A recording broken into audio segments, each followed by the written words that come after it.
So the reason it does that is because it's testing bandwidth and it's checking everything. Mm-hmm.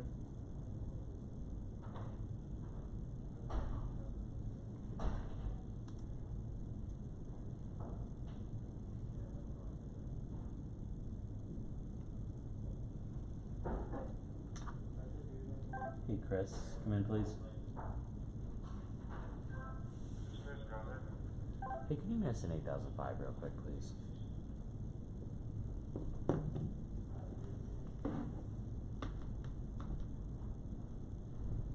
Hello, Jim. What up? Hey. We're looking both right now. Like walking there. This laptop got logged out and locked. I want to see if you can log back in, then we're going to change the sleep set. I'm going to teach you how to change those settings. Come on, Christopher Ramos. That's not his fault. Other computers, I think, I fixed that setting on, I think, all the computers. Okay. The desktops, not the laptops. Yeah, so here, while we have time, you guys go. All you have to do is right click on the battery and say power options, and then we're going to change plan settings and just change all 4 of these to never.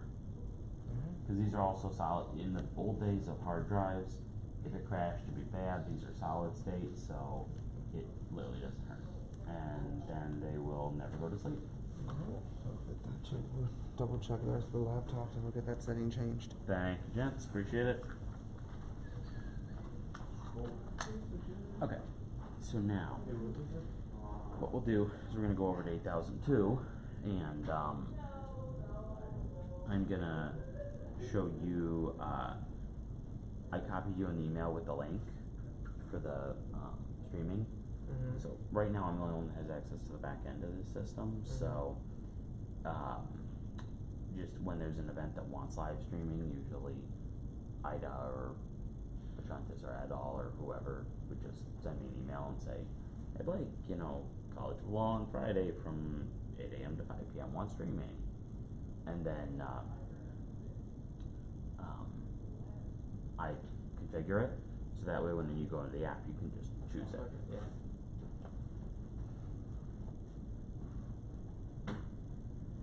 Okay, cool. So, we're gonna take this, and then I brought the guest login for the computer. Okay. I can't give you access to make those too, but that's it. Is that an easy process to do? Extremely complicated, it'll take at least a month. Are you serious? Yes. Because you have the ability to grant anyone access to any of all computers.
gonna load some slides.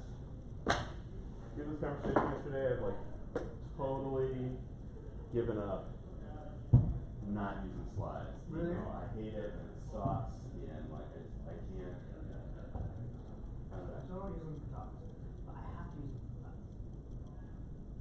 Really? That is how does it twist my mind around? So not for me. Students kill me if I don't use slides. Are you kidding me? I've never ever used slides. In class? Not even one Really? slide. No, mind you, Holy. not even one. I've never made a slide to teach a single class I've ever taught. This includes like guest classes. I've never ever done it.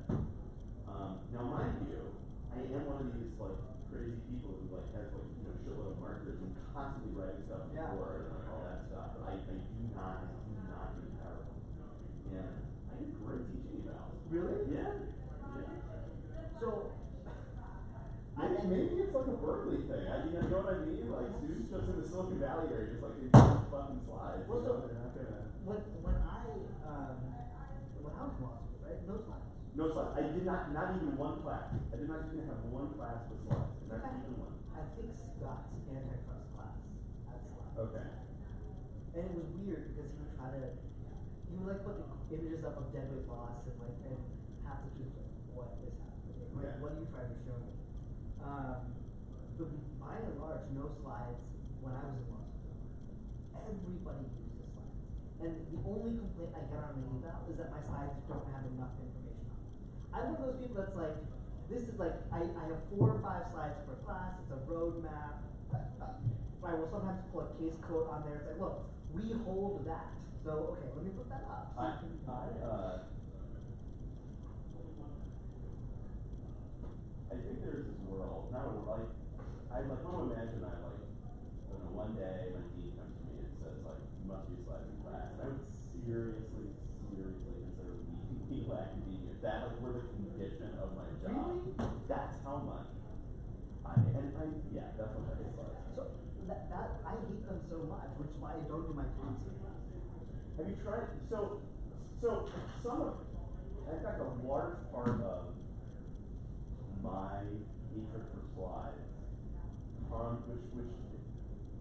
so when I was in college and graduate school doing sciences, it was essentially like PowerPoint being used in class a lot.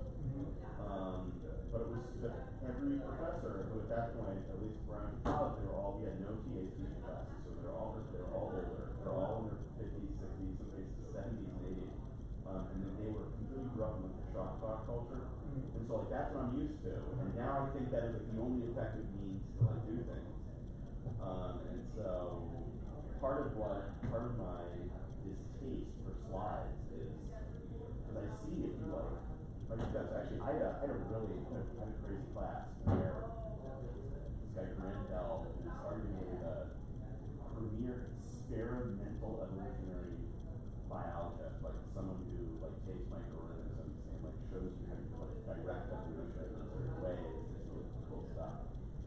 He would come and all those degrees at Oxford, come in a 3-piece suit and an umbrella and we just do the chalk dot thing. Right? And then every couple of weeks or so, his grad students would send around email and it was PowerPoint deck of everything he did, but like in beautiful pictures. Because he knew what all the pictures were like, and his grad students made them in slides and he emailed them to everybody. It's really kind of mind blowing. He just does his class every year. He just knows exactly what's going to go on the board, when he starts when he writes something down, and he can do it for 30 years. Yeah, it's like a show. Yeah. So I think it's fair to say I'm the only person in here that teaches at the survey that does not use slides. I think I'm the only person. Yeah. Big slide. Big slide. It's actually that you have never used a slide in an IP survey is shocking. I get. Do you teach prints? No. Or like, so you don't do any pictorial prints. Do you think you would use a slide if you had a case that involved pictorial prints?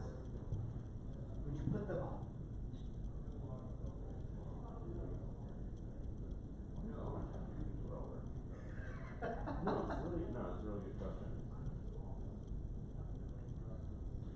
it's funny. I mean, one of the reasons, one of the reasons I don't teach Prince is because it's such a problematic case, and I feel like my goal of IP survey is to really give them just like this bare bones landscape of what's happening. Yeah. And so all the fair use stuff we do is using the text. It's like slides not for that. I mean, like maybe like the text, but like when the text is reprinted in a book, so it's just like I'm like And turning the same pages is true from. for the pictures, probably. Yeah, maybe.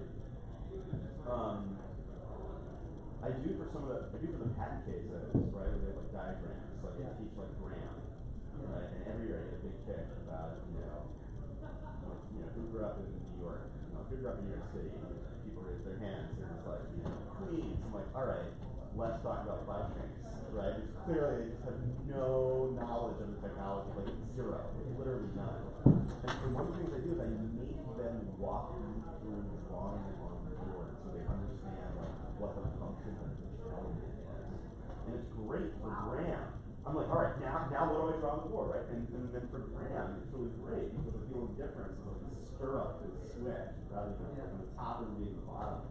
And then that's how they get it. They like get that like the switching, like the thing that happened was the stirrup was switched.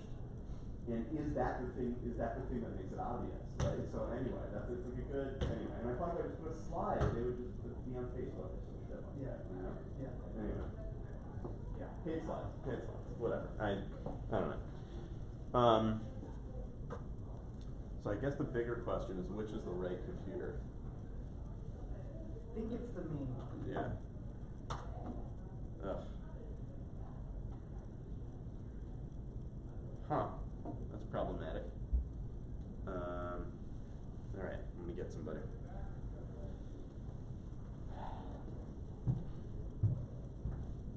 Really good.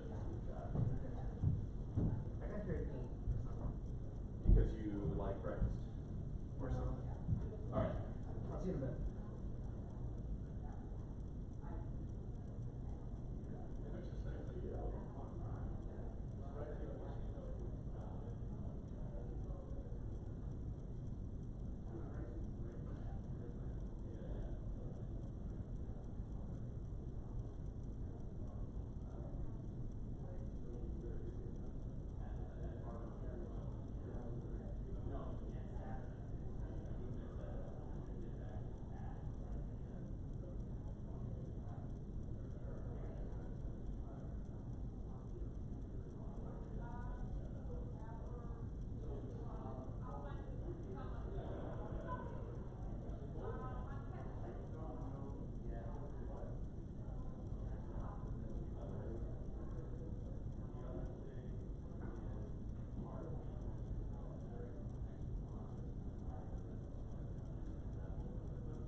It'll be done. It's only 20 minutes talk. Yeah, it's fine. It's so interesting. Okay, it's only 15 minutes talk.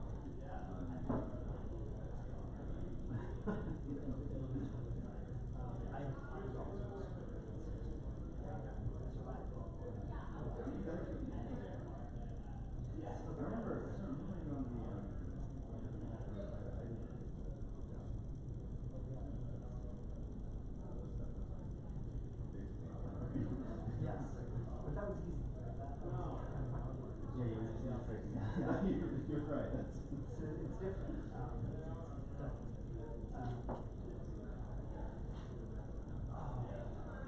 Where are you heading back to?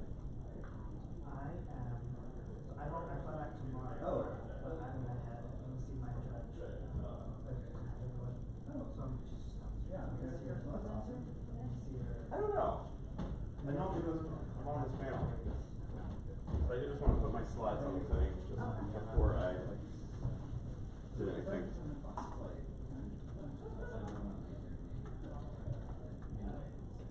Midway. You think you take a red line or take a car? Whatever's fast. I didn't. Midway? If I got, are you midway to Oakland? Yeah. Sure, cool, thanks.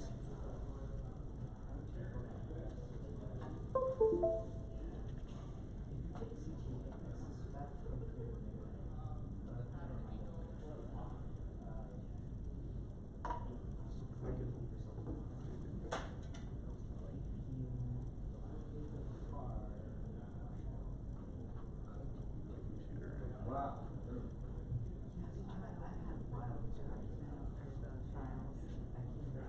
Yeah, here we go. There we go.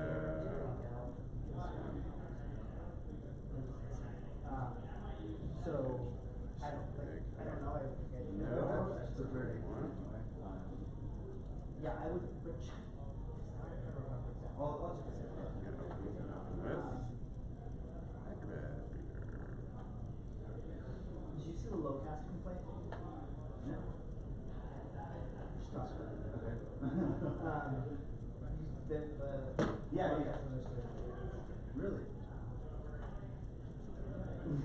The argument is that because they're still. Nice, okay, okay, cool. Thank you.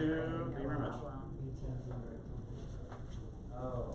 So they're, like, it's a end around, the weekend.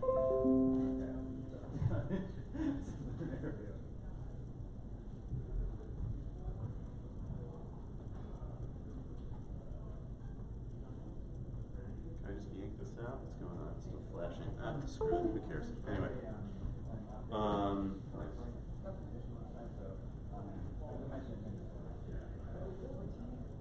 So Harold Washington Orange Line stop goes to airport.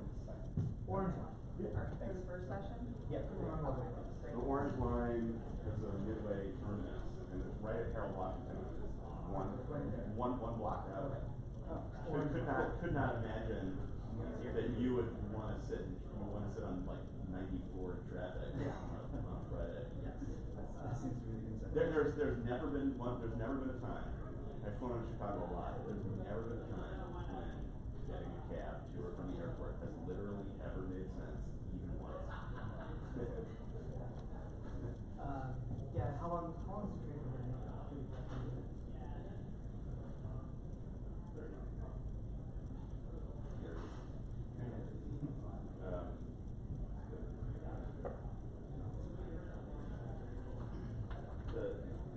They've updated like all the Google Maps, all the train times, like every public transit system. It's like it's the greatest thing to see here. So it's 36 minutes, including walking time. Walking, leaving the building.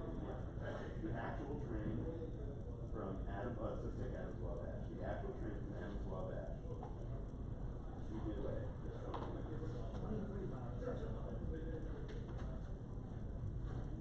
Julio. Is that what you're doing too, Oakland? Vegas? No, I'm fine. I am quite open, but I'm tomorrow. Oh, got it, nice. Okay, I'll be back.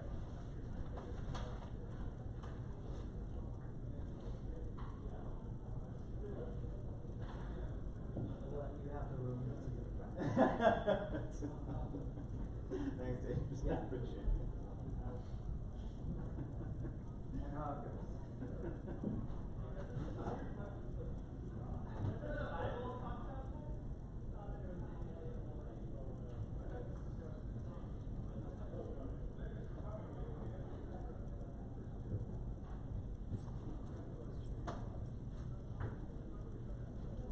Hello. Hey, how's it going, Chris? I don't know if your sunglasses get bizarre, but where we're at.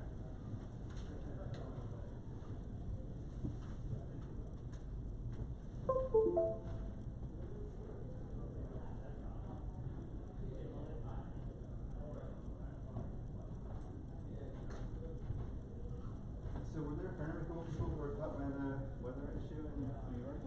Not as many as you think, because I think a lot of people flew in the night before, Yeah. probably. There are maybe 3 Okay, yeah. or 4, which, when we first started getting those emails, Yeah. we were so panicked. Yeah, I'm sure. Imagine, it's funny, my co-presenter was supposed to lead, so I was also panicked. But,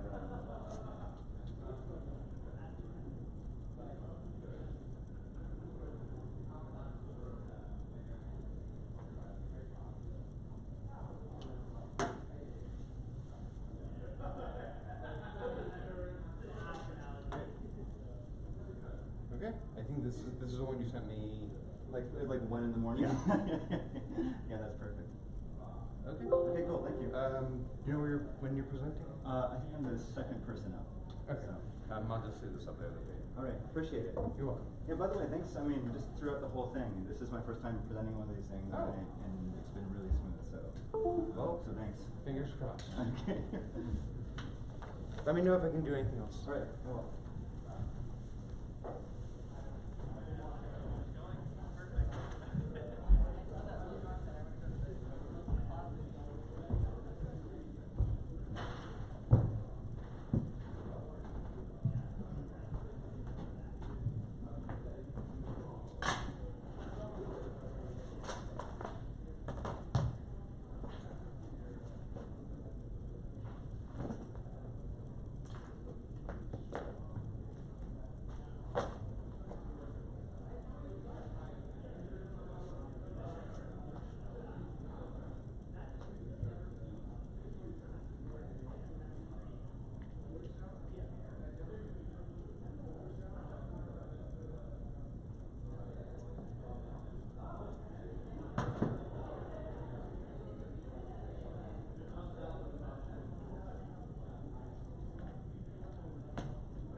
Thanks for your help. Yeah, no.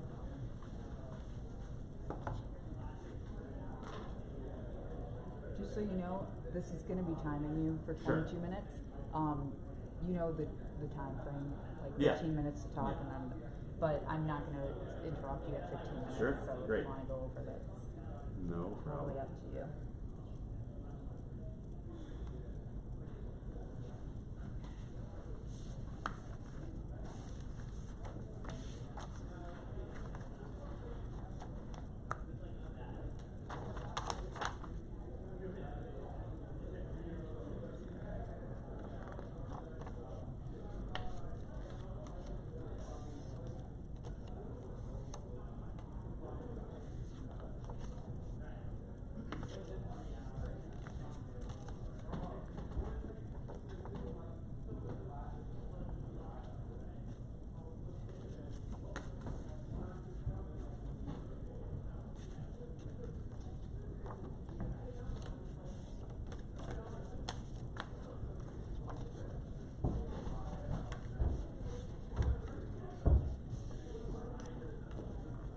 Hello. Hi. How's it going?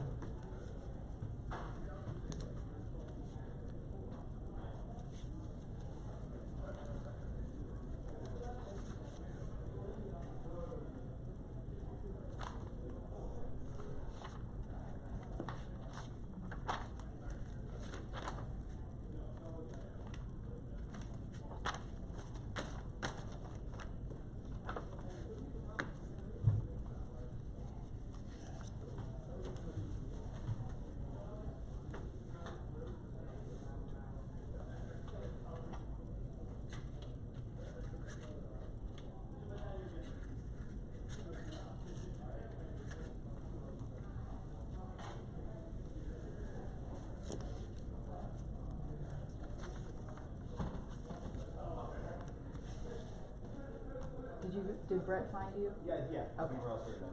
Thanks. No problem. Morning. Hey, how are you, Peter? Hey, how are you? Good. Yeah? Good. Yeah. See, you have one of my former colleagues as your current colleague now? Oh, yes. Yes, Stacy, absolutely. Stacy, yeah. Very excited. Yeah. Yeah. That's Morning. great. Yeah. That's great. Is that I've actually supposed not to met matter her yet. here? Oh. Forward to that. Interesting. Have Oh, you that's- been, that's have you on been that away or list. I does he have, work so I was there? on. Yeah, I Sunday. don't know. Ellen Right. told Well, me to come in here. congratulations. Help us. So, yeah. Thank you. Yeah. You're First. first? You're okay. Yeah. All right. Yeah. Yeah, so that's exciting, but we're all very excited about it. Yeah, good. Wonderful. Wonderful news. Yeah.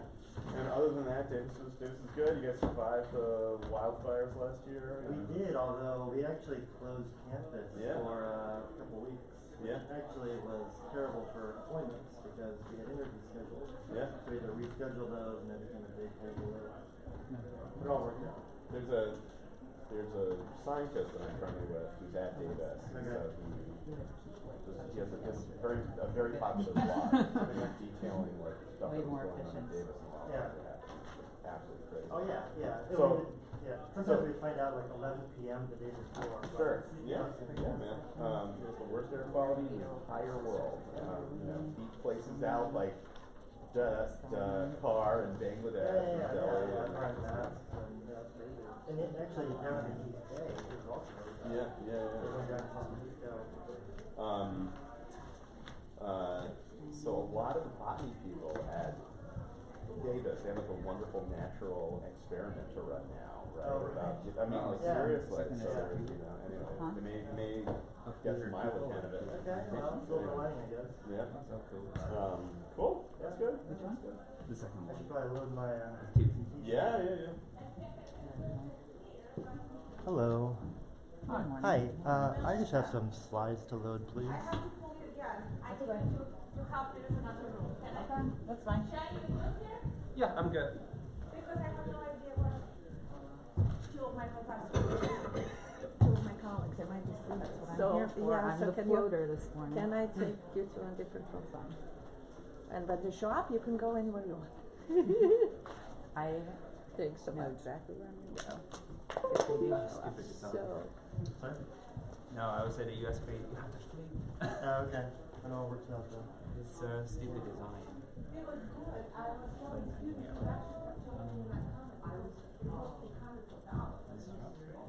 Yes. I can do this, huh?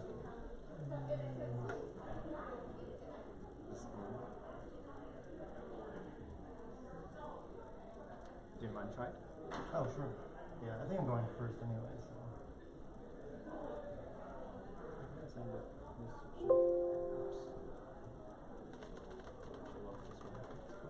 Yeah, I think we're good. Thanks a lot. No problem. I would take it out USB. Oh, okay, thanks.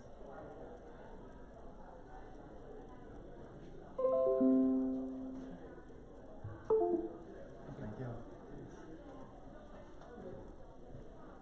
I'll be right back. Mm-hmm.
right?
Thank you.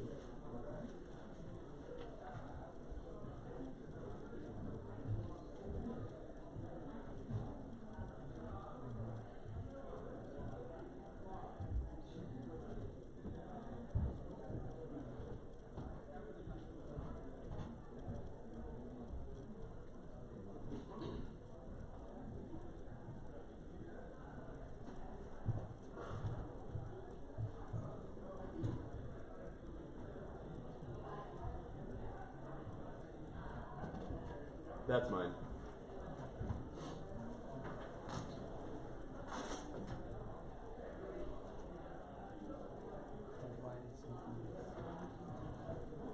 So it's okay. I think that's open a certain internet bar. Sorry? Yeah, I think that's not directly open as a slide. I don't know. No, don't worry. I'll take care of it.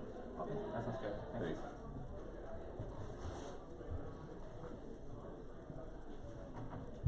Another way of doing this here. Not bad. Okay. Let's go like this.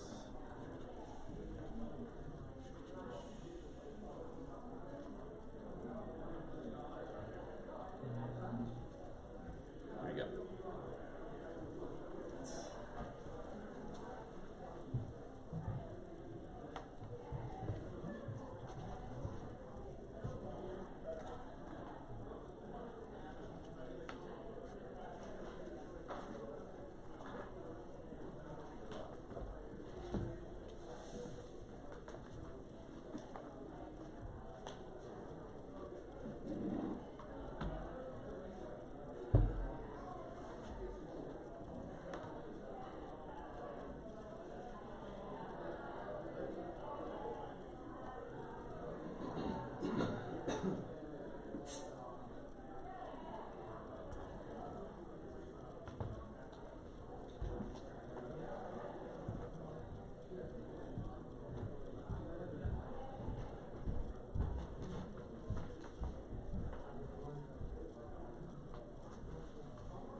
is fun.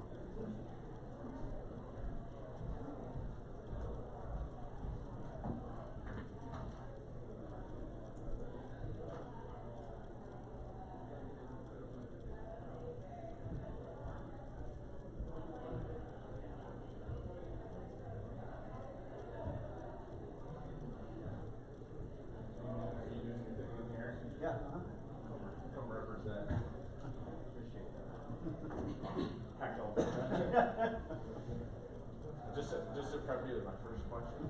I'm like, do you think empiricism is really valid basis for scholarship? And my first comment is going to be, this is not empirical. Sorry, I'm so spread out again. I don't know why I have this problem. So. That's good. If you live in New York, you gotta like take advantage. Oh yeah, no, that's it's. I'm like a gas. I expand to fill my container. Oh, So. Yeah.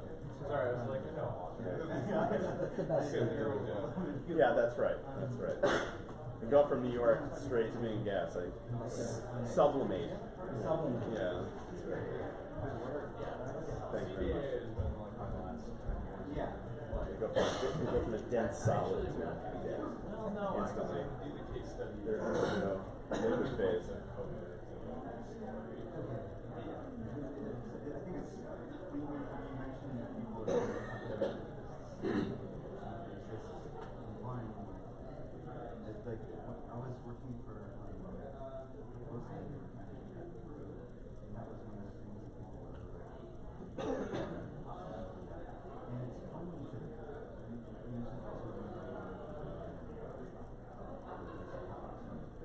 Yeah. So I'm wondering, one, if there had been any. Actually, my college student wrote a few years ago a paper on, I think I sent this to you before, on like intellectual property treating it. But I actually, I did a paper at IPSC like 7 years ago that I never finished. But one of the things I did is I dug through all the closed captioning companies, including the CBA, but also the fact that the same argument. It's been made like my favorite one.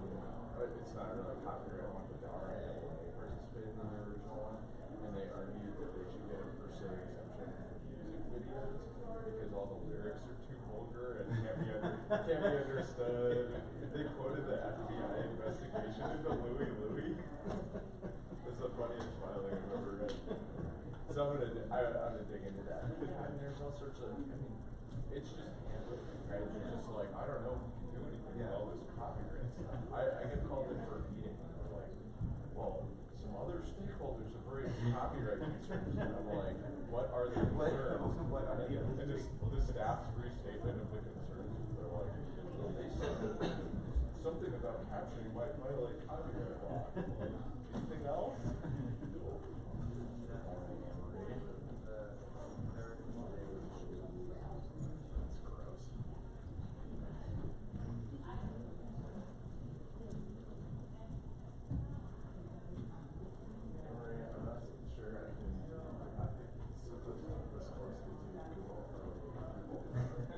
Matt Spoiler is getting on my Twitter timeline. I am no longer forever. With Scarlet G. every time I see Gautam that tries to bring that up, I'm just like, dude.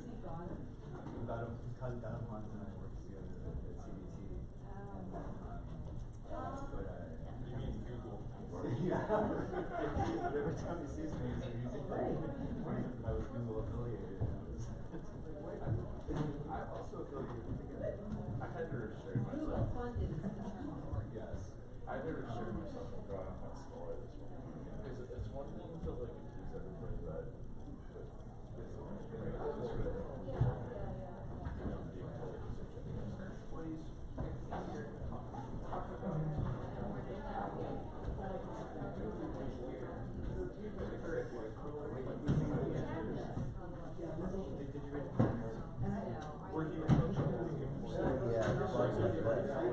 I like this one. Yeah. Right. That's good.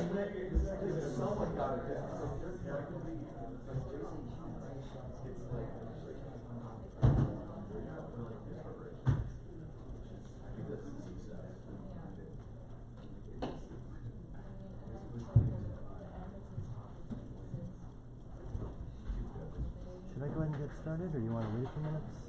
What's the time now? It's 9. As we get started. I'm sorry? Sure, you can start. Okay.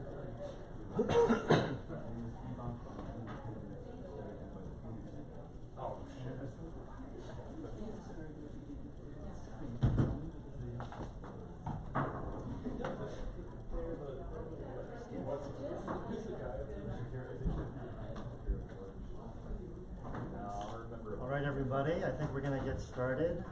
Thanks for coming bright and early on day 2. This is a piece called Innovation Consolidation, Industry Concentration, and the Commercialization of Intellectual Property. So quite a mouthful. I'll try to unpack that over the next 15 minutes or so. So I've been writing about IP for a few years now, and it struck me that a lot of industries that commercialize patents and copyrights are relatively concentrated. In biopharma, for instance, we have a lot of M&A activity. Earlier this year, Bristol Myers Squibb bought Celgene for $74 billion in the largest pharma acquisition ever. In agricultural biotechnology, genetically modified seeds, and agrochemicals, we have a big 4. So BASF, Bayer, Dow, DuPont, and Syngenta. This was recently a big 6, but just in the past couple of years, Dow and DuPont merged and Bayer acquired Monsanto. Turning to software, the top 10 global software companies account for almost half of all revenues. I think we want to show us a full screen. Oh, that would be better. Do you use a microphone?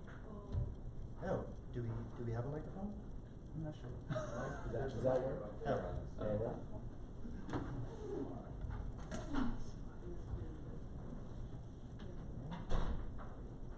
you want to turn this on?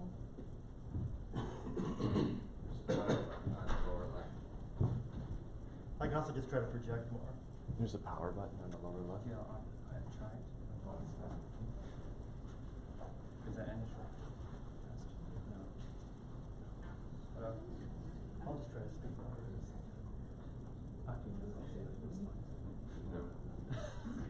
So 1 moment, please. You do? Here you go. Oh, thanks.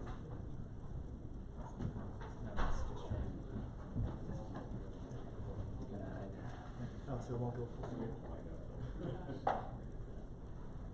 All right, better, thank you. Awesome.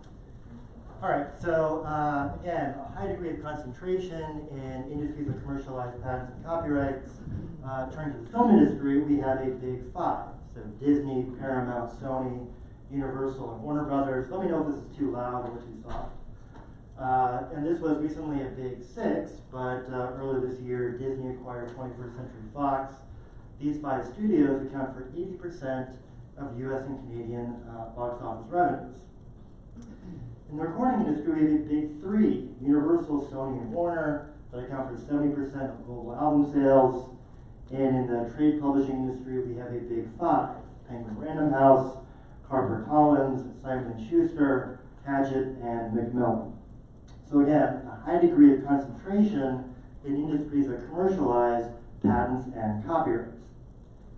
Now, this is not localized to these types of industries. We see a broader trend of industry concentration that's actually attracted quite a bit of attention.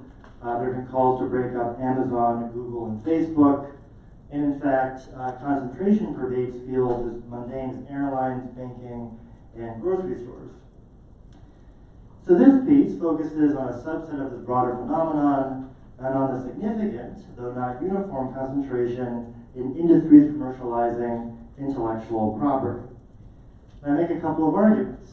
So first, these industries feature several common structural forces beyond exclusive rights themselves that push towards concentration, and that exclusive rights bolster these structural forces in subtle ways. So intellectual property rights can impact industry structure in ways that perhaps have not been fully appreciated. All right, so it's also important to clarify what I'm not arguing. So I'm not arguing that IP commercializing industries are categorically more concentrated than others. Again, concentration seems to be a rather pervasive phenomenon.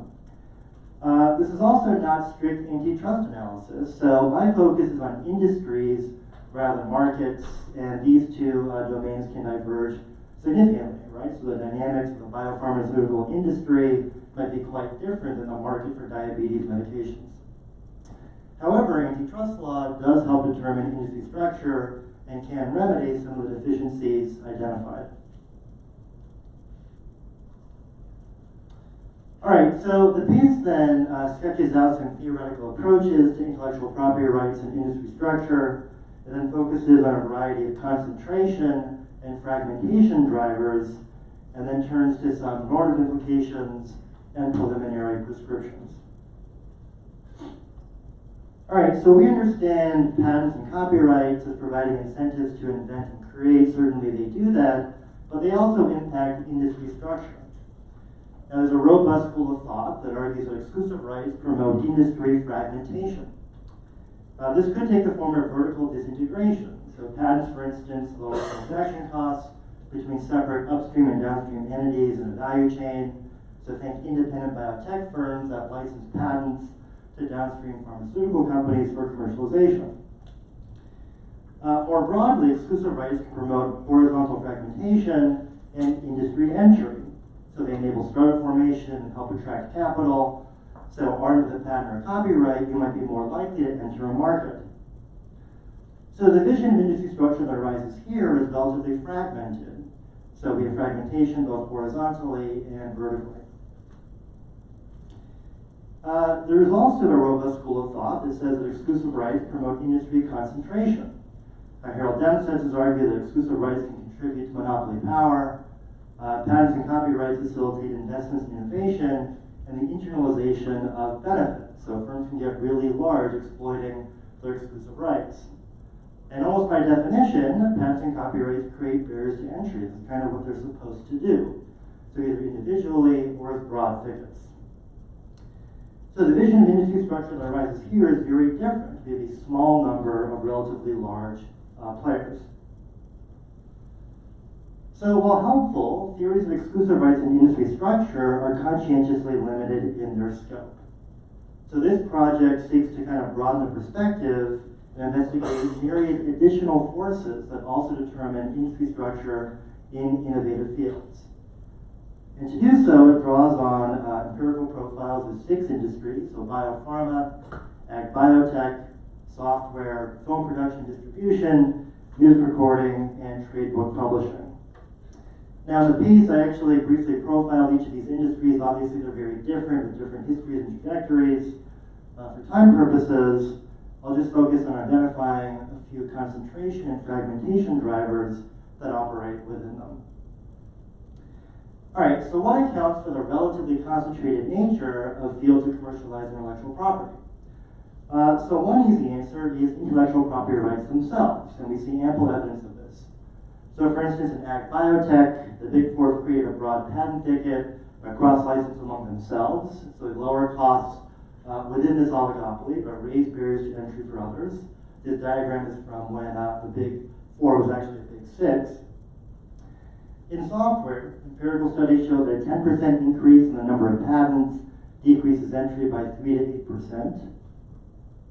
In the film industry, major studios have libraries of copyrighted films and impose costs on new distributors, right? So Warner Brothers, for instance, has a library of over 8,600 feature films. All right, so intellectual property rights are a relatively visible concentration driver. They raise barriers to entry, but there are other structural features about these industries that also tend to move towards concentration. So we have high fixed costs as well. So one statistic often bandied about, somewhat contested, is that it takes about $2.6 billion to bring an FDA-approved drug to market. These costs are expected to rise as we move towards more expensive biologic drugs. Software is often characterized as an industry with low barriers to entry and low costs, but software companies spend about 29% of their net sales on R&D, which is a higher percentage than biopharma and hardware, and incumbents maintain large expensive sales and support forces. So the downstream commercialization of software is actually quite capital intensive. In the film industry, this is older data, but the average cost of producing and marketing a studio film was $107 million in 2007. So even setting exclusive rights to the side, these high fixed costs represent barrier to entry and help drive concentration in these fields. So the flip side to barriers to entry, or excuse me, to high costs, is that large incumbents enjoy economies of scale and scope. So of course, this is a pervasive economic phenomenon that applies to all industries, right? So they apply to all sorts of fields, but I suggest that economies of scale and scope are particularly pronounced in the context of IP commercializing industries. So the non-rival assets that are at the heart of these industries are particularly well suited for scale and scope. Once you determine the chemical formula for Nexium or produce the latest Star Wars movie, it's relatively trivial to increase production volumes. All right, so there are additional efficiencies of size as well. So there's risk spreading and portfolios. IP markets are highly uncertain. A common business model is to allow a few blockbusters to subsidize many failures. In biopharma, for instance, there's a 12% probability of drug approval after entering clinical trials, which is already a pretty late stage of development. In the film industry, again, this is older data, but 6.3% of all movies earned 80% of total profits. So again, an incentive to get very large and spread risk among many prospects. All right, so mergers and acquisitions are a significant driver of concentration. There are many reasons why companies engage in M&A. Let me highlight just a few prominent ones. So one, companies engage in mergers and acquisitions to obtain external innovation. You see this, for instance, in biopharma, via vertical integration, wherein downstream pharmaceutical companies are buying upstream biotech firms, bringing them in-house. We also have horizontal mergers and acquisitions. So Pfizer acquired Pharmacia in large part to obtain Celebrex. Merck acquired Schering-Plough in large part to obtain Nasonex. In the software industry, last year IBM acquired Red Hat to ramp up cloud computing, which is the largest software acquisition ever. And more generally, firms are taking a buy rather than build approach to developing innovations. So really sourcing them externally and engaging in M&A. All right, so in the film industry, Disney's acquired Pixar, Marvel, Lucasfilm, and 21st Century Fox, not only for their intellectual property, but also for their innovative capacity and their ability to produce content going forward. All right, so additionally, we see a lot of M&A, particularly in content industries, to increase leverage in value chains, right? So value chains moving from production to downstream distribution. And one theme is that content producers are consolidating to gain leverage over downstream digital distributors. In the film industry, for instance, Disney's acquisition of 21st Century Fox is part of a plan to start streaming services to compete with Netflix. In the music industry, Universal's acquisition of EMI was partly motivated to increase leverage over iTunes, Spotify, and Amazon. And in the publishing industry, the Penguin Random House merger was aimed at enhancing leverage over Amazon. All right, so finally, and this is somewhat unique to IP-based industries, we see M&A to counteract declining IP-based revenues. In biopharma, for instance, we had a patent cliff of recent and upcoming expirations. This contributed to Pfizer's acquisition of Wyeth and Merck's acquisition of Schering-Plough. In the music industry, copyright piracy and revenue reductions contributed to the demise of EMI and its sale to Universal Music Group. All right, so in the piece I also talk about a number of fragmentation drivers that push in the opposite direction and increase the number of industry participants. In the interest of time, I'll just gloss over these relatively quickly. We have new entry based on technological advancements, specialization and divestiture. So in biopharma, for instance, Abbott and Baxter have split off pharma companies. Of course, antitrust enforcement is a fragmentation driver. In the film industry, for instance, antitrust actions in the 1940s forced the separation of exhibition from production and distribution. All right, so what can we take away from this? What are some implications? So first, IP commercializing industries are subject to myriad forces beyond exclusive rights, right? So we tend to focus on the importance of exclusive rights. They certainly do a lot of work, but there are other forces as well to help shape industry structure. And IP affects industry structure in subtle ways. So the non-rival nature of intellectual property is particularly suited to economies of scale and scope. Exclusive rights are an important precondition for mergers and acquisitions. So I'm more likely to acquire your company if your innovative assets are protected by patents and copyrights. And the loss of IP protection has also driven mergers and acquisitions. All right, so in terms of preliminary norms analysis, obviously it's difficult. These industries are very different. Let me just provide a few high-level principles. There are some benefits to industry concentration. There are efficiencies of scale, scope, and risk mitigation. It takes a lot of resources to bring IP-protected goods to market, so there is some efficiency to size. But obviously there are drawbacks as well. So after a certain point, the theory of the firm suggests that in fact you have diminishing returns to size. And in fact you see in terms of shareholder returns that leaner, more focused companies tend to outperform kind of bloated, diversified conglomerates. We see higher prices and reduced choice in certain contexts. So for instance, in ag biotech, reduced competition has contributed to a 30% increase in the price of commodity seeds. And there are important political implications. So it's kind of a feedback loop here. Pharma, Disney, other large incumbents lobby for stronger intellectual property rights. We're obviously interested in innovation in this room, and there's theory and evidence suggesting that concentration reduces innovation. In biopharma and ag biotech, empirical studies show reduced R&D with greater M&A and industry consolidation. In the content industries, there are concerns that consolidation promotes mainstream content. About a fifth of the top 100 grossing movies of all time are sequels. But an important empirical caveat here, while we have contraction among the major studios, we do see new content with new entry from digital distributors, such as Netflix.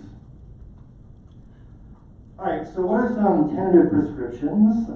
So one, I think it's important to integrate industry structure into IP policy. So for instance, we must be cautious when thinking about enhancing access to IP-protected goods by weakening exclusive rights. This may have the well-recognized effect of depressing incentives to invent and create.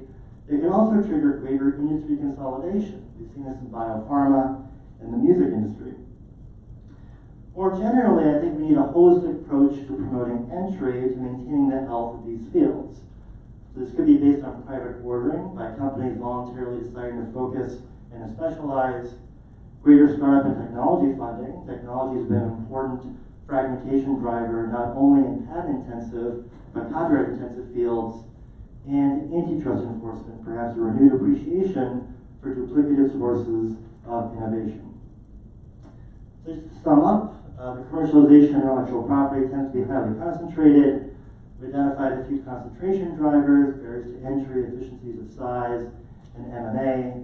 This raises normative concerns, and I sketched out a few interventions based on private ordering and public regulation. So I'll pause there, and I'd love to hear your feedback. Yes. Thanks, that was a very elegant presentation. One thing I think that is crying out to me that I'd like to see on one of the slides is a discussion of the long-standing debate about Arrow versus Schumacher. And there's quite a bit of literature addressing the question you talked about toward the end about what impact concentration has on innovation. Right. And there are results pointing in both directions, and so I say it's still really hotly contested what the impact might be. And so big literature to draw from to talk about that. Right. And then a narrow comment. The antitrust discussion seems like it could be really interesting. Mergers especially. You talked a fair amount through your slides about mergers, and one thing to talk about might be the agencies in the US do retrospectives to look to see was merger enforcement policy successful. Something they've done a lot of with mergers involving patents is require licensing or sale of some of the patents as a precondition, and I think those policies have failed. But take a look at those retrospectives and see what they look like, and probably a more forceful merger policy. Shapiro and others have been writing about lately, in the context of like the merger between, who was it recently, DuPont and Dow. Yes. They sold off assets to BASF, which I fear is bringing together a group of price fixers to, cement their relationship more firmly. Right, right. So I'll just try to speak up. So thank you very much. There's actually a big discussion of Arrow versus Schumpeter in the paper. And so as you pointed out, there's a wide literature saying that, concentration is good. We need large companies that enjoy some degree of market power to innovate, whereas Arrow argues that in fact we want distributed innovation, and competition actually produces greater innovation. There's actually an intermediate approach which says that oligopolies are actually the most innovative form of industry structure. So an industry structure where the top 4 companies have about 50% market share, which actually is seen in a lot of these industries. So you're absolutely right, a very robust literature. Thanks for the points about kind of retrospective analyses of mergers. I'll look at that. And you mentioned Dow DuPont. I think that ag biotech is ripe for greater antitrust scrutiny. So with the Dow DuPont merger and also with Bayer's acquisition of Monsanto, experts have shown that this increases HHIs considerably. So I'm not really sure why this has escaped greater scrutiny. Yes. So I think this is really interesting. I'm just kind of wondering, right? You're focusing on concentration, but a related issue is just firm size, right? It's not exactly the same thing as concentration. So one thing that's struck me about the pharma industry is, right, you have these huge firms that aren't producing anything anymore. All they're doing is they're buying up startups. Right. They're basically financing commercialization firms. Right. And I'm just wondering, is it concentration that's driving the reduced innovation in-house, or is there something else that's driving this reduced innovation in-house that makes it not worthwhile for them to pursue their own kind of discoveries, and essentially their best strategy just to buy up startups, which leads to obviously to more concentration and firm size increasing. Right. So I think there's a lot of things going on, and to a certain extent, it's a story about specialization. And so you're absolutely right. A lot of these big pharma companies are basically outsourcing their R&D, just looking at the most promising biotech startups and buying them.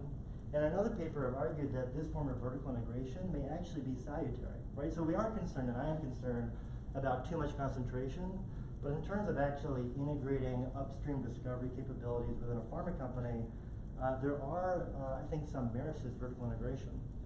But I think it has to do with, the broader kind of difficulty of creating biopharmaceuticals, and this notion that these small, nimble biotech firms do it better. Let's just sit back and see what's promising and buy them. Yeah, Jake. Just one small point about the biopharma industry. I think it's really difficult to overstate just how difficult it is to take a target candidate and actually shepherd it through the FDA reg process. Right. So even in cases in which it seems like you have a smaller, innovative startup that has all the cylinders firing for it, when they're actually faced with the prospect of filing an IND and going through all of that, they eventually realize that they need to pair, usually by acquisition, with some larger company out there. So you see this right now in the CRISPR context, where essentially all 3 companies, which looked like they were going to go solo, have now essentially partnered with these larger established companies because they realize they can't otherwise get the job done on the FDA approval side. So I mean, anyway. Right. No, it's a good point. So the common narrative is that it's these large pharma companies that are buying the startups, but in fact, a lot of the startups want to be acquired. It's the only way they can actually bring their product to market. Right.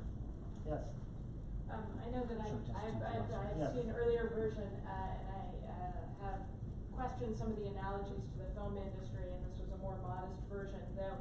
And I've been thinking a lot about this project actually, and how the film industry fits into it. Thinking maybe in relation to what Jake just said about IP, maybe looking at sort of pivotal points in the process where IP matters more or less. So a startup in pharma may not matter until you have to go through the FDA process.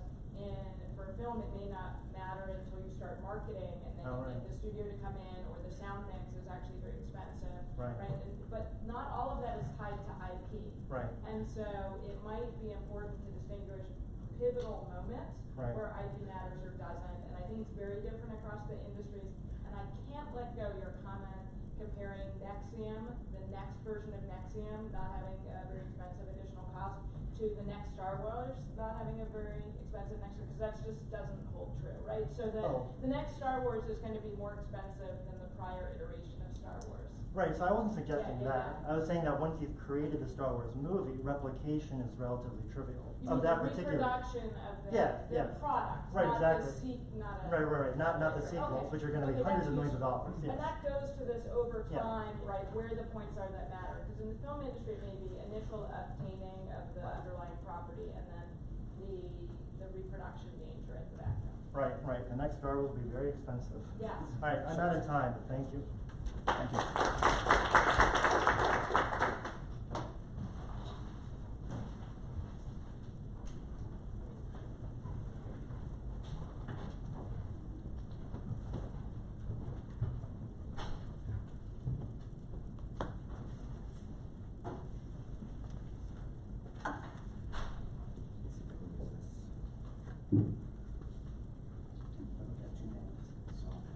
Yeah, Sonia's not here.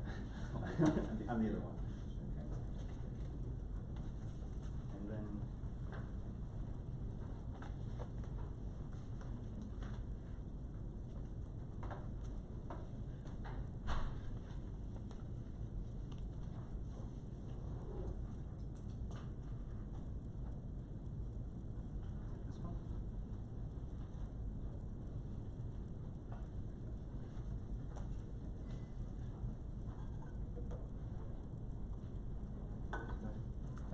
This one? Hi everyone, can you hear me okay? Great. I'm Eric Stallman. I'm an assistant clinical professor of law at Berkeley. Sonia Katyal was going to join me today, but unfortunately she had the same bad travel issues that Pam Samuelson had. I can only hope I do near the job that John Golden did covering for his co-author. At the outset, I want to say that we're in the very early stages of this project. We're still figuring out where this is going. I also want to say that this will be, with a bit of luck, my first law review article. So I really appreciate any feedback on scope or framing or really anything in the paper. To begin with, I just want to talk a little bit about the problem statement, the issue we wanted to address, which is sort of tracking two developments that are occurring at the same time. One is assertions of proprietary interests in the data or the model or the code that make up an AI system or an automated decision system, those assertions are being used to resist efforts at disclosing elements of that system, either in court proceedings or just through regulatory channels. And at the same time, there is a lot of developments on model disclosures for different parts of that AI system.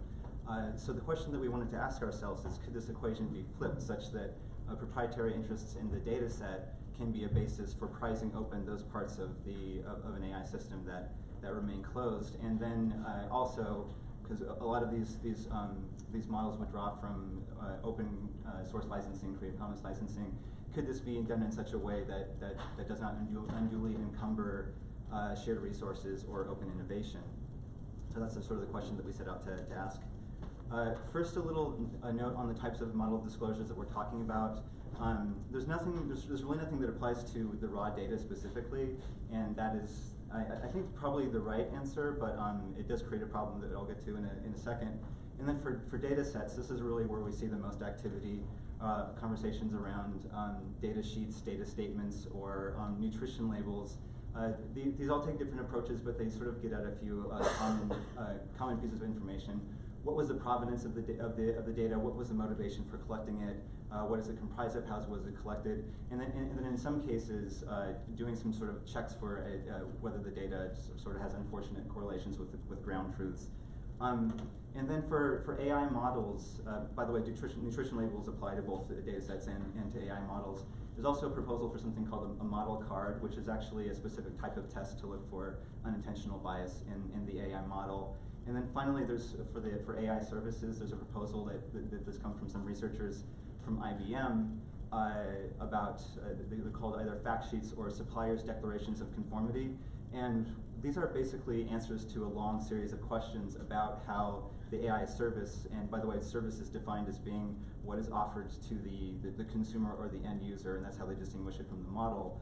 But what is being offered, And the interesting thing here is that the AI service supplier declaration of conformity expressly requires you to include any sort of disclosures that came with the data that you use. So it sort of carries those model disclosures forward into the declaration. So the problem is that we're seeing is that a lot of licensing regimes that are used for data are really not intended to work with these model disclosures, and a lot of times they're not even intended to work with the use of data in AI models or even in data sets. And an example of this is something that happened recently with the IBM Diversity in Faces data set. And what happened here was Yahoo created a data set of 100 million Flickr images that were licensed under different Creative Commons licenses. And it's a searchable database. You can look for fish, and it will show you all the pictures that show up with fish. And that data set includes the licensing information that comes with it, so you can click through to the individual image and see whether it was attribution, share alike, non-commercial, what have you. So IBM took 1 million of those images they got from Yahoo's data set to create the Diversity in Faces data set, which this was very well intentioned. The idea was to create a data set that could help you detect unintentional bias in facial recognition. But when this was announced, the people who had provided the information, or who provided the Flickr photos, their thought was, oh my gosh, my photos are being used to train facial recognition. This is not necessarily what I want.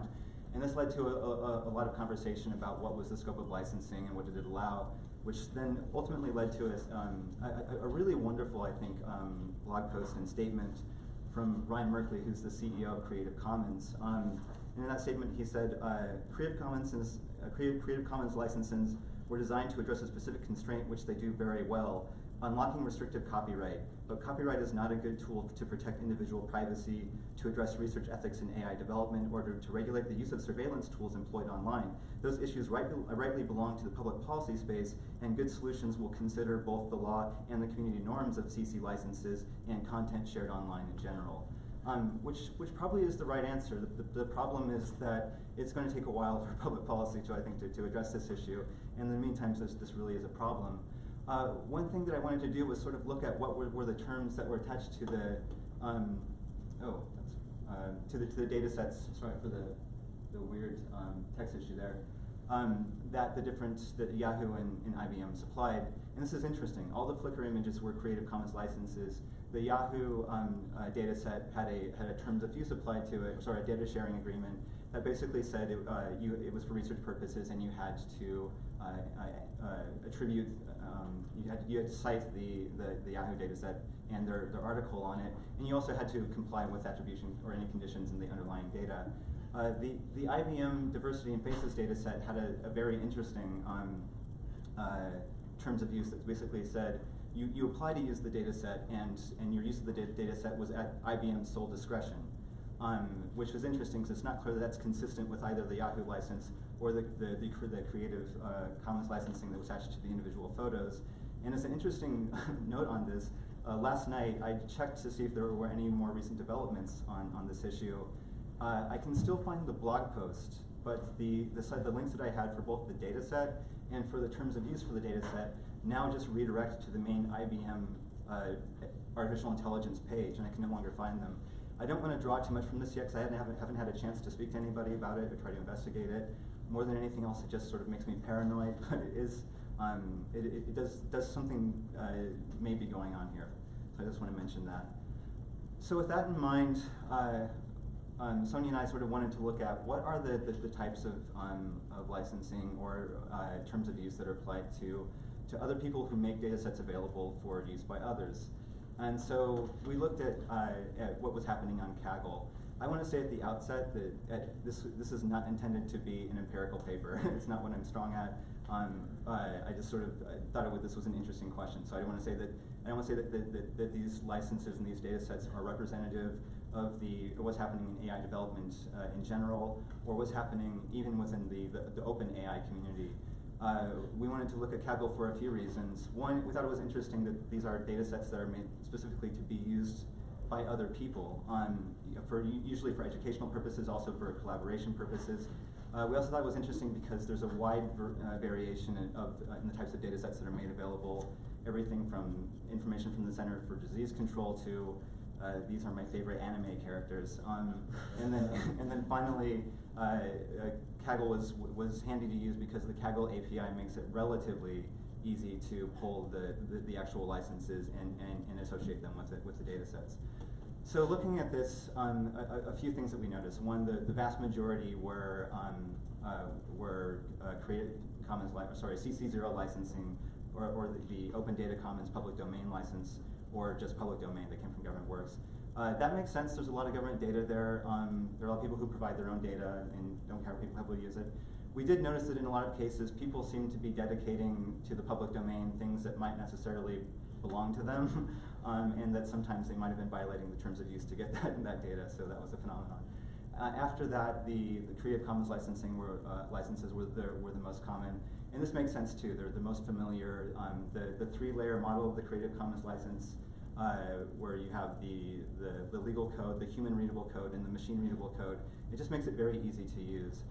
After that, there's a big drop-off. A lot of people don't include any sort of license terms at all. Then there's the Open Data Commons. There's two versions of this license, which are the ODB BY license, which is an attribution license, and then the ODBCBL, the Open Database license, which is a share-alike license, which means if you use it, you have to also share whatever you used it for. And then attribution, just a lot of people who say, please cite my paper. That came up a lot. And then after that, terms of use, or referring to the terms that just came with the data. And then finally, a big drop off before you get to things like the Linux Foundation's community data license agreement, which is there's both a permissive and a share-alike license. The interesting thing with their permissive license is that if you use it, you have to give attribution. You also have to disclose if you modified or altered the data in any way. So after sort of getting this relative distribution and saying that it was really Creative Commons licensing and Open Data Commons licensing that were used, we took those licenses and tried to see what were the specific terms that people tended to apply to those licenses. I want to say a quick note to hear about just the role of data repositories in all of this. Some repositories don't, the UCI for example, there's not an easy way to attach the license condition to the data set, whereas Kaggle makes it very easy to use. And one of our only conclusions thus far is this is a really good idea for repositories to provide ways to if not force the choice, at least respect the choice when people want to use licensing. So share-alike and attribution were by far the most common licensing arrangements. Non-commercial were less so. And again, share-alike means that in addition to using this, you have to share whatever you've incorporated the copyrighted work into. And then attribution just means that you cite your source. So after looking at that, we just decided, were there ways that that we could build on models of these licenses to address the concerns, or specifically to incorporate the model disclosures that we see developing. And one thing that could be done is attribution could be extended to include the metadata and to include these model disclosures, so that in addition to saying this is where I got the data and providing the citation, you would also provide the nutrition label or the data sheets that came along with it. The other thing that could be done is to incorporate that provision that's in the community data licensing agreement that says essentially, if you modified this data anyway, state that, because that will be important to know when people look at why is it that an AI model is spitting out information that seems to be different than what the data sets that it's using would suggest. And then finally, for share-alike conditions that could be modified, we're investigating whether or not there could be sort of like disclosures, whether or not you could say that if this comes with a data sheet, you also have to attach a fact sheet to it. And then this does raise a question that we are really addressing with is what happens when you have a model that includes both proprietary and sort of open licensed information. We don't have an answer to this question yet. It's a really, really tough one. We're wondering if there's ways that you could disclose the fact that you've used proprietary data without necessarily disclosing that data, or would that so undermine the whole point of a share-alike license that people would say that's pretty much worthless. And then finally, one feature that we noticed in both the Creative Commons license and the Open Data license is they do address technological protection measures, saying essentially you can't use these in ways that are inconsistent with your obligations under the license. Now, could that be extended to legal protection measures? One thing that we're seeing, and this is in Sandvik v. Sessions, this is currently an issue that's live before the District of DC. It's also come up in a case with called the HiQ Labs versus LinkedIn, where people will say even though we do not have a proprietary interest in the data themselves, we still have a terms of use, and you're collecting this data violated that. So are there ways that you could say that you cannot assert the threat of CFAA liability in a way that would prohibit people from investigating how you're using data in your algorithm? So obviously, this raises a lot of challenges and questions, and this is sort of as far as we've gotten. The whole time I've been working on this, I've been thinking about Molly Von Helling's paper on the new servitudes and why they're disfavored, and definitely all the reasons why they're disfavored are issues that are live here. There are information costs, lack of notice, and lack of salience when you're using a license that's supposed to be about copyright, or even in terms of use to address things that seem to be wholly outside the field of what people would expect they're supposed to do when they're using that data. There's the issue of network effects and interoperability. One researcher I spoke to said that the only thing right now that is staving off the reproducibility crisis in AI is a reliance on some common benchmarking data sets. So the more that you encumber the use of common data sets, the more that you might actually be causing this reproducibility crisis. And also you really create problems with using different data sets. Even among Creative Commons licenses, there are times when if you have a share-alike license and a share-alike non-commercial license, those can be inconsistent if you apply them together. And you can have problems with attribution stacking, which is you've got so many layers of attribution that it's really impossible to comply with. How do you address that issue? The issues of open source culture and ethics. Jason Schultz and Jennifer Urban really addressed this point when they worked on their paper on the defensive patent license, and how do you propose to the community that wants to make the resources shared and available any sort of encumbrance of those resources. And then finally, standardization, which is there are data sets and models are as diverse as the type of data that they come with.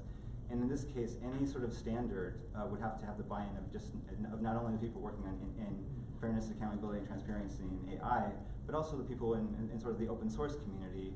And there's not even yet a model disclosure. That standard is still being sort of, one of these models will win out, but that hasn't happened yet. So it could be that this is too early to even talk about, but to me it actually seems like the right time. So in closing, again, this is a work in progress, and it may very well turn out that the right answer is not licenses or terms of use. But at a minimum, we think that the curators of data sets should be thinking about these issues, and that repositories, they should find ways to respect and provide those options. And that's it. Thanks. Any questions? Nothing. Yeah. So I know nothing about what you're doing except that, but my question is really about the main concern that you're trying to address. Right. So I'm trying to figure out whether you're worried about the robustness and reproducibility and reliability of the algorithms, or whether you're worried about innovation and sort of the extension of the research in a new direction. Which of those are you? Yeah, I mean, I would say that I'm most concerned about. It's not so much the robustness, but just the ability to investigate and sort of audit an algorithm. What's happening in a lot of cases, people will bring due process challenges to the use of an algorithm in a way that affects them, or this happens a lot in law enforcement. Rebecca Wexler's work covers this quite a bit. And Elizabeth Jo's paper on the new surveillance talks about this too, where people say that we're not going to share information about how we're using the service because it includes proprietary information. So I'm just wondering if there's a way that you could actually flip that around to say that because you've used this data set, you have to comply with some basic norms of transparency and accountability. Yeah. Yes. So that's one thing seems like you're doing. The other thing I kept hearing, but not as explicitly, was that you're sort of building the licensing legal infrastructure for communities to construct a variety of different sharing systems, or their own governance. Yeah. Right? And so there's and it need not be at the tail end where you're trying to audit and deal with bias and transparency. It may be that you're providing the inputs necessary for there to be competition, or at least Yeah. maybe you ought to be thinking about it. Yeah. And then I'm trying to say what you ought to, one way to broaden what you're doing is Uh-huh. to think about, so this is true with medical data, it's true, there's a variety of different areas where access and governance of data requires the licensing infrastructure to be more flexible. Right. Not necessarily standardized, right, where we're gonna settle on a standard for this to happen, but rather flexible licensing standards that are gonna be adaptable for different communities, whether at the tail end where you're trying to deal with transparency issues for public facing things, or because you need to enable access.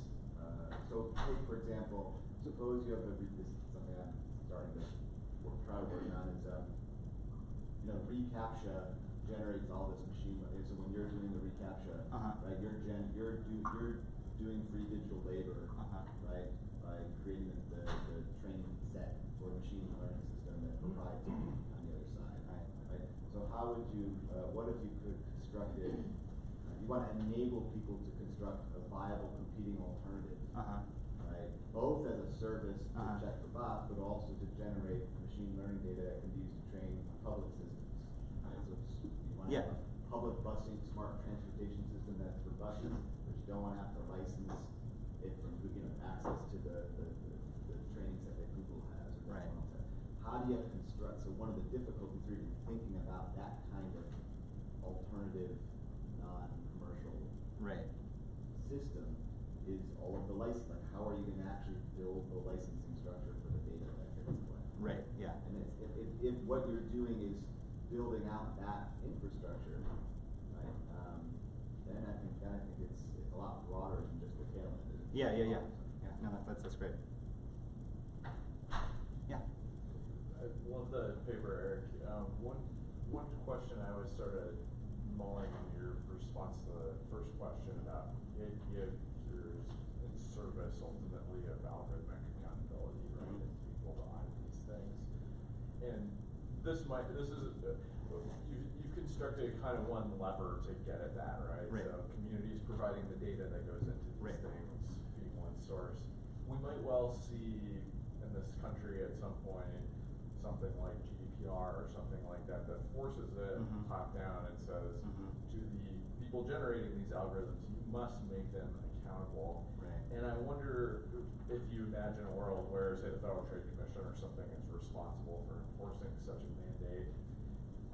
Are the people generating, big players in the space, going to go to the FTC and say, we're sorry, we can't comply with this because of intellectual property concerns, and what's the FTC going to say? Right. My inclination is going to say, is that the FTC is going to say, well, go figure it out. Right. Like, I'm sure you can work something out with all of the people that you're getting the data from, and if you can't, then too bad, don't use it.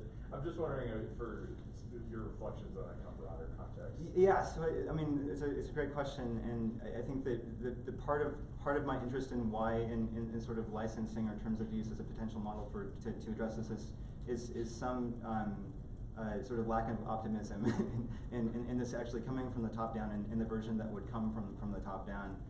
Being some version that still says you must share it with the FTC, and then we'll look at it and we'll tell you whether or not it's okay. But I definitely think that I mean, to the point about flexibility, that's important. That I see licensing, if anything, as a sort of a gap filling function to deal with what is not being dealt with in that way. But when my concern is when the FTC says you go work it out. What will be worked out will largely reflect the preferences of sort of the larger players in this space, and so I think there just needs to be a mechanism for people who are I think focused on non-commercial uses to make sure their preferences are being expected. Yeah. One other suggestion along those lines that I might work in is to say you might actually use this kind of thing that you're talking about to aid the FTC's oversight or some agencies' oversight of such things. So you see this at the FCC all the time when we're auditing, for example, automatic speech recognition algorithms for providers of relay service, and they say we can't make the details of how this works available for public comment. It needs to be all under seal and redacted because it's got all this proprietary algorithm data stuff, and they handwrite, and the FCC says, okay, fine, we'll just leave it under seal. So you could think about this as a way to increase public accountability even with a top-down approach. give that, that's great. Yeah. Okay, all right, thank you all.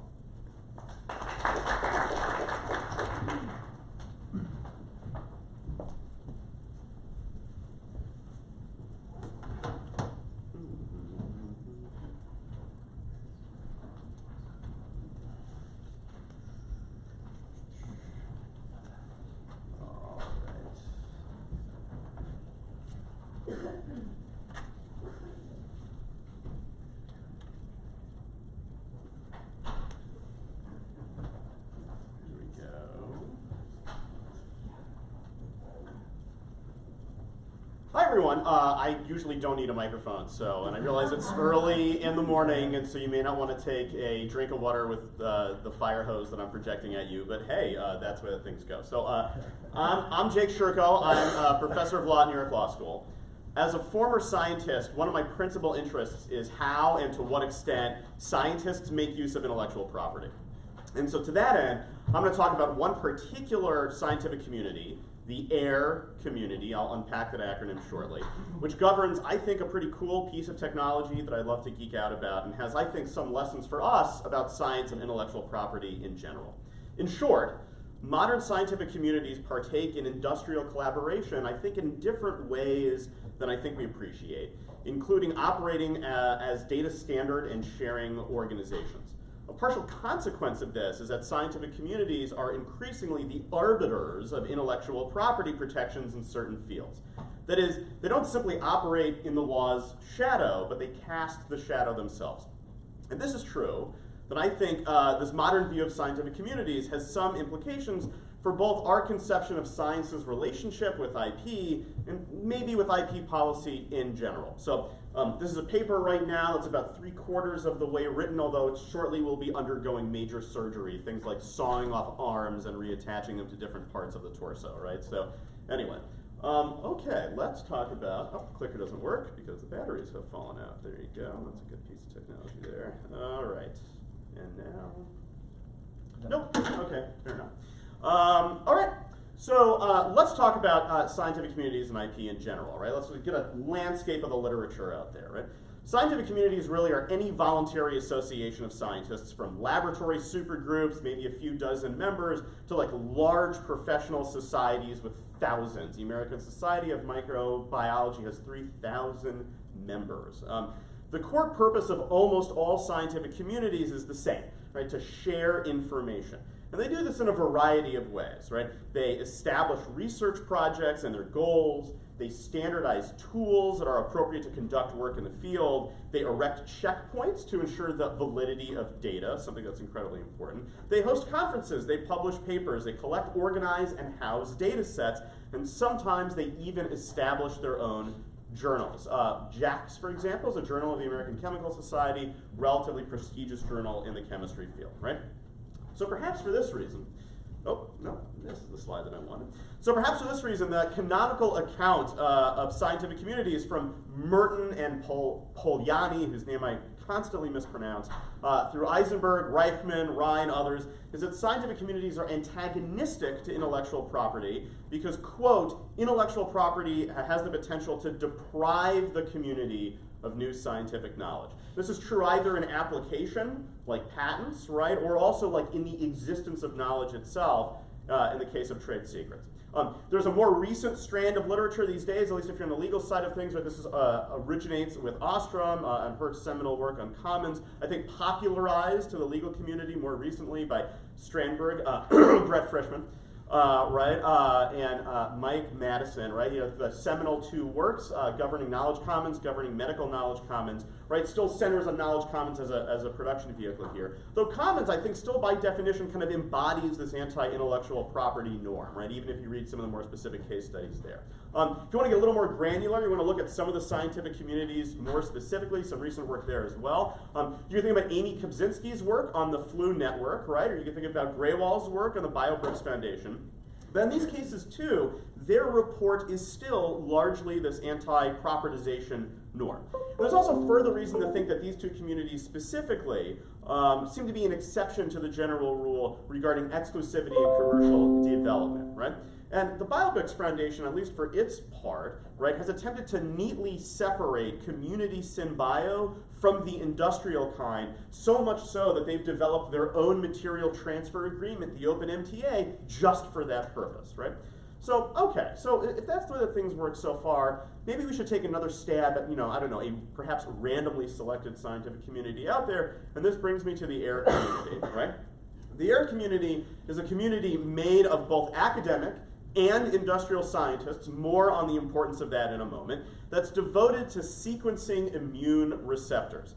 To understand why that's important and why this community may be important for our investigations of IP in scientific communities, we do need to understand a small bit of science. I'm sorry, there will be a quiz afterwards. I hope you brought a number 2 pencil. So here we go, right? Contrary to popular belief, not every cell contains the same genetic information. Indeed, the cells of our immune system are highly genetically variable. This allows cells to make a wide variety of immune receptors, proteins that can bind to foreign material, like invading bacteria, and then to signal to the rest of the immune system to destroy them. Immune cells make this wide variety of receptors by randomly combining snippets of several genes to make a single receptor. This is what allows your body to develop an immune response to something your body has never seen before or could otherwise predict.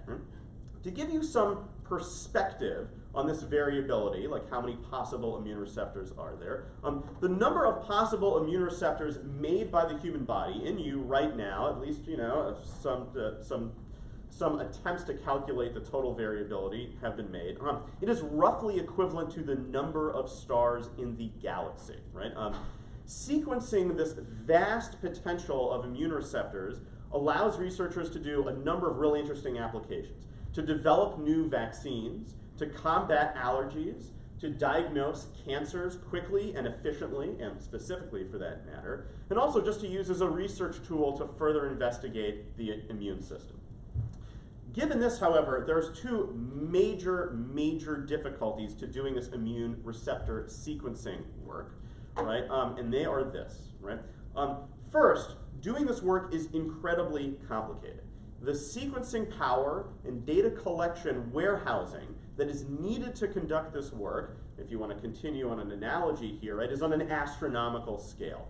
Generalized sequencing and experimental design that typical sequencing laboratories have cannot keep up. So as a consequence, academics in this field need industrial partners, and there's a number of major players out there. Adaptive Biosciences is one, Takara Bio is another, to simply get the job of basic scientific research done. And these companies aren't just service companies, right? They are involved in the experiments themselves. They work with academics to design their own experiments, to run them, to collect the sequencing data, to warehouse it. These industrial players are partners in the truest sense of the term. They are co-authors on many of the academic papers that come out in this space, right? I want to be clear about what this is not as a consequence. This is not a public-private partnership with some kind of end industrial goal in mind. It's not even a research consortium where all the different players are all trying to tackle some larger problem that no individual could do themselves. It's not a collaborative research agreement between universities and industry that's predicated on tech transfer. It's industry input as a necessary component of basic academic research. The second problem with doing some of the AIR sequencing work here is that the practical application of sequencing data is often not known until much later. Specifically, which sequence among billions may eventually be commercially viable or not. Which one, for example, is going to be the sequence that you are going to use as a scaffold for vaccine development later? Can you find the billion-dollar needle in a massive, massive haystack? You often don't know if you're in the business of just producing lots of haystacks. This means that sharing this AIR-seq data is somewhat fraught.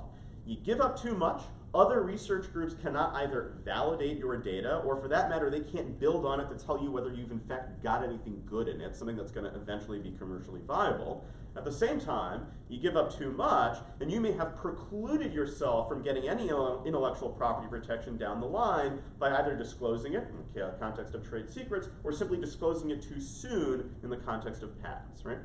So in 2017, a large group of scientists, there are about 130 of them spread throughout the world, established the Adaptive Immune Receptor Repertoire Community, or AIRR, or just the AIR community, if you will, as it is named. And somewhat interestingly, one of their very, very, very first orders of business was to tackle these two problems engaged in the sequencing field by establishing an IP policy for AIR community researchers. Interestingly, somewhat differently from some canonical accounts of the way that scientific communities work, this was not an anti-IP policy, nor, somewhat oddly enough, was it structured around a commons either. It was, instead, a nuanced, community-crafted, case-by-case protocol about how to align sharing AIR-seq data by allowing research groups to selectively propertize some data that they wanted to withhold, but at the same time to allow other researchers to understand which kind of portions, which lacunae in the sequencing data that they have were missing and why, right? As of today, this was created something called MyAIR. This is the protocol that the AIR community has created that requires all data to be reported under this particular standard. This requires researchers to identify all of the inputs that went into their experiments, to describe their protocols for sequencing, including which industrial protocols were chosen and why, to report individual sequence data in a particular data format. This is to allow for reproducibility in some context, but this also includes allowing researchers to use these gaps if you want to withhold certain sequence data for intellectual property reasons, right? This, I think, is fairly different from at least most genetic sequencing projects out there. You could take the Human Genome Project as maybe the canonical account, right? Yes, it had some fits and starts about patenting ESTs, but ultimately, at the end, with the Bermuda Principles, the group recoiled at the propertization of genetic data. So far, I've been involved with the AIR community. I've conducted interviews with about a dozen AIR members so far. I've gone to the annual meeting. I've been reviewing some of the IP proposals from a variety of groups for things. There's now even a working group of the AIR community that is devoted to nothing except identifying intellectual property issues for certain data sets that are coming out of the group work here, right? All right, so if we think that the AIR community is in some ways indicative of some or many modern scientific communities out there, it's kind of, it would be interesting to think about why, right? And so here's a couple of thoughts. They're IP savvy, right? This is not a bunch of scientists saying, we don't care about the intellectual property contours of what we're doing, we'll let the lawyers do that. This is a group of scientists who said the very first thing we need to do is establish an IP policy. They're extremely data heavy, they're computationally oriented. The work that they are doing in many cases kind of blurs the line between basic and applied research, and it's dependent on industry, again, not as the end goal for tech transfer, but as a basic input for scientific work. If that's true, if these things will come up now and then for different scientific communities that we have, I think we may want to think about updating some of our views about IP in the scientific enterprise, at least kind of moving forward in the future, right? So first and foremost, I think to a certain extent, it kind of strains the notion that IP is this deleterious byproduct of academic and industrial collaboration that should be externally policed, as in the case of many public-private partnerships, right? The whole idea is that the public-private partnership is going to set limits on the type of intellectual property that the group can obtain. The AIR community shows how some technically difficult problems mean that a necessary involvement of industry just in basic scientific research, and how a community, even one that includes a large number of industry involvement, can establish a nuanced intellectual property policy. One could think of an overarching IP policy as a kind of a realistic compromise between two entities that simply need one another to get anything done at all. Right? Second, I think it really highlights the differences of slotting the data peg, you want to think of it that way, into the intellectual property hole. Much like Eric's talk just now, right? Some kind of really difficult problems about exactly what the appropriate IP protection is for data sets, right? As scientific communities become increasingly data generative in this respect, the IP issues are only bound to get more difficult, right? What does one do from an IP perspective with stacks and stacks of data that may or may not, and we don't know once it actually gets produced, right, contain a billion-dollar needle, as I was mentioning earlier, right? Copyright's a terribly poor fit, patents don't really work that well, trade secrets do in fact cut against the grain of data sharing as the purpose of the community. Like, well, what do we do, right? Third, it demonstrates that scientific communities make IP policy as much as they operate in its shadow. They do so by being data arbiters, that is, data standard setting organizations for a particular branch of research. By setting data standards, industry and academic players of scientific communities control what gets protected, how it gets protected, and by whom, right? If this is true, right, if this is indicative of non-scientific communities, the AIR community is not some really kind of extreme special case, maybe we want to think about some possible prescriptions about IP policy in general, right? So first things first, I think that debates about IP reforms for industrial diagnostics may be kind of outmoded, right? If the line between academic research and clinical diagnostics is being blurred, as it really seems to be in the kind of AIR research case, I'm kind of happy to explain some of the ways that this happens on the ground during the Q&A, right? If scientific communities are essentially controlling research paradigms and consequently intellectual property for certain platforms, even like a maximalist intellectual property approach is not going to kind of move the needle on which diagnostics get produced or who's going to be incentivized to do this, right?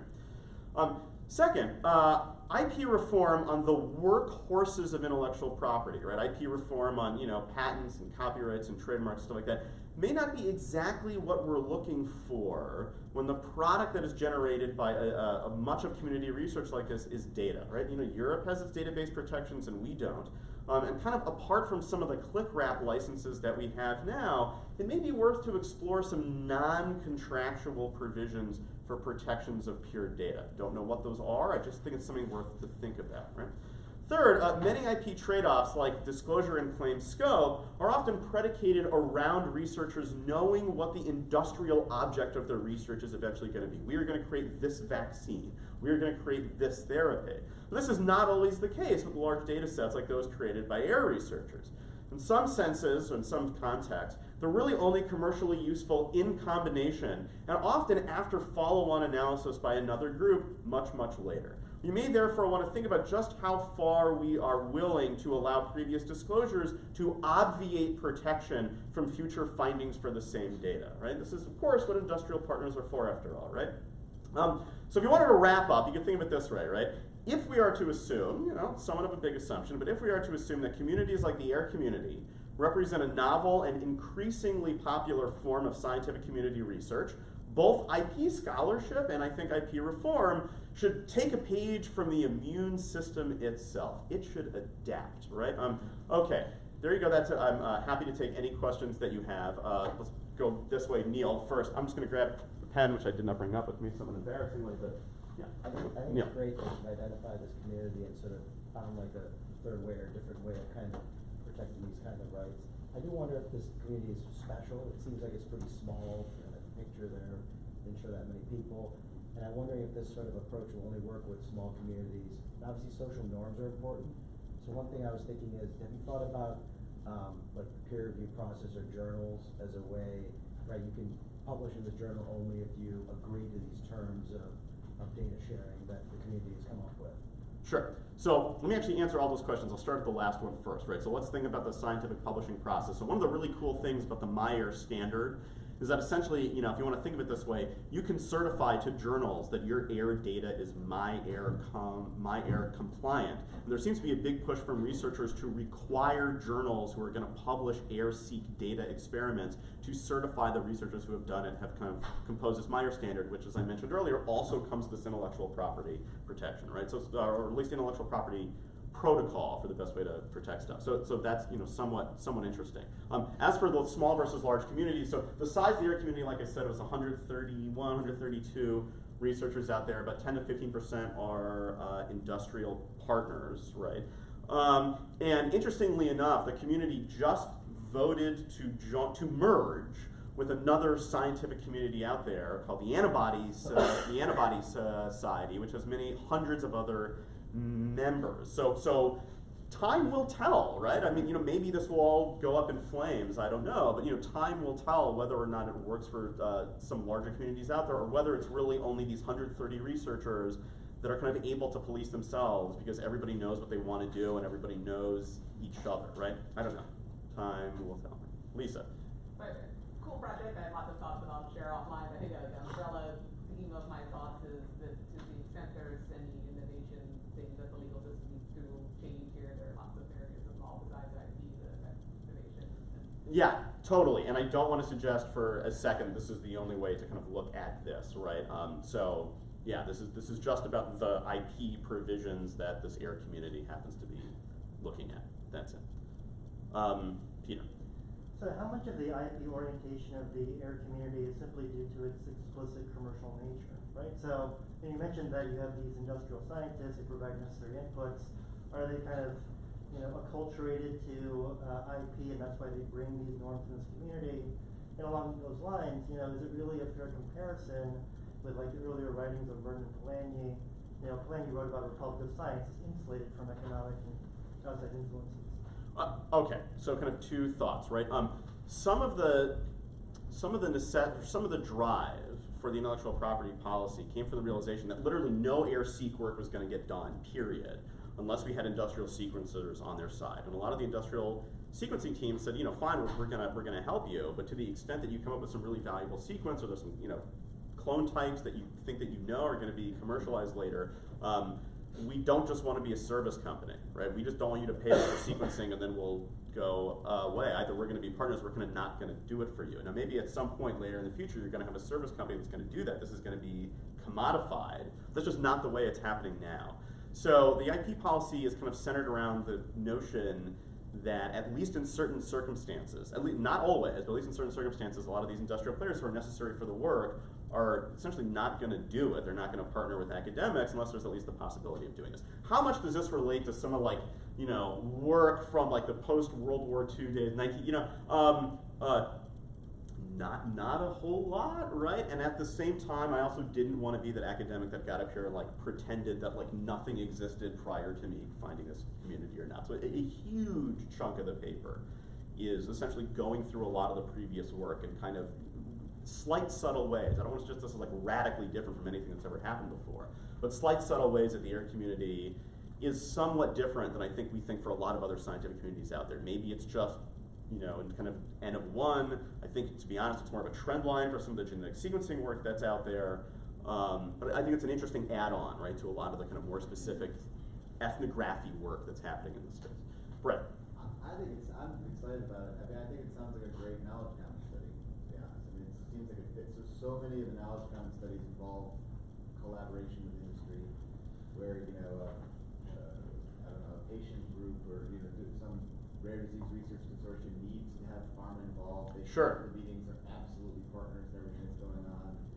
It sounds very much, and the fact that it's a little different and there's some shifts, it's like a one-off from, I think that's the beautiful thing about, studying it the way you're doing it, as a deep case study, yeah. The community doing the interviews or getting on the ground and then exploring what's a little bit different. A lot of the groups, a lot of the knowledge common stuff does in fact, it's built on top of IP, so it's about collecting IP and sure. working together to sort of come up with a way to see a path forward over different kinds of dilemmas, whether the dilemma is a coordination, a prison line, there's all these different kinds of things that are in the way.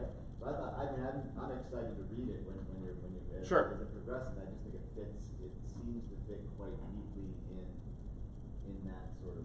Yeah, it's interesting that the academics have a slightly more favorable view of intellectual property than I think is the case in some of the commentary. That's not to suggest this is a radical departure miles away from some of the other studies that are happening, but it is a slightly different flavor, some of which is predicated by the technology. Well, they have to deal with it. So because you're talking about the academics in your community, right? Right, yeah. The academics in a lot of the communities that we've studied in various case studies are in the exact same boat. They're basically like, we need to participate with the market to build the bridge with commercial actors. We gotta sort of navigate IP. And sometimes IP is, working with IP rights holders or even seeking IP is necessary to attract the kind of actor to come to the table in the first place. So yeah, I think it's an interesting, it fits nicely with a lot of the other case studies. Sure. Very cool. Thanks. 0 seconds. Thanks.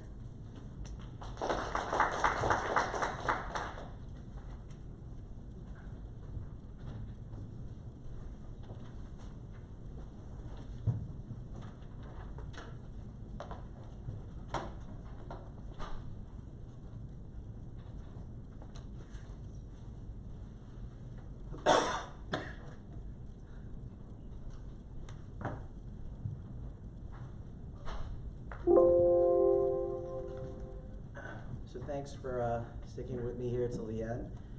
This is a paper that's joint work with Thomas Krause, who's at the Hall Institute. And I met Thomas actually at a conference kind of like this a couple years ago, and we just started talking and said, oh, this might be an interesting project to work on. And so the focus here is on women as political leaders, right? So as you all are aware of, there's unfortunately still a gender gap in political leadership, but it has declined greatly over the last 30 or 40 years, So female parliamentary representation is up, the percentage of female mayors has gone up, and most notably, you can see with the U.S. House of Representatives elections last fall, we're up to 23.4% women as representatives in the U.S. House of Representatives. Still, there's a ways to go. So there's an extensive literature in economics that tries to look at the effect of this shift over time in sort of the gender of political leaders, right? And various sort of notable economists have looked at different policy outcomes. So this Ferrer and Gurko paper, they've looked at the effect of women mayors on spending, employment, or crime rates. They don't seem to find any sort of effect of this shift, right? Esther Duflo and others have looked at the effect of female local leaders in India, and there seems to be more of an emphasis on investing in public investments such as clean water, educational attainment, right? And there's also obviously been an increase in women in state legislatures, and Ann Case and others have looked at the effect of that on spending on health issues and education, and there does seem to be an increase, right? So the question we're looking at is, what about innovation, right? To the extent we think that women leaders might hold maybe more long-run policy views, or maybe think long-run about economic growth, or about things that improve sort of the public well-being, we might think that there might be an increase in local innovation when you have an increase in women leaders over time, right? You also might think that there might be a sort of a effect on female inventors. So obviously there's an issue in terms of a gender gap in terms of the number of female inventors out there as well. So you might think there's this paper by Alex Bell and Braj Chetty and others that are looking at the effect of exposure to innovation. And so they find, for example, if you're a woman and you're actually a girl, you grew up in a city in which there are a lot of female inventors in a particular class, you're much more likely to become an inventor in that particular class. So there are these gender and technology specific channels that affect the kind of inventor that you can become. And they say, well, this sort of shows the importance of environment, and we have all these sort of lost Einsteins, folks who maybe grew up in a low-income environment or did not have discrimination in terms of gender or race, and they weren't able to actually achieve their full potential. Okay, so I'm going to skip this, but we're also interested in looking at the effect of political party on innovation. So you might be wondering at this point, how are you actually going to do this, right? Because the underlying big question here is this endogeneity problem or selection bias. So we're interested in looking at the effect of women mayors on local innovation. And again, by the way, if this is not obvious, local innovation is going to be measured by patent counts. All the standard arguments that say that patents are not innovation, you're all familiar with those, so I'm just going to table that, right? So one obvious problem here is correlation, not causation, right? Supposing cities that elect women mayors are more progressive, and progressive cities tend to be more productive in terms of innovation, right? Then you're gonna have this mechanical correlation between electing women mayors and having more patents, right? That's obviously not what we want. And so to get around this, we have to use sort of a fancy technique from economics called regression discontinuity. And this is very commonly used. And I'll just sort of give you the brief overview of what it's about and sort of the intuition behind it. If you haven't seen it before, it's a very cool technique. It's very powerful. And so the basic idea here is you look at close elections. You look at elections and you think of the 2016 presidential election, right? Going in, well, we thought we knew who was going to win, but it turned out it was a close election, and you couldn't really predict who was going to win the election in the end, right? It was kind of a coin flip. And so what you do is you compare female candidates who win close elections to female candidates who lose close elections. And the identifying assumption here is that in these close races, it's basically like a coin flip, whether the female candidate ends up on the winning side or the losing side, right? That's the key identifying assumption, and I'll show you some graphs to suggest that in this context, that assumption is met. Once you have that, basically what you have is, as good, we call in economics, as good as random assignment to whether you're a winner or a loser, okay? So in other words, it's kind of like a randomized trial in the sense that the ones who barely won the election are the treatment group, and the ones who barely lost the election and the male candidate won, right, are the control group. And so you can compare using these elections, and econometrically there's more complicated ways of taking advantage of people who are farther from the cutoff. You give them obviously less weight than folks who are near the cutoff meaning the 50% margin you need to win. But that's the basic idea, and hopefully that's clear.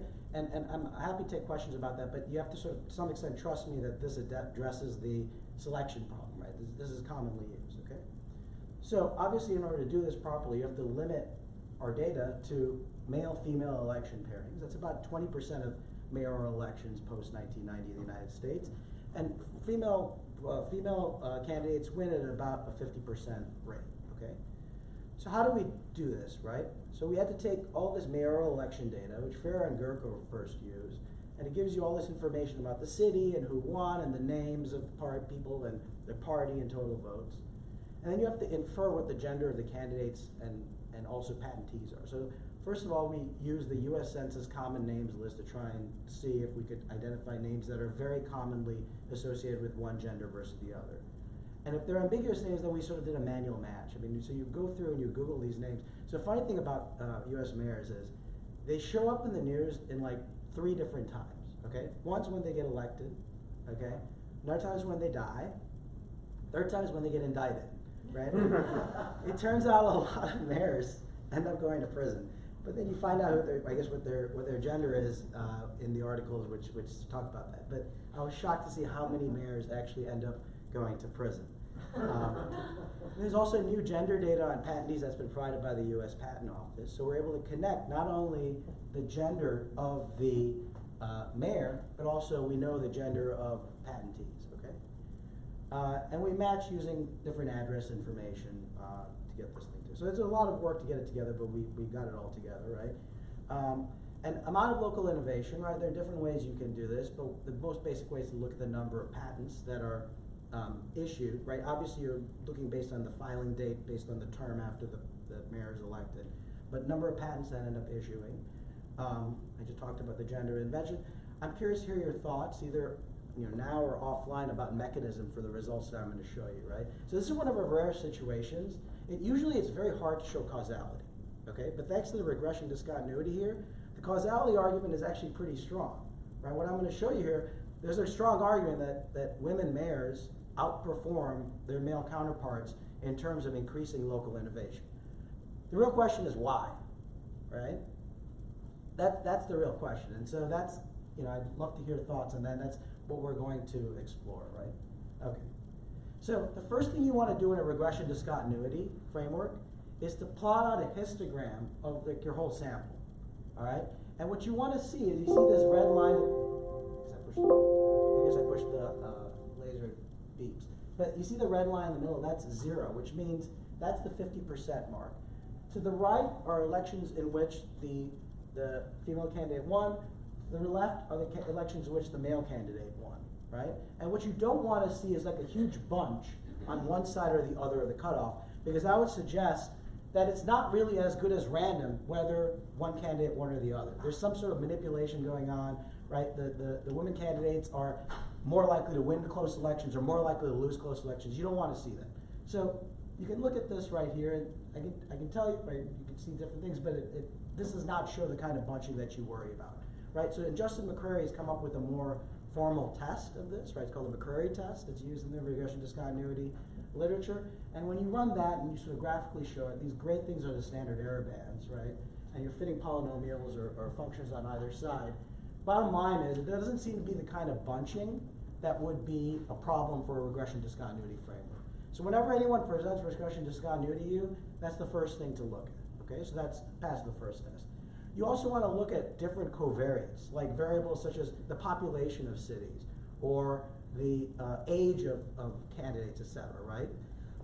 And I know this is hard to see, and I know it looks like these lines kind of diverge, but if you look at the standard error bands between right around the cutoff, they all overlap for these covariates. Again, these are covariates, meaning they shouldn't vary between the winners and the losers, because again, it's kind of as good as random whether you won or you lost, okay?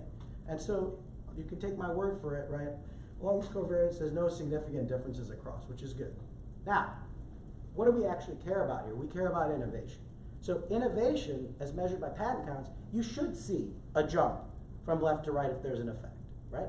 These covariates don't jump, but you should see a jump. And when you do that right here and you look at different variables, total number of patents and sort of the term, right? Again, it's a little hard to see, but you can see the standard error bands here. You know, they can slightly overlap, that's okay. But the point is that there's a statistically significant difference between the two, right? You can see that the right side, there's this jump up, you see? Whether you're looking at the total number of patents after a woman mayor is elected in a term, total number of patents by female inventors, citations, right? You can do it based on the number of citations of the total patents that are issued. You can look 2 terms in and the effect gets larger. So it's kind of persistent, right? And actually, if you look at incumbents, right, if you limit the sample to incumbents, the effect is generally a little bit stronger. So in other words, it kind of suggests that there's this cumulative effect over time, so that there is some sort of a policy change or some sort of a change that's leading to more local innovation, right? You can look again over 2 terms, right? And I have obviously the regression stuff. You can do the regressions. These are regression discontinuity estimates. But I think the graphs themselves are sort of tell the tale a little bit better. And so the bottom line here is, right, I think we have an interesting result. It fits not really as much into the law literature, right? So I wasn't actually as aware of this as being an interesting result, but I was told, you know, in the economics literature, this is a very interesting result. So economists are very interested by this. My question really is, what can explain this? Okay, assuming the result is real, that there's not selection that's driving this. What can explain this? What are the different mechanisms that might explain why women mayors appear to be more successful in terms of increasing innovation locally after their election? Thanks.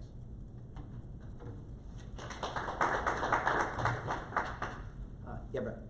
I don't have an answer to this here, what you're looking for, but I'm just wondering if you're planning on studying other measures of innovative performance. And, you know, because you've got the data that you can sort of identify when like the candidates and you've got that split. So are there other things you're looking at? If you have suggestions on what would be interesting to look for, that's doable. We can talk. Yes, I'm very open. I would like to. It's just hard. Everyone looks at patents because that's where the data are. So I would be open to that if there's a way. About what those things might be. I thought you might have been thinking about it. Yeah, no, I have thought about it. Nothing sort of concrete, right? I mean, you could look at, for example, like trademarks or copyrights or something like. You could think about looking at different areas that might be kind of different measures of innovation. But yeah, I mean, we have a data set that's good. Yeah, startup activity. The problem is also getting comprehensive data over time across cities and all of that. That becomes an issue, right? This data we have goes back to the 70s. The elections we have going back to like the 40s or 50s. So that, but yes, we talk more. I'd love to talk more with you about that. Yeah. So I'm not an economist. I don't play one on TV. So I have a question about reading this chart, right? So right here, citations first 2 terms. As I look at it, the 3 biggest margins of patent citation are actually not from left to right, but are on the polar ends of your of your graph, right? So it looks like the biggest citation outcome, right? It looks like about 0.9 plus female margin of victory. But then the next two largest ones look like they're negative 0.9 male margin of victory, right? So the thing to keep in mind is you see these standard error bands blow up. That's because there are very few elections in which it's a complete blowout one way or the other, right? So I would not look, I mean, it's part of the graph here, but I would not focus too much on the far end here. These point estimates are going to be necessarily more inaccurate. The regression discontinuity framework takes that into account. So it puts the most weight on the observations that are closest to the cutoff, because those are the ones that are as good as random. As you get farther from the cutoff, the argument to say like someone who wins with like 60% of the vote as compared to 40%, there might be real differences in those cities. So you want to put less weight. So this is called a bandwidth selection problem. What do you actually do? So how far away do you go? But I wouldn't worry too much about the ones over there because they're very imprecisely estimated, but they have very little weight too. If you're able to find more data, it may be worth investigating than I think perhaps more than you appreciate. Maybe the lesson being learned is not so much what the male-female margin of victory is, but just if you have a blowout mayor, right, that tends to suggest stability in the local economy, right? And generally speaking, if you're a mayor, you know you're going to be there, and there's no like term limits, and you're going to be there for a long, long time, right? You know that actually may be the thing that drives AdTech. It's just something. So the problem with analyzing that in a causal manner is then you don't have the regression discontinuity cut off. It's not as good as randomly assigned. Like you know the guy is going to win a blowout. So that's the gem. But yes, sure. I agree with you. Yes. This is really puzzling, and I guess I want to ask a question about mechanisms a little bit, or a couple maybe.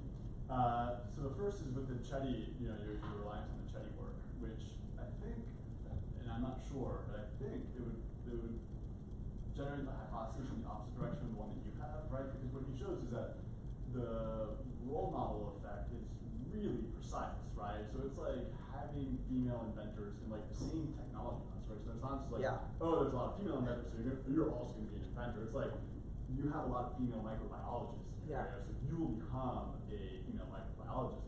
And so to me that would suggest in this context, like you have a high profile role model in the political arena, right? So to the extent that, you know, young women are making choices about future career paths on the basis of role models, you might end up seeing many more, you know, some women who would otherwise become scientists decide instead to become mayors, right? So I don't know what to make of that, but I don't think that Chetty's findings would generate a hypothesized mechanism that would explain this. The other thing here that I don't know, there's two other things that sort of concern me a little bit about, you know, what implications to draw from this, that you may have already incorporated your data, right? It's a short presentation, but one is like the difference between strong mayor cities and weak mayor cities, right? So, you know, if you have a female mayor in a weak mayor city, probably not going to be a mechanism related to the policies that female mayors are looking to adopt, but you might have some sort of role model effect, not Chetty, but like something like that. And then obviously reverse for the strong mayor cities. And then the other one is, and I don't know how you deal with this, is, you know, the mayor controls, you know, so there's like a political city and then there's an economic city, right? So, you know, if you're the mayor of Miami, you're the mayor for like 70,000 or so people, right? You're setting policy for those people. There's like, you know, 6 million people in the MSA and like key, you know, innovative institutions are not located in the city of Miami. So like, I don't have an idea of how to deal with that. Yeah, that is interesting to look at the, I mean, we could try and sort of expand it out to the MSA and limit it to bigger cities. That's an interesting point. The strong mayor, weak mayor, I think that'd be great. I think there's an objective way of identifying which the strong mayor, weak mayor, and you're aware of that. We should talk. I agree with you, the role model effect is unlikely here. First of all, you see the effect appears to be for all patents and for female inventors too. So it seems like it's unlikely to be a role model effect. That role model effect seems likely to happen over a much longer time period anyway, but it's just useful to sort of go and see and that the effect appears to be both there. Yes? How much of this data is skewed by who was the gender of the previous mayor? So, is all this under the assumption that their successor is replacing a male mayor, or is there some residual effect from was there a female mayor first? Yeah, so we could. Are you accounting for being is the new mayor replacing a female mayor or a male mayor? Yeah, so we can go through and look at that. It shouldn't have mattered for the regression discontinuity because we're actually not comparing within city before and after the election. We're comparing across cities and over time. So for example, in Chicago, for example, we elected a woman mayor for the first time in 30 years or 40 years or whatever. And we wouldn't be comparing Mayor Lightfoot to Mayor Emanuel, right? We'd be comparing her to a close election in which the male candidate won in some other city in the United States at some other time. So, but putting that in as a control, it should not matter, but it's something that's definitely worth looking at. It's going to matter as a control until you look. Yeah, exactly. So that's right. You could actually be skewing your data, and you may see more of a result if the female's replacing male or male's replacing a female versus, if a female's replacing a female, there's not going to be, there's no increase because it was already up. So yeah. It could, not accounting for the gender of the previous mayor could be skewing your data. Sure. Yes. Have you looked at employment numbers? We are connecting that data in to see if employment goes up. Yeah. That is. We're connecting a data set called NETS data in to try and get that number. Can I ask a quick question? So usually when you do a scientific comparison, you want to factor out and remove other factors before you compare this result.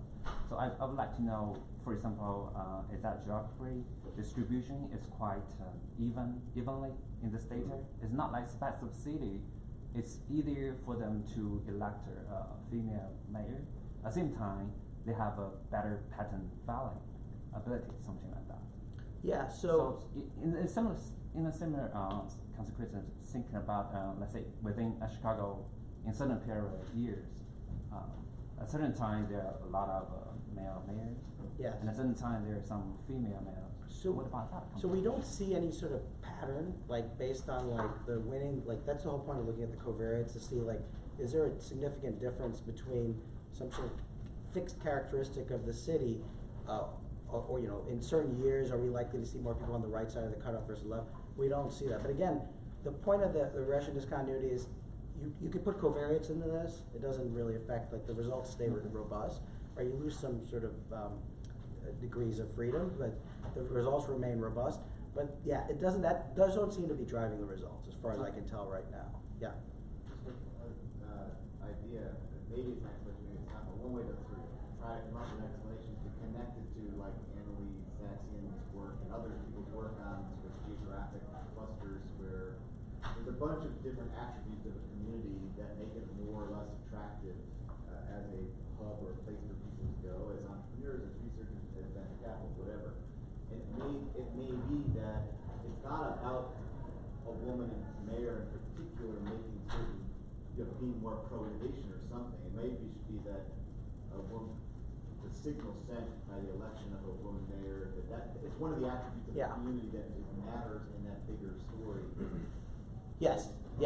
So connecting with those two might be an interesting way to, one, help explain it, two, might give you some more stuff to study.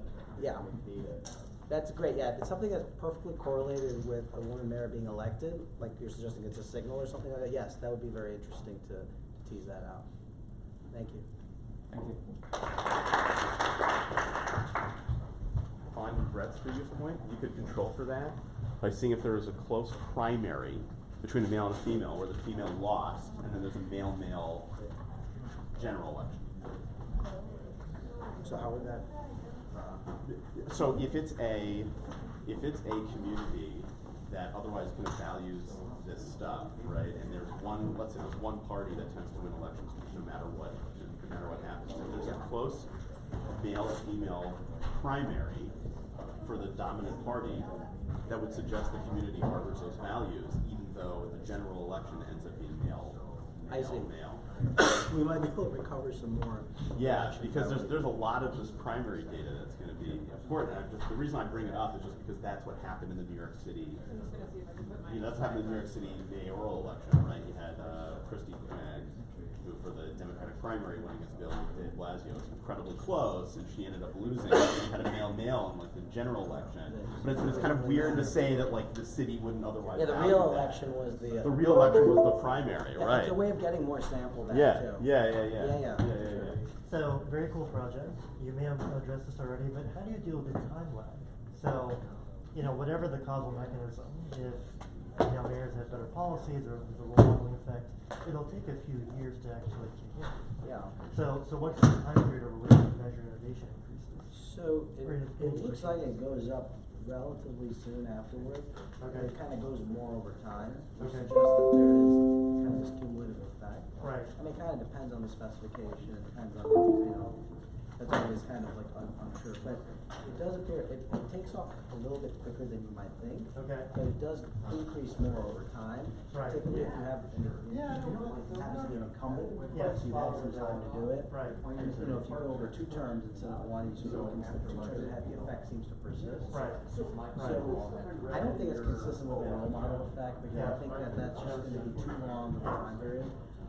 My guess is it's something to do with like local policy. Okay.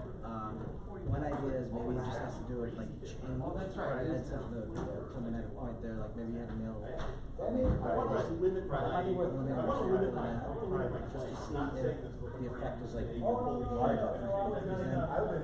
It's not kind of Brett's point. It's not even the fact that it's whether the gender. It's just like change. Yeah. And change increases, and that's just like you're like you embody change. Right. So I would be concerned though. So let's say you got a female mayor for 8 years. She puts in all these enlightened policies. For some reason, loses the election. Yeah. You might still see the gain from those policies in the first couple of years of the next mayor's term. But if anything, that would downwise the rest of it. Yes. Because if we find something despite of that, Yeah. if anything, it suggests that the estimate would be even greater, right? Right. But I think there's more parsing we can do in terms of like sequencing. Yeah. And the lag stuff is an interesting point. Yeah, it is surprising that it kind of kicks up. Right, but then the alternative is also possible. You have a male mayor who can make policies, and a female mayor takes office, and she has more. Sure. But there's no reason why that would be correlated with the post-election. Yeah. Thanks. I like just the overall structure of what you were talking about. It's such an important question. Yeah. I mean, it just struck me that most of the movies, most of the music we consume. This is digital music. Yeah, and that's it. I think focusing on why you're right. Why are big companies Digital music, digital society combined it. Yeah, that's right. Instead of using the concentration question, because I think it's almost the tail that wags the dog. They're being more concentrated because they have to buy up these companies in order to get, like Disney didn't come up with this stuff. They had to buy things. People are forced to go to retail externally. Like what is Disney? The Disney's innovation here is like Right, exactly. Yeah, it's all remakes. It's all remakes, right? And look at all the.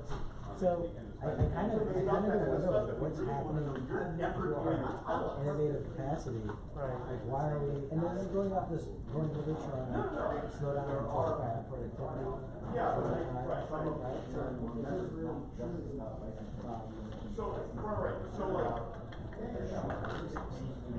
So the Art Big Consortium is a great example of the Art Big Consortium. The Art Big Consortium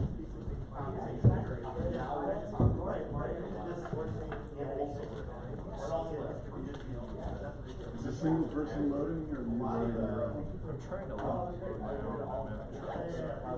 want to save it to the desktop? Yeah, I'm trying to. I've got this PDF. Are you? And it's downloading to. I You know, this is the first time I've embedded a video, and so I'm scared. I'm scared. No, not at all. Pull it, back it up and pull it up on the browser. Oh, I thought that just in case. I know. Shoot, this isn't working. Alright, we'll load yours and I'll try and figure something out. What's the issue? I don't know, I just can't get it to download the desktop. Are you doing it through your email? Yeah. Oh, that's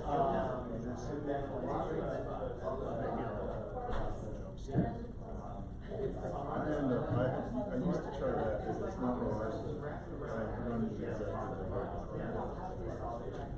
It's usually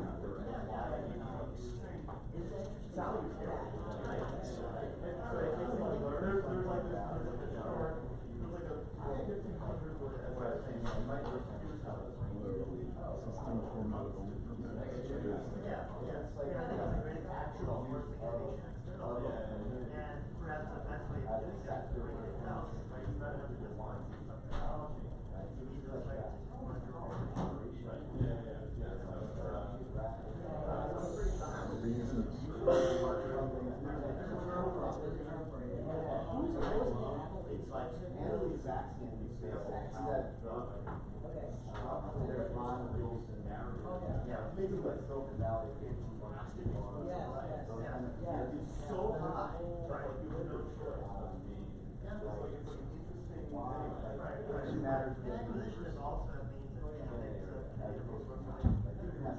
Right, yeah. Can I just test one thing? Sure. The gender.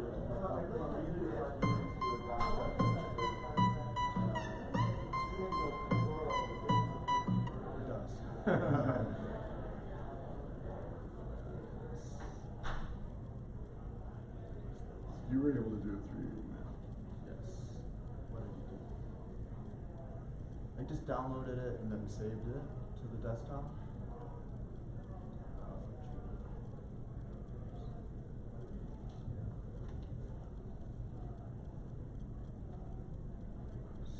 This is mine right now. Alright, where's the... Isn't it on the... CPU? Is it on the... Is there one on the bottom? No. On this side. Usually it's like manual request. Okay.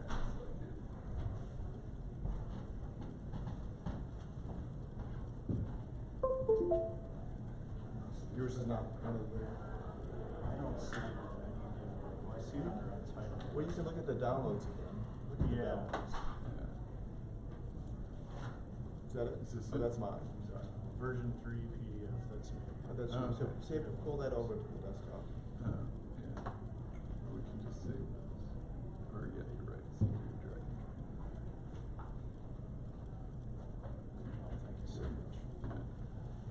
We put the collective technical knowledge. I've never run into that before. I'm Ed Leva. And Tony Bellini. Nice to meet you. Which books is not? We have a gentleman who was able to assist us. All the sound files are working? Yes.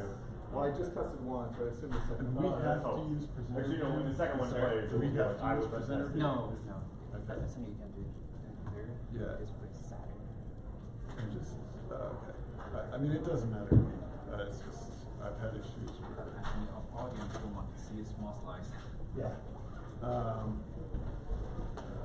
So, I guess I'm first, so we might as well just put it up, right? Let me just, eject Express.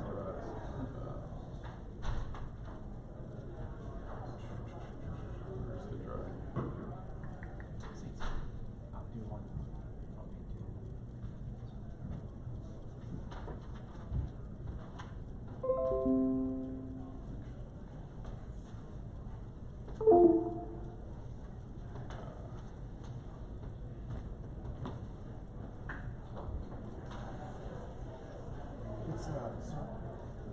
It's 22 minutes total. Yes, and usually we have like 15 minutes.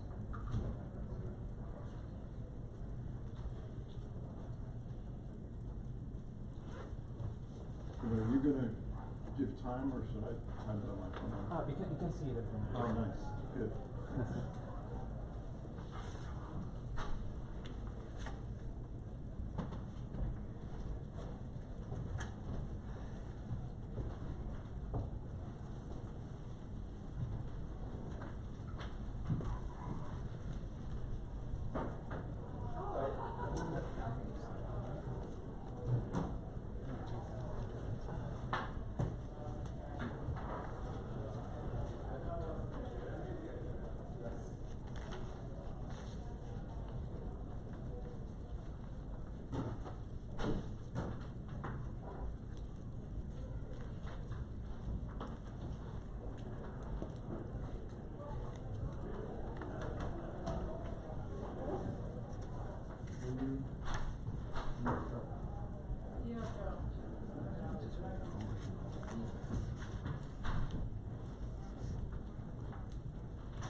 Still trying to figure it out. Looking for coffee. Yes.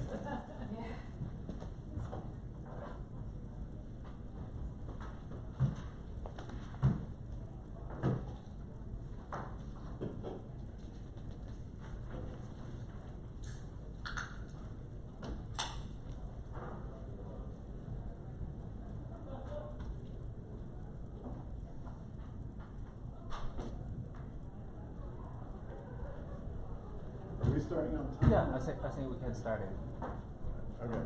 Do I need to go out to bring people in?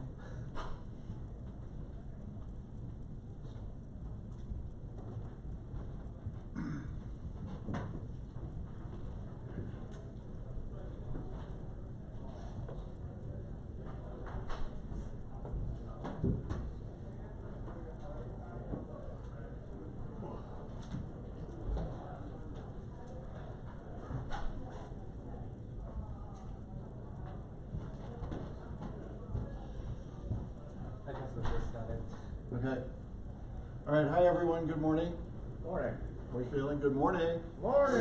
Thank you, all right. So hi, I'm Mike Carroll, American University, Washington College of Law.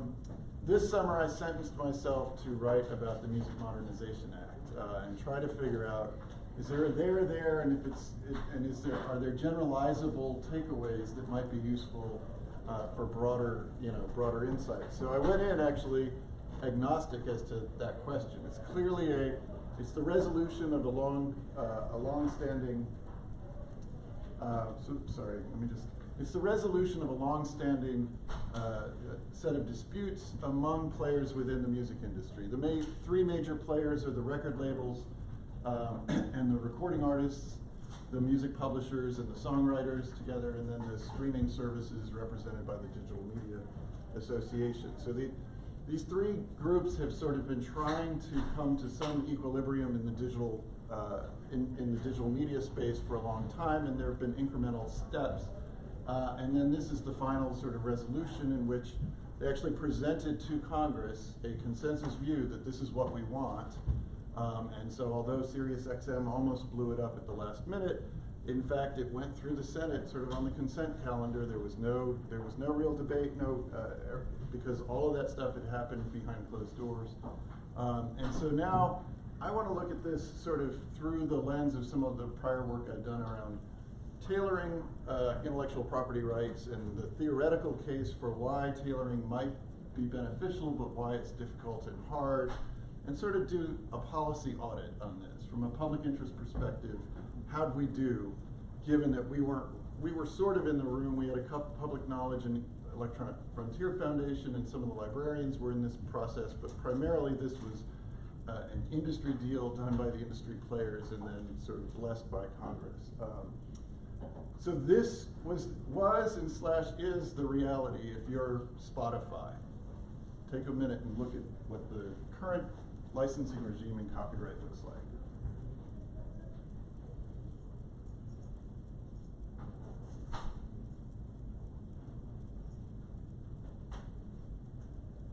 Got it? So remember, in copyright music, there are two different copyrights. There's a musical work copyright and a sound recording copyright. Under general industry practice, the musical work copyright is first owned by a songwriter who then enters into a music publishing agreement with a music publisher. They usually split the revenues, certainly from the ASCAP BMI revenues, 50-50. The music publisher generally controls the copyright and exploits it, and the songwriter just gets paid. The recording artist signs a recording contract in which the recording label basically pays an advance, and then if sales of the recording actually recoup the cost of the advance, you start getting paid for copies. Under the statutory license that Pandora operates under, recording artists also get a direct payment for the public performance of the sound recording. So you've got different rights. You've got the right to reproduce and distribute both the musical work and the sound recording, and the right to publicly perform both the musical work and the sound recording. And the way those are licensed, some are directly negotiated licenses, and then others are regulated licenses. And then so the Music Modernization Act attempts to sort of reconcile some of this, but does it happen? Well, it does. Isn't this great? Yeah, that's not what happened. Okay, that's what could have happened.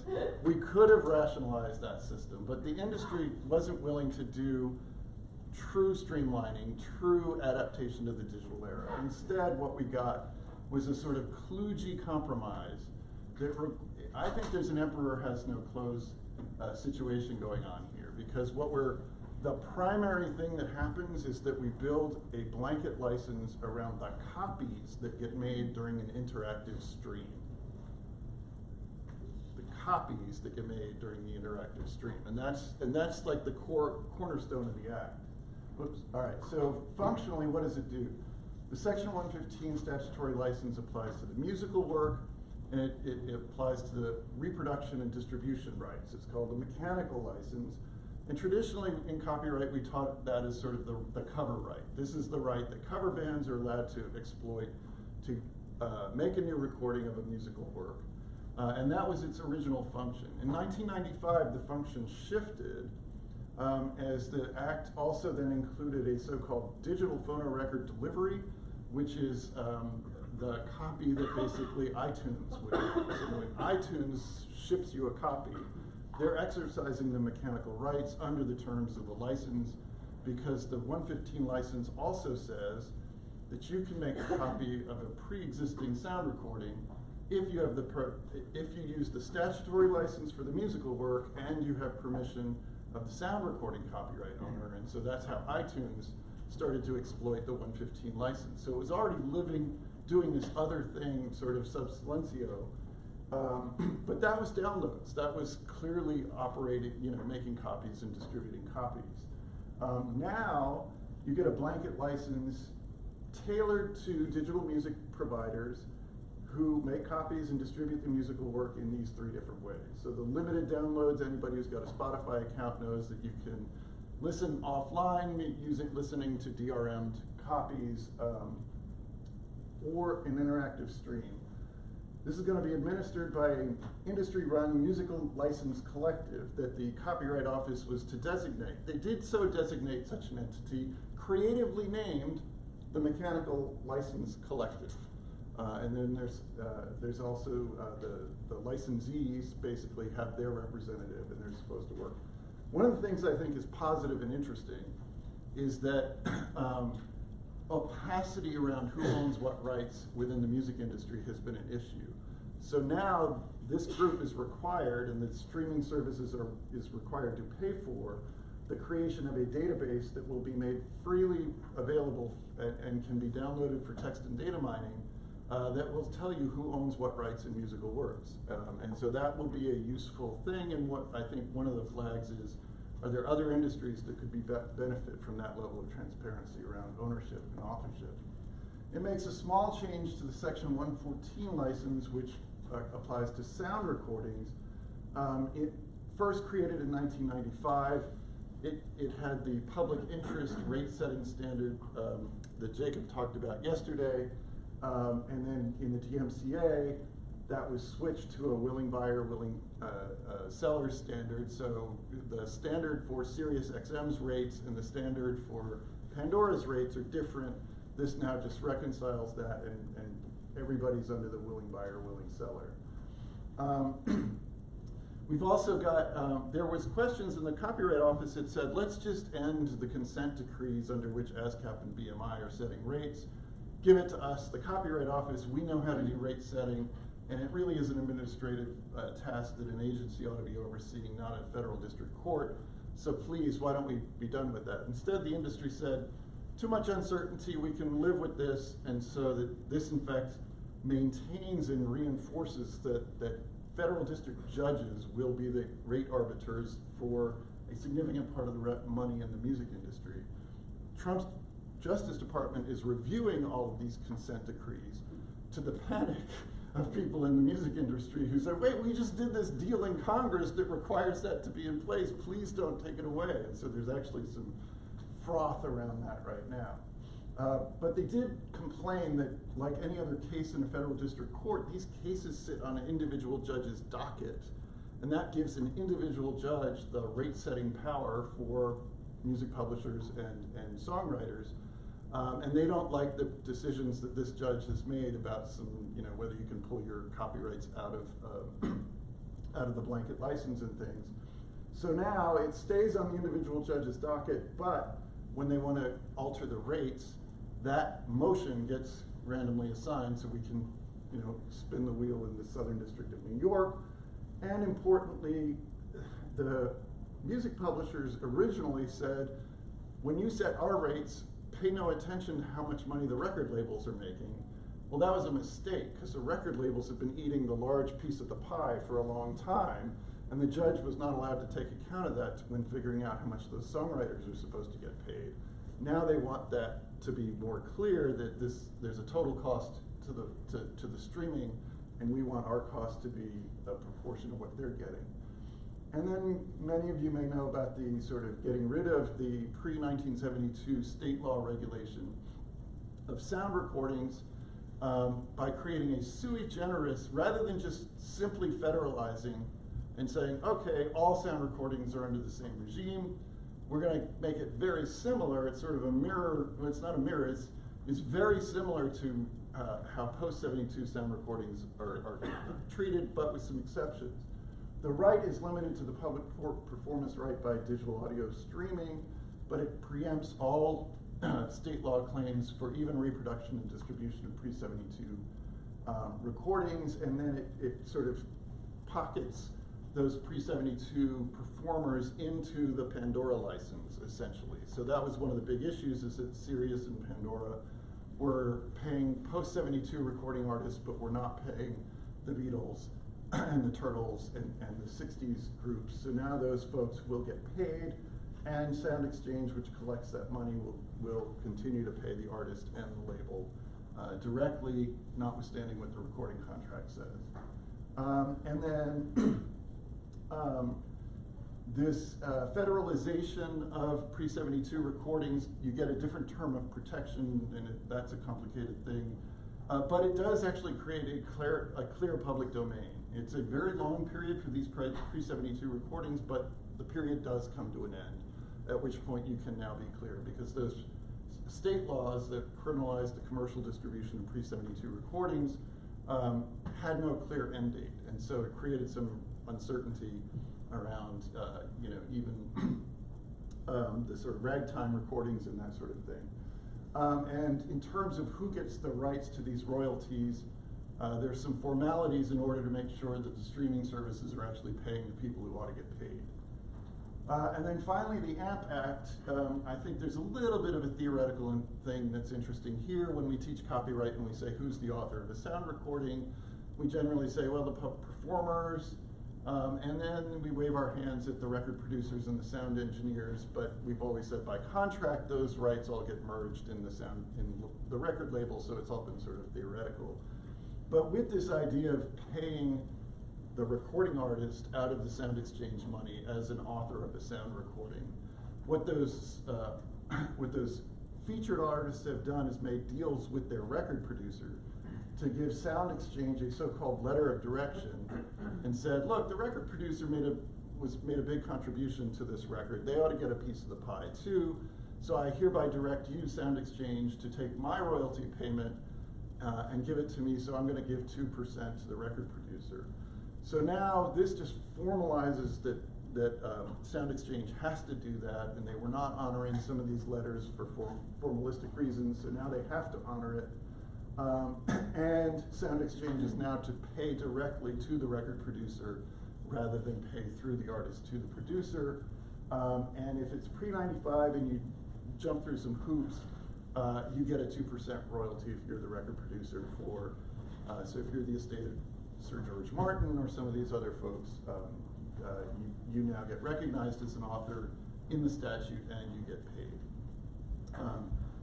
So I've written about the benefits of tailoring and sort of say theoretically one size fits all creates uniformity cost, and theoretically we could adapt the rights to the problem the rights are trying to solve, and the MMA is sort of a, you like your tailoring, you want some tailoring, we got some tailoring for you. Right? These are laws that only apply to specific rights within the music industry and to specific players. But I've always said it can be very efficient, it can be welfare maximizing, but only when done right. It can easily be captured and be done wrong and make copyright less efficient and worse. So part of the idea is which is which. To me, there's an interesting thing that's going on here. Back in the day, there was a time when basically music publishers and record labels were in rough economic parity in terms of the income that was generated from the exploitation of popular music. In the streaming era, because the music, ASCAP and BMI, when streaming was young, made a deal in which we'll just take a percentage of your revenue. We want there to be as many different streaming services as possible, and we'll take a percentage of your revenue. We don't want to put you out of business, and we'll grow with your growth. That was their theory of licensing. The record labels had a very different theory. We actually don't want 1,000 flowers to bloom. We used to have full control over the distribution chain. We realize we've lost some of that, but we only want to have a few big players that we're dealing with so we can have more control. And so we're going to have a fixed price per stream. That's how you get our music, and everybody pays the same thing. And if you don't have the revenue to pay for it, tough luck. And that's been the way the Section 114 license has been issued, and any negotiated licenses like those that Spotify. So, you hear all these songwriters complaining, I've had 3 million streams and I got a check from Spotify for $200. And then Spotify testified in this copyright proceedings, yeah, but we paid $250,000 for that recording. It's just all that money went to the record label. Yes, you songwriter got none of that. So it's that disparity that's being addressed here, but only indirectly. So I'm going to speed up because we only got 6 minutes and I want to hear. So we're going to create a blanket music around the reproductions that occur during an interactive stream. And the theory, when you push on the industry to say, okay, sorry, what copies are we licensing here? They talk about server copies, incidental copies, limited downloads. I'm going to have an argument, these are copies that don't count because you're only licensing the reproduction right. It's still a right that requires a reproduction in copies, and under Cablevision, these are not copies that count. Scratch that. I think these are impliedly licensed because if you've given me a performance license and the only way I can exercise my performance right is to make a server copy, then you have necessarily given me an implied license to make this copy. So I think this is the only copy that might have an actual basis in law. But the whole industry has basically agreed that the emperor has clothes. And so the streaming industry has sort of said, we don't think we need to pay this, but without prejudice, we'll agree to pay a mechanical license as a little tip. So now we're going to pay the same copyright owners twice. We'll pay you once through the public performance payment and once for the mechanical payment. So here's what they've done now is we're going to take the mechanical payment, that little tail that's going to now wag the dog, and make it the way we're going to bring all of the different costs for a streaming service together. So you pay your mechanical right as the higher of these two percentages, but then we deduct out all of the other all of your public performance costs. So you end up with a small margin, but you use this as the way in which we are going to sort of regulate prices in the music industry. This is the piece that I need to think more deeply about. But here's the sort of implied theory of action: is now that the rate judges get to take into account how much the record labels are making, they're going to give the songwriters, ASCAP and BMI, the right to charge higher prices. The total content cost mechanical rate does the same thing. That means that prices go up, streaming services get squeezed to the breaking point, and then the record labels will have to relent and bring down their costs. And there, in fact, have been some record label industry executives who've written blogs that basically say, okay, party's over. We agreed to this deal. We are basically agreeing to let the songwriters have a bigger slice of the pie, and we'll just step back. So that's one theory. Here's the more cynical theory: is prices go up, streaming services get squeezed, record labels come in and buy out the rest of the equity interest in Spotify, and then they've regained control of the whole distribution scheme. So I think it's too early to tell which of these two sort of futures, or if there's a third future. I haven't gamed it all out yet, but that's the implied theory of action: is that prices are going to go up for the musical work. Sound recording licensing, which is negotiated, is going to have to respond to that, and somehow or another we're going to get a more equitable distribution of music between the songwriters and the record labels. And this is really a balance sheet transfer for most of the industry, because the record labels also own the largest music publishers. Songwriters are going to see a little bit more money, but otherwise we're just deciding which subsidiary gets revenues and how.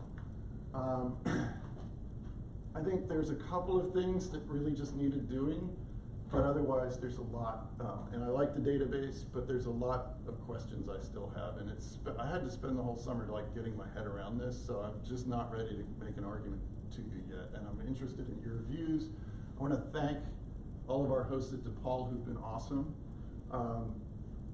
and give credit to the, I'm so sick of PowerPoint templates that are so boring, so I went online and found some CC licensed templates, so check out Slides Carnival, and thank you. So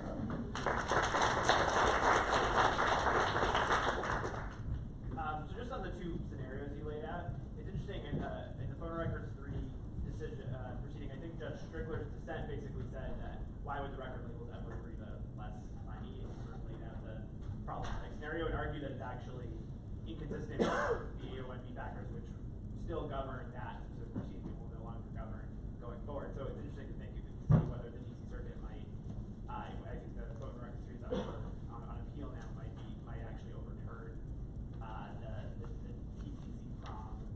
Yeah, I should say, so we're having an insider conversation here. So Spotify agrees to the Music Modernization Act and then appeals the rates that I just put up there, and so that's going to go to the DC Circuit, and everyone else is calling foul. Apple Music has said, we're fine, we're out of this, we're gonna abide by those rates, but we'll see, because it's the last gasp. But even if the DC Circuit overturns it, that's gonna be the future of how these licenses are gonna get administered. So this sounds, and this kind of builds up your response, this sounds like a great environment for companies that cross-subsidize their music streaming services with hardware sales or Amazon Prime memberships. Is this something that the folks in the record industry are paying attention to? Well, I think so. So I've stayed arm's length from those people, just trying to understand sort of what the public consumes of this. Once I feel like I have a better sense of that, I'm going to go talk to the players and get my sense of what their theory of action is. So I'm not quite sure. It seems like an opportunity to replay the same dynamic that we saw in the download market, in the ebook market, and I don't know how they don't see this coming. Well, unless they're gonna basically buy the distribution chain. That's why the alternative scenario is we do see it coming, but we're gonna own it. We're gonna squeeze it so the price goes down, and we have better leverage for that negotiation, and then we'll just acquire it. And then it'll depend on whether we enforce antitrust laws in this country anymore or not.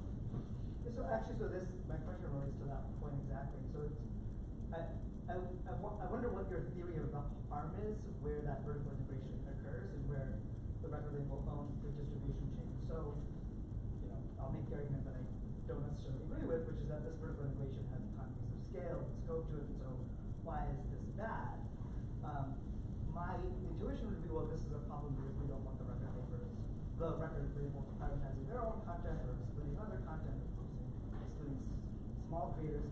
Is that the harm that you're worried about, or is there something else that I'm missing that's bad? Well, that and just control over price, right?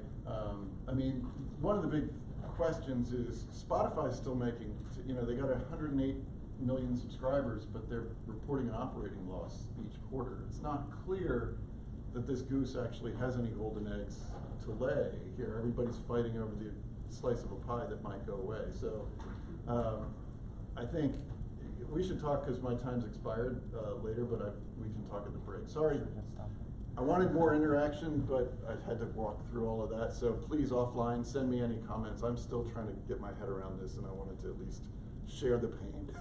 All right, thank you. Thank you.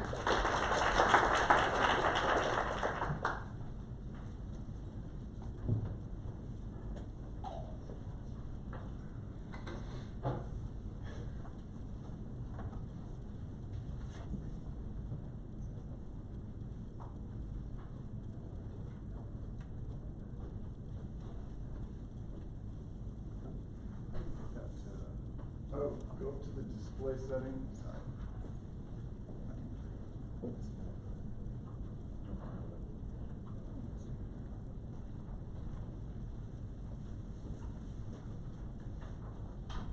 Okay, great. Good morning, everyone.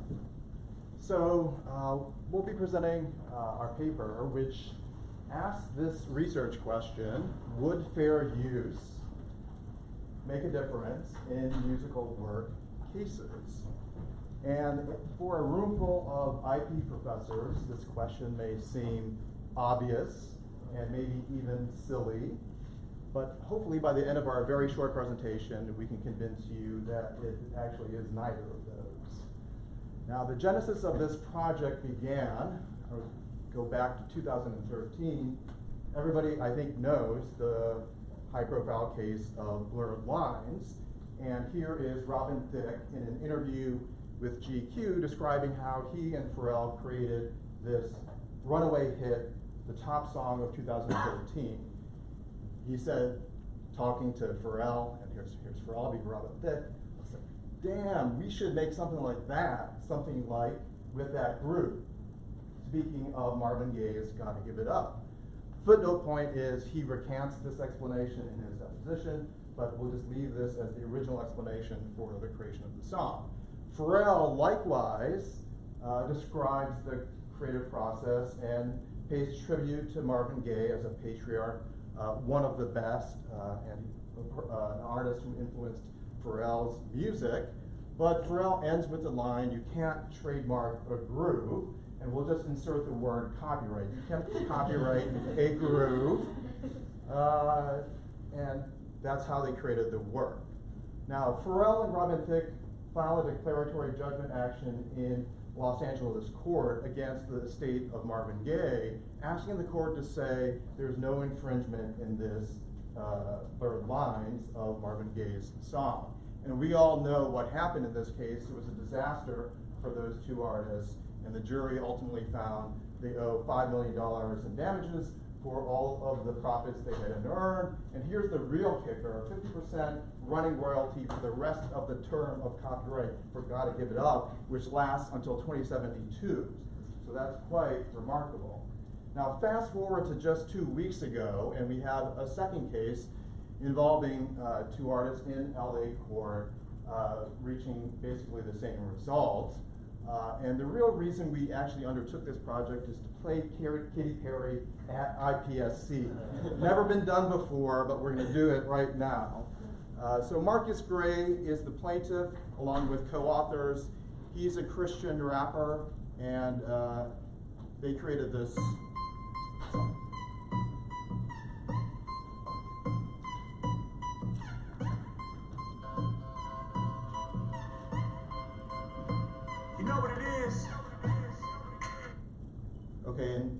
people know this, oops, sorry. People have heard this one.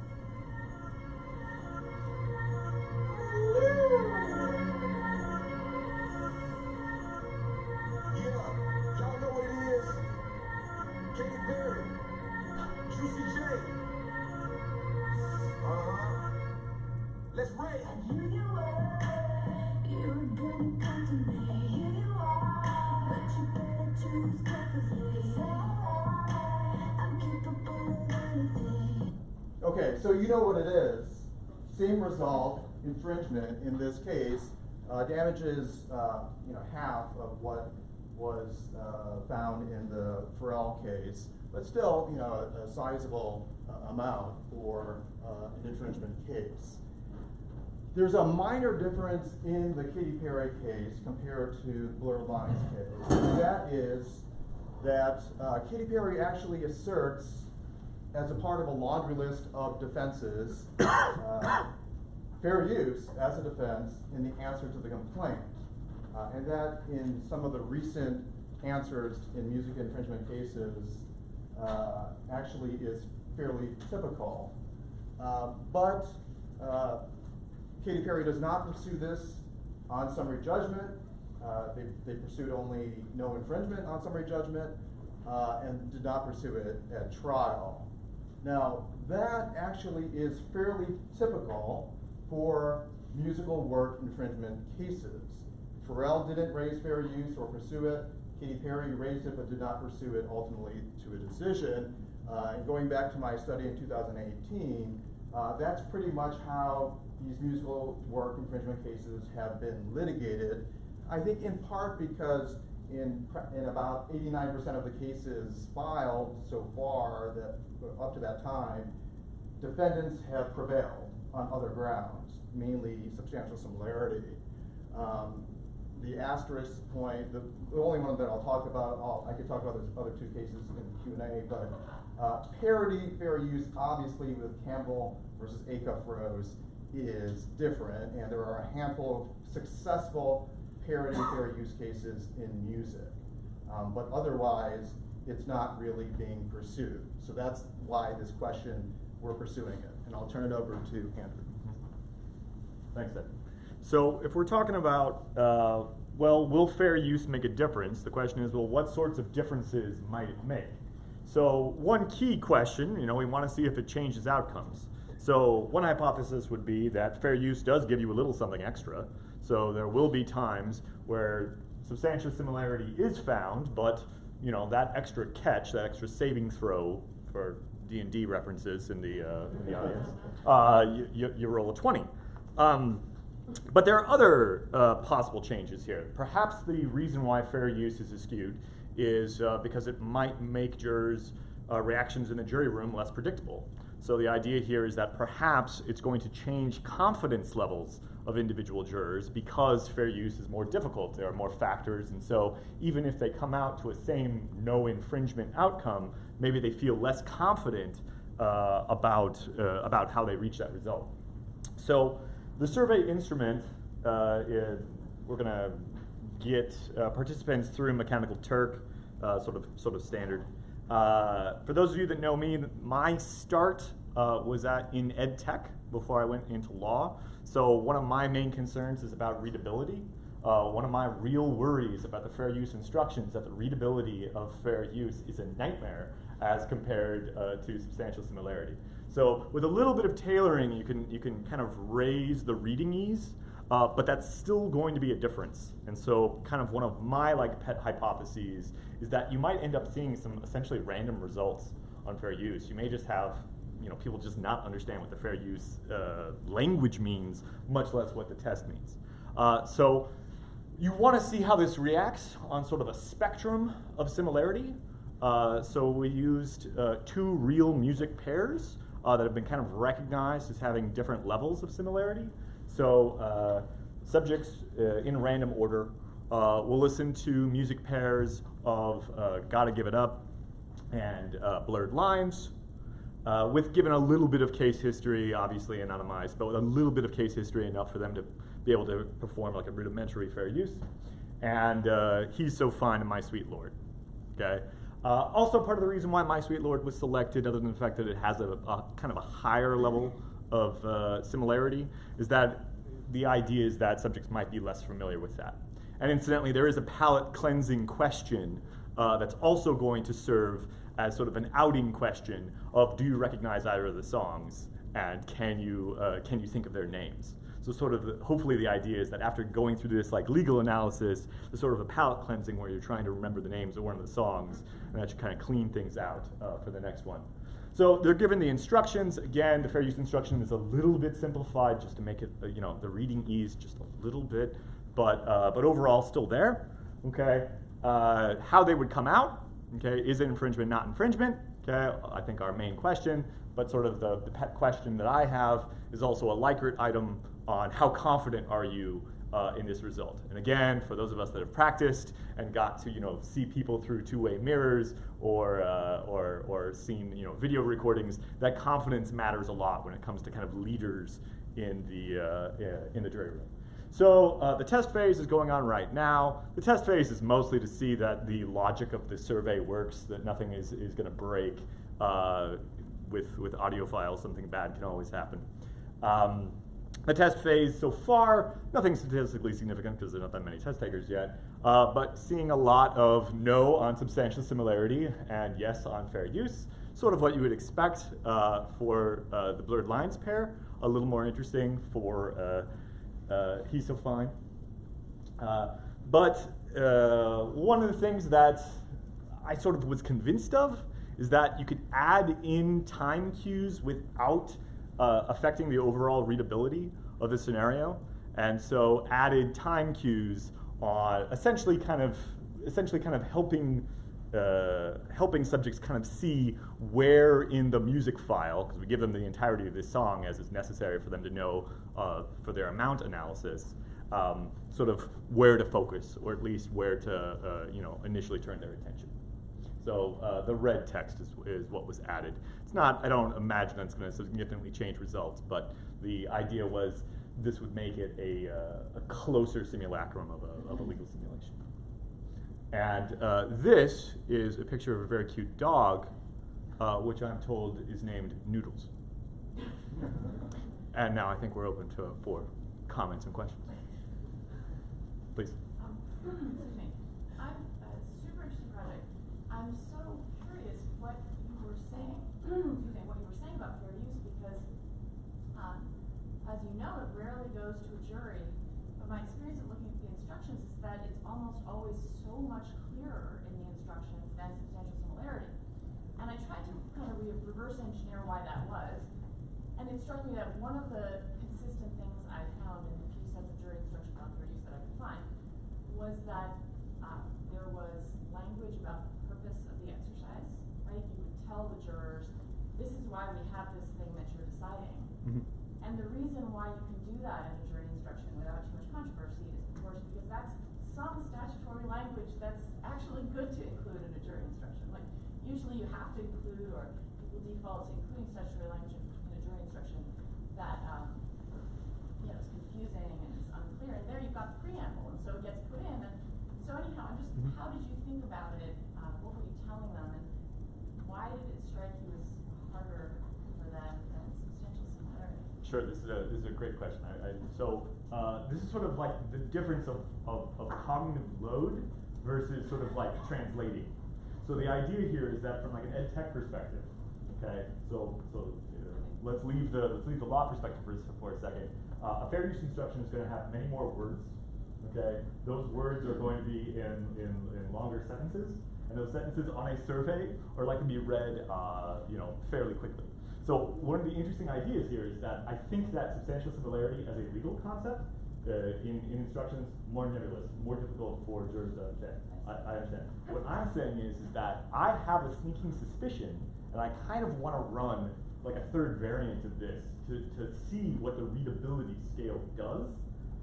Because what I think is that we're getting a little noise in the instrument. That what we think is the difference of like legal clarity of these two concepts is actually getting mediated or kind of mucked up by a difference in just sort of like cognitive load, readability, reading ease, if that makes sense. And the one footnote I'll add is we've highly stylized the substantial similarity instruction in part from the instruction in the Gay case. So I mean, we're not including extrinsic, intrinsic. I mean, we could give any number of instructions that would make it even more complicated and probably less readable for substantial similarity. We've done a very stylized instruction for that one. So I guess I'm interested in your choice of the Gay case. At least teaching my students, and my students pay a lot of attention to this. Their response is that is substantially similar. They think they're very similar, and then I ask them why, and then their answer is because we hate Robin Thicke. That guy is a jerk.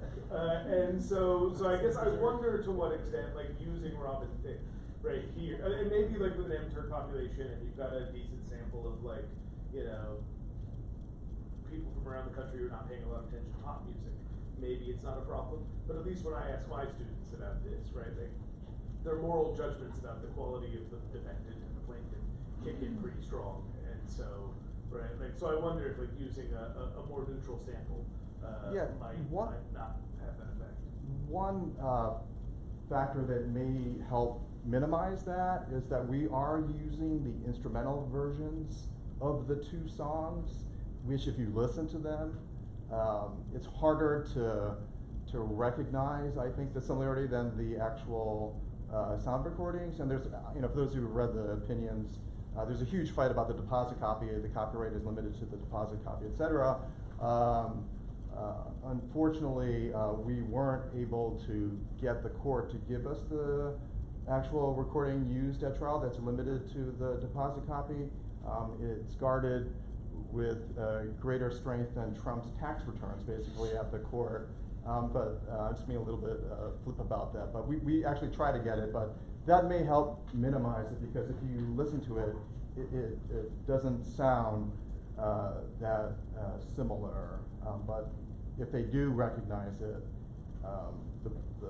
any ill will or negative feelings toward So you'll have that in your data. You can pull those people out if the people who recognize. Right, we can disaggregate it to see does recognition, which would actually be kind of fun, right? Because it would be further proof of, yes, hatred of Robin Thicke, which is a hypothesis. It'll be a footnote. But like, Robin Thicke equal jerk, you know, significant point of life. We should do that as a post-verdict interview.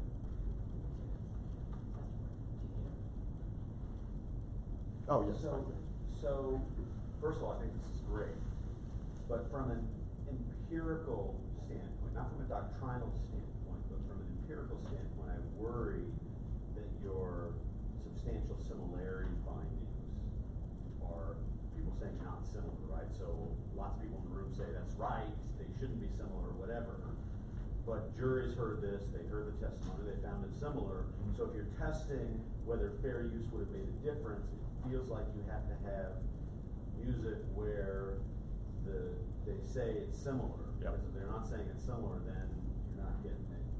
I feel like you have to throw out, you're going to have to only look at the minority where they found it was similar, I suppose. And I don't know what your preliminary results are on that. Sure, there's actually a couple things on that. So, so far the majority of test takers essentially are solicited. So there's a skew in the data to law professors and musicians, both of which are pointed out in the demographics. Both of these are like kind of part of the questionnaire. So, you know, that's the kind of a significant grain of salt for both. But this, again, is part of the reason why to give sort of a continuum of similarity. Like the idea here being, at least again, you know, going by commentary, that the amount of similarity in the first pair is less than the second. So the idea would be, at least in one of these, hopefully we can goose the number of SS numbers for the second pair. And then from that, you know, run further analysis. The second idea to that would be, with a large enough data set, even if we do need to run sort of a minority analysis, we still would have enough to do that.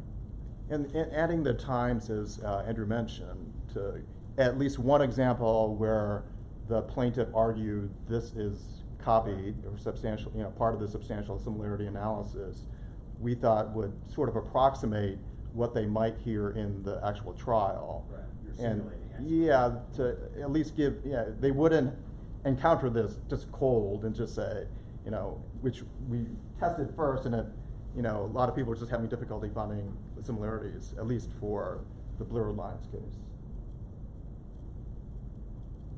Other questions? Okay. I think that's it then. Thank you so much.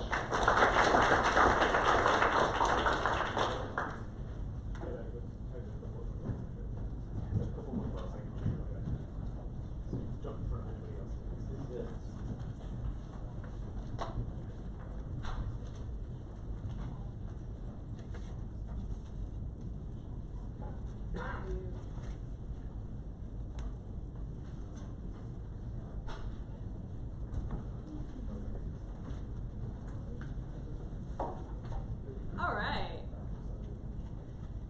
This paper is Data is Property. And by data, James and I don't mean uncopyrightable data, data that there is no trade secret in, data that isn't particularly private or covered by anything like GDPR. We mean that all data is property. And from past experience, I can tell that probably the title of this and that introduction may be making you feel angry, upset, indignant, maybe even betrayed by us as fellow veterans of the IP strength civil wars of the past decade. But I'm here to tell you that it's going to be okay. Everything is fine. So to start, what do we mean by property? And we're taking more of an inspiration from the new private law writers, but also people like Julie Cohen, right? Property is just an institution for organizing the use of resources in society. It's the law of things. And basically this is a somewhat rejection of the pure bundle of sticks idea that was really popular in past decades, because a purely bundle of sticks notion is pretty unsatisfying in a lot of ways. It just doesn't capture the social practice and the economic benefits of grouping rights in certain ways where the sum of the rights is kind of more than the individual sticks themselves. And we see that in Julie's comment in her article, Julie Cohen's comment in her article, Property as Institutions for Resources. While the label property can become a specious categorization for reifying transcendental nonsense, it also usefully calls attention to the arrangements through which people order their material and social affairs. So while the use of the word property kind of carries with it this baggage of Blackstonian despotic dominion, we can just choose to leave that behind. It actually doesn't really tell us very much about what the content of rules for how to use resources are. Land rights are very different from riparian water rights, are very different from patent rights, and just saying property doesn't really tell us the content of any of those or what the content of any of those would be. So the key here is when we have a thing or a resource, which data is or information is, the key is identifying useful and effective rules for governing that. Right, so that's what we mean by property. And crucially, we are not saying it is intellectual property, despite the fact that we are at an intellectual property conference. So if you want to kick us out now, I guess that's okay. We're talking about rights, not exclusive rights, and that always makes me think of the fake Mark Zuckerberg quote in The Social Network, a guy who makes a nice chair doesn't owe money to everyone who's ever built a chair. We're talking about rights to use data, but not exclusive rights to use data. Similarly, but as you'll see, not exactly, to the way that you can own a book or a widget, but even when there's no copyright in the book and no patent on the widget. And so I'm going to try to give us some intuition pumps here with two scenarios to get at what we mean. Right, so scenario one, we have an owner stores on paper information about his business and a copy of a hard-to-find public domain novel. We're going to stipulate that the kind of information he has isn't trade secret protected. It could be, and that gives us different results from trade secret law, but in this case it's not. Tory tortfeasor steals his papers and sets them on fire. Her actions are plainly conversion under personal property law, and notably, Owen's remedies under personal property law take into account the value of the information that he's lost, right? So the restatement of torts says in a comment, a document is a chattel and is therefore itself the subject of property, and as such it may be the subject of a conversion which makes the actor liable for its value. If the document is of peculiar historic, literary, or artistic value, such value may be obtained under our ordinary rules of the law of damages. So in personal property law, it's built into the remedies that the value of information that is contained in a chattel can contribute to what we understand someone whose property is converted has lost. Alternatively, a more modern and more likely possibility where an owner might store information about his business and a copy of his hard-to-find public domain novel on a Dropbox account. Note, he does not own Dropbox's computers. Tory tortfeasor finds a scrap of paper with Owen's password on it, logs in and deletes his files. Under current law, we don't understand Owen as losing any kind of property. But the harm he experiences is essentially identical to the first scenario. Like, he doesn't care about the value of blank paper, right? The fact that the one case was paper and the other case was not, irrelevant to Owen. What he wants is the information that has now been removed from him. It's technically worth noting that the Computer Fraud and Abuse Act civil remedies can allow someone like Owen to get payment for damage and loss, even if it wasn't his computer, but it's not really phrased or understood as something that protects property rights. Okay, so it's important to note the differences between these two scenarios. Mainly, we have a really strong metaphysical difference, which is fairly obvious. Physically, when the information is printed on the paper, the information in the paper are really tightly merged. It's hard to destroy the paper without destroying access to the information that's on it, and it's hard to erase the information without destroying the paper. And in most, not terribly recent situations where we put information on a chattel, it is really hard to remove that information. But digitally, it's trivial in many cases to disaggregate the information. We move files around all the time. We defragment our hard drives. You move stuff from a thumb drive to a desktop computer. We don't even think about it. The information and the chattel that it is contained on move trivially. And our legal system should evolve to make sense of this disaggregation and reflect how we already think about digital information, right? Those of us in this room are really sophisticated consumers of property and digital-related law, and even we will say things like, well, my file is over there, I keep my files on Dropbox, that's my program, that's my database, even though the law does not recognize that those things are ours in a meaningful way. And we say that even when we know that the data isn't stored on computers we own, even though property law right now tends to really see the relevant thing as the chattel, not the data, right? Owen's information, while it's on Dropbox's computers, isn't Owen's in a meaningful and recognized way. And so we think the way to approach this metaphysical difference, where the harm is very similar, is to focus on control of the data, not copies of the data. And this is the real move of the paper. So what Owen cares about is that he has access to and control of his business records and his book. If he has a backup of his Dropbox account, Tory's actions don't matter that much. We could say it's an invasion of his space, but if he has other copies, it's trivial for him to make new copies. But if he deletes the only instance of the information that he has access to, he's really harmed. And so the relevant thing is not the copies. The relevant thing is control of the data in some way. And so in a kind of pre-legal way, we would define possession of data as having access to and control over some instance of the data.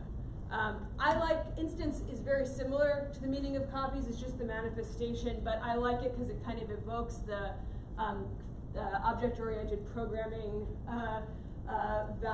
notions of instances, and I think it also pulls us away from this really strong intuitions that we've all developed about copies from copyright law. So we would compare this to what we're really used to thinking about, that possession of a copy is having control over that copy. Boring, old school. So how would this function in a couple scenarios? Again, not intellectual property. Owen doesn't get to say how others necessarily use other instances of the data. So let's say Sheila Shera asks Owen for a copy of his files. Again, we're going to say in this case they're not trade secret protected and they're not copyrighted. Owen sends her a copy after Sheila promises not to share the information, but she shares it anyway. And in some circumstances, we could imagine Sheila having a contractual obligation not to share the data. And if we did have a trade secret situation, Sheila might have misappropriated it. If our third party knows about enough information about what's going on, they might be liable. But in the absence of that, our third party would be free to use the information, basically tracking the law as it stands. Similarly, Owen accidentally emails his files to his entire contact list. He has no rights over how anyone on the list or anyone that his contacts would share the files with, users share the files. Again, like the current situation, this isn't creating downstream exclusive rights like effects. James and I think this qualifies as a new kind of property. Maybe it's easier to say data property. We don't have the word down yet, but I like instantiated property in a certain way. It's information that exists much like a copyrightable work, right? It doesn't exist in a physical place. The work is out there in the Platonic universe, but it gets instantiated in certain places. So it is different, even though the kind of harm we're worried about is really analogous to the harms of having your personal property destroyed. It's not personal property. Personal property is about rivalrous physical things, and we're talking about rights in non-rivalrous and non-physical data. It's not intangible property either, though, even though it may seem metaphysically similar. Things like domain names and bank accounts and stocks are rivalrous. There's authoritative copies of them or things that are socially recognized as the real one, but data is non-rivalrous. And it's not intellectual property because the legal relationship we're describing is non-exclusive. So what would this look like? Ownership is triggered by possession, defined earlier as having effective control over some instance of the data and the ability to grant control to others. Mere access is not the same as control. We have access to lots of things, but we can't necessarily give control over that information to other people. I would add, even though it's not on the slide, that similarly to the physical property rules for ownership and possession, that this would only be triggered where possession doesn't interfere with someone's existing data property rights. And then violations, you have dispossession. This is the Tory situation that we talked about in scenarios 1 and 2. You could interfere with someone's control of their data by maybe changing it or causing a question of whether it had been changed. And you could unauthorizedly use instances under someone's control. And then from this really basic idea of property, we can build out rules for transactions and data similarly to how the UCC builds out rules for transactions and goods. So that's the broad overview of the project, and even though that's quite short, I'm more interested in comments and questions. So I'm going to leave it there and fill in the rest with discussion. So, all right, Andrew. So a comment, sort of a little bit of that question. So I think you might find it really useful to look at the literature on the inheritance of digital assets. Mm-hmm. I think David worked in some ways to work on descendability, which is, it raises this question about what kind of actions by the third party, the social media companies, like what do they have to do that would trigger the types of property interests that would give rise to data property? Because like a lot of stuff is very much locked down in terms of the ability to function like property. Kind of what is the trigger for So do you mean like when Facebook has your data? Yeah, or thinking about like frequent flyer miles or something like that. I mean, right. Okay. So that you can't really do anything properly like with it. But what sort of the line is that and Facebook's data? Right, yeah. The descendability stuff is really important and exactly the kinds of questions that I'm interested in. Some of those things I don't know is exactly the kind of data that we're talking about, and that we're not talking about like your data. And frequent flyer miles, I think, would fall under the kind of intangible property where there's sort of one authoritative version or recognized unit of that. But that's really helpful. Yes. So, a quick question. The way you define possession, you had it includes control. And I guess I think that's not a normal use of.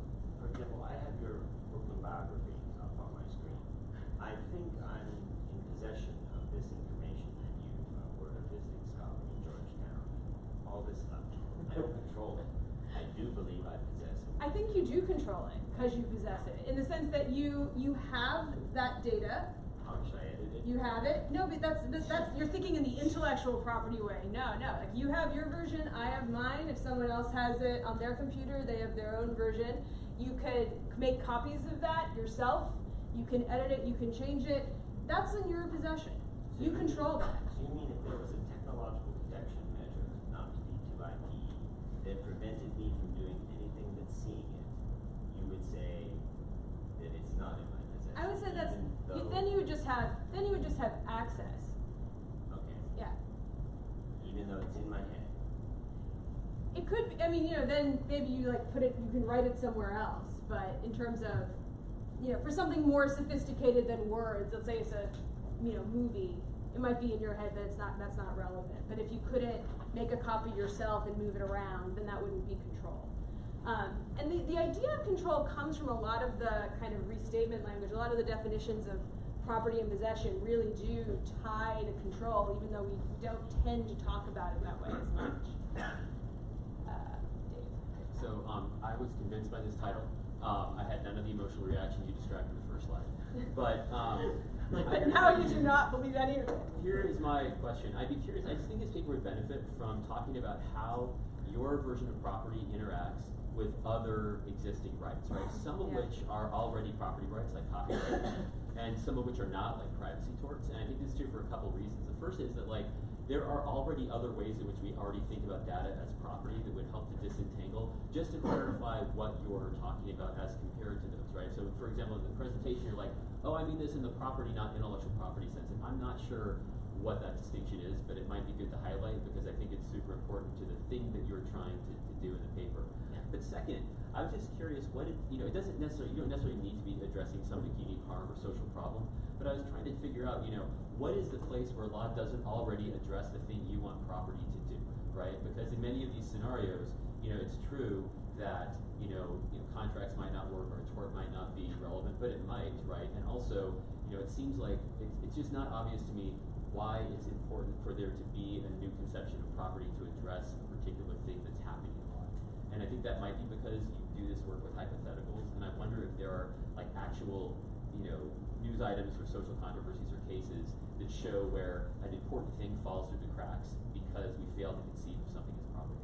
Yeah, so just to address that last part, the real motivation here is really more data economy stuff, like the buying and selling of large amounts of data, and questions like what is data in bankruptcy? Can you have a security interest in it? Can it descend in a will? And all of those kinds of questions. And kind of probably not so secretly, this paper was inspired by the fact that James and I were asked to be advisors on the American Law Institute's joint project with the European Law Institute on, they call it Principles for a Data Economy, and it's all about transactions in data, but it kind of, in our view, implicitly treats data like things sometimes, and then sometimes doesn't, and I'm not an associate reporter on it because I felt like I couldn't get to where their drafts were going, even though they asked and I said yes and I said no, and so it's very awkward.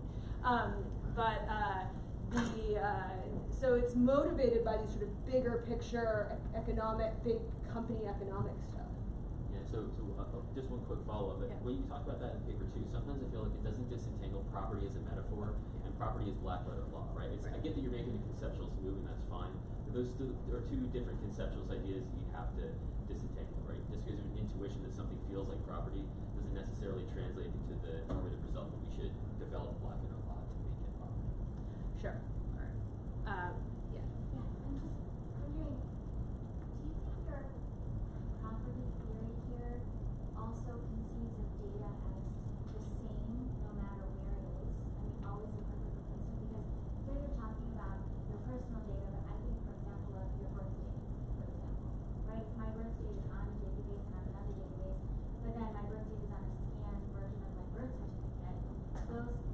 different iterations of data have different types of value, and they're not necessarily the same. So I think when you talk about possession and ownership, possessing data may not be the same. It seems though it presumes that the data is the same in every iteration, but there are certain types of data as property that are just not that way. Yeah, I think that's right. And to draw an analogy, let's say in one of these cases, Owen had a really messy copy of his data that needed work to be cleaned up, and that was the copy he had left, not the copy that was deleted. You wouldn't call that, to do an analogy, a conversion, but you would have, I think, the equivalent of a trespass to chattels claim, in that there was real harm, and there was a cost to getting the quality of the information back to where it was as usable as before. And so, yeah, it can be different based on the form.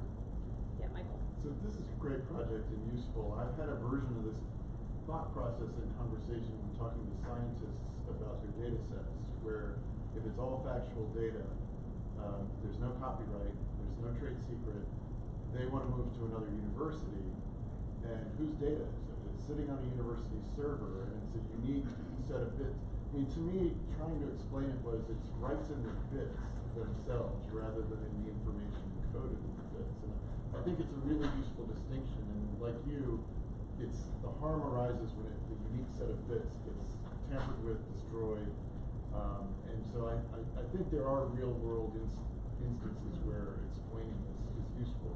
My question though is, it's easy enough if it's one unique set of bits on a university server, but now you're saying if I place those bits on a locker server, I still have property rights? Yes.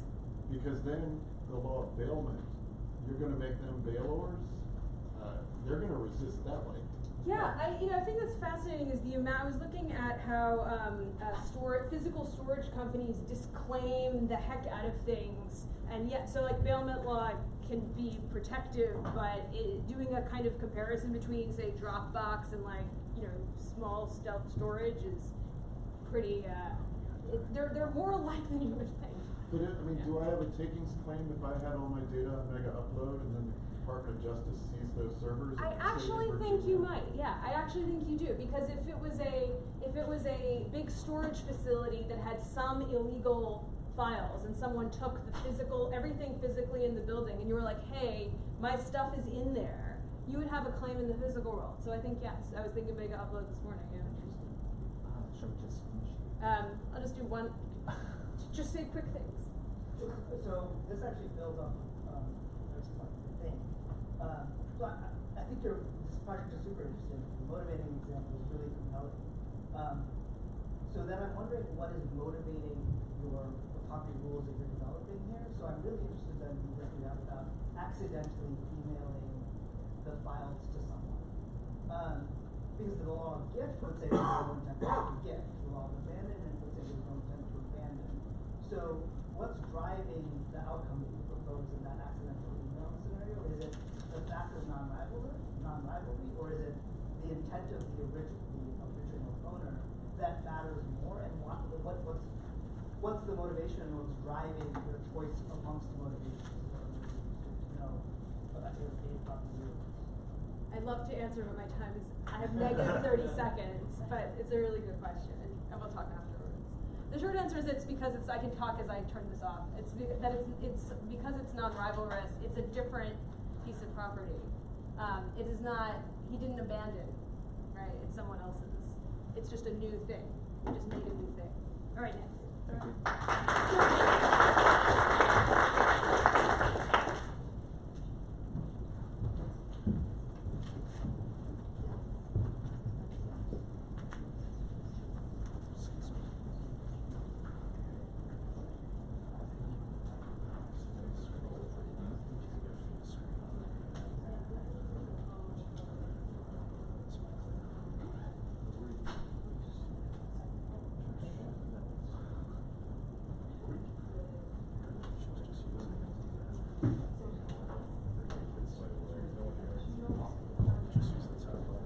Are you running a PDF? Yeah. Open it up with, it's working now. Oh, is it now? Okay. Yeah, but hold on. There you go.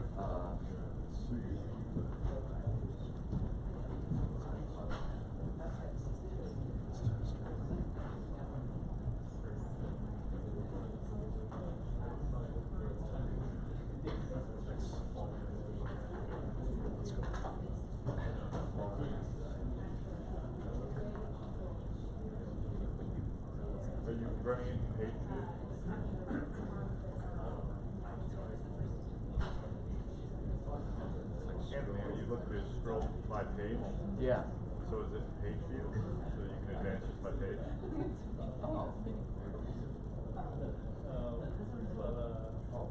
Oh, there we go.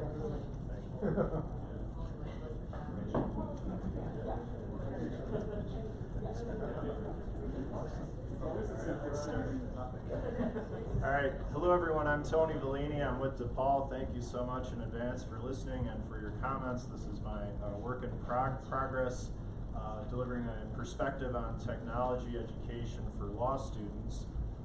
A little bit about myself. I'm completing my master's in cybersecurity with a network security concentration, and I'm also teaching data privacy law, and I'm blending both legal education and tech education into the same course.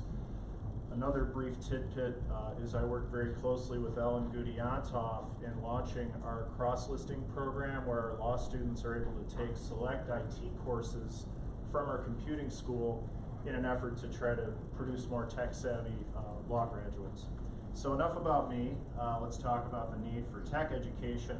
And what I'd like to do today, hopefully this is fun, is analogize learning tech is like learning a foreign language, like learning Spanish. So imagine a marketplace where many clients are speaking Spanish and most lawyers don't, or don't speak it very well. Most legal educators are struggling to speak Spanish. The number of Spanish-speaking clients is growing at an exponential rate. Significant non-lawyer Spanish-speaking professionals responding to the need for legal services. Imagine the opportunities for Spanish-speaking lawyers. Imagine the necessity for law students to learn Spanish. Okay, so obviously I'm talking about IT, but I'll weave in and out of this analogy. The solution is to teach law students some Spanish and determine the appropriate depth, how much Spanish to give them, how much can we give them while we're trying to educate them on the law. Now, we probably can't keep up with tech, but my point today is that we can probably give law students at least a basic foundation in tech for future learning. And so this is how I visualize technology. Practitioners in courts are struggling to keep up, and then I tend to visualize law schools at the tail end, to some extent waiting for the case law to come out and interpret. Now, tech, of course, it seems to grow at an exponential rate, and in my mind, the best evidence of this is that we're running out of IP addresses, specifically IPv4, IP version 4, which was designed in the early 1980s with nearly 4.3 billion possible IP addresses. And that's it's really striking, because in 1980, the US population was roughly 225 million, and you'd think 4.3 billion IP addresses seems like enough, but people were not thinking about smartphones and cars and refrigerators connecting to the internet. Now don't worry, we have IP version 6 in place that's ready to go. It's, I believe, probably every computer in this room is compatible with the next version of IP addresses. So we can't keep up. Law schools have limitations. We need to continue teaching the historical case law because it's important, it's essential. And we probably can't turn a law school into an IT school and expect students to pass the bar. But we can provide some tech foundation in terms of language and concepts. And so why the language analogy? Well, I really think of IT as its own language, and most businesses are speaking IT these days and have needs in tech law. I also think of a fear response. There's this word, I don't know if you've seen it, xenoglossophobia, fear of foreign languages. And I've certainly seen attorneys, hear something about tech, something, complicated, and they're afraid, keep that tech issue away from me, give it to somebody else. But at this point, as we all know, with our ethical rules and the way things are going, lawyers can't bury their heads in the sand anymore. You have to face this reality of learning tech. Another idea on language, so Noam Chomsky essentially created linguistics in the late 1950s. And one of his core observations was that languages are largely nouns, structures, in combination with verb phrases. And I'm oversimplifying here, but you could view language learning as substantially word substitution. So if I'm learning Spanish, okay, I already know the word, I already know what coffee is, so I learn the word cafe, and I have a requesting phrase like, okay, me gustaría un café, and there you go. But in contrast, achieving tech fluency is more than mere word substitution. It really requires learning foreign structures and foreign processes. And so in my data privacy class, this is just one out of many slides, tech slides. I teach, for example, forming a demilitarized zone using firewalls. And so I've got this, I'm not going to teach this in depth, of course, we don't have time for that, but I teach that one option, you've got an external firewall right here and an internal firewall right here that protects the inside network. And what you do is you form this demilitarized zone where you place your servers, and that you can kind of think of the demilitarized zone, the buffer area, neutral territory, separating North Korea and South Korea. I'm not going to go into lots of detail, but I also teach students how to form a DMZ using one firewall and so forth.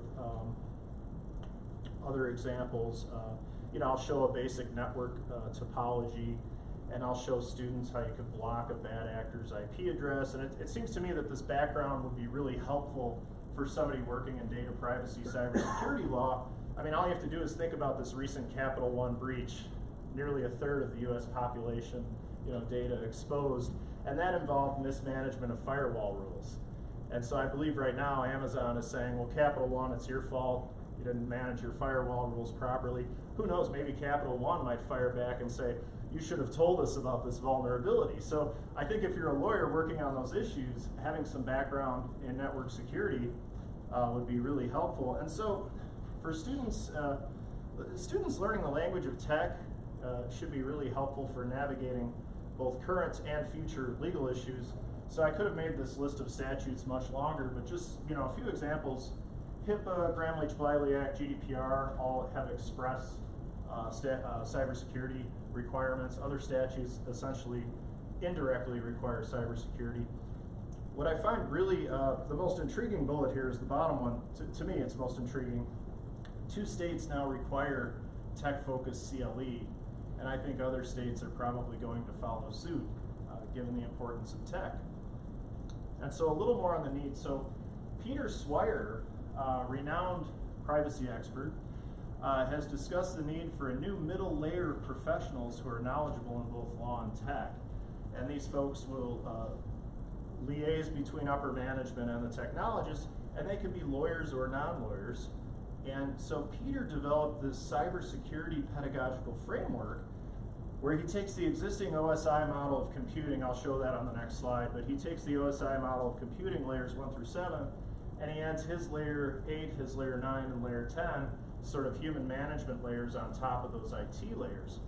And so the OSI layers 1 through 5 are basically networking, and layer 7 is application layer, like computer programs. So we'll take a look at that. And so the OSI model that Peter's using, it's an abstract model for understanding computing. The top layer, layer 7, is basically software. You could think of it as the most intelligent layer. The lower layers, layers 1 through 3, you could think of as sort of less intelligent. Like here's an Ethernet cable transmitting 1s and 0s across the line, internal switches routing data within DePaul's network, a router that transmits data out to the internet and so forth. And so really these lower layers have to do with transmitting the data, and the highest layer is all about the application layer, software and programming, the most intelligent layer. So the point is, if a lawyer wants to navigate Swire's layers 8 through 10, she should develop a decent understanding of layers 1 through 7. And a good understanding requires some study. So you can't just attend a 1-hour seminar on the OSI layers. It's probably helpful to take a few courses to start getting some kind of clue of how this stuff works, how networking works and programming. Networking, how computers communicate with each other, programming, how computers operate. And so one question is, how much Spanish education would benefit students? And the short answer is the more the better, but the practical answer, I think, is how about achieving some level of fluency? And so I might visualize a hypothetical bachelor's of Spanish. Maybe there's a couple of introductory Spanish courses and some intermediate courses and then a certain number of advanced courses. And my view is once you've completed some intermediate coursework in Spanish, you're at a point where you can start to listen and comprehend and respond hopefully somewhat intelligently.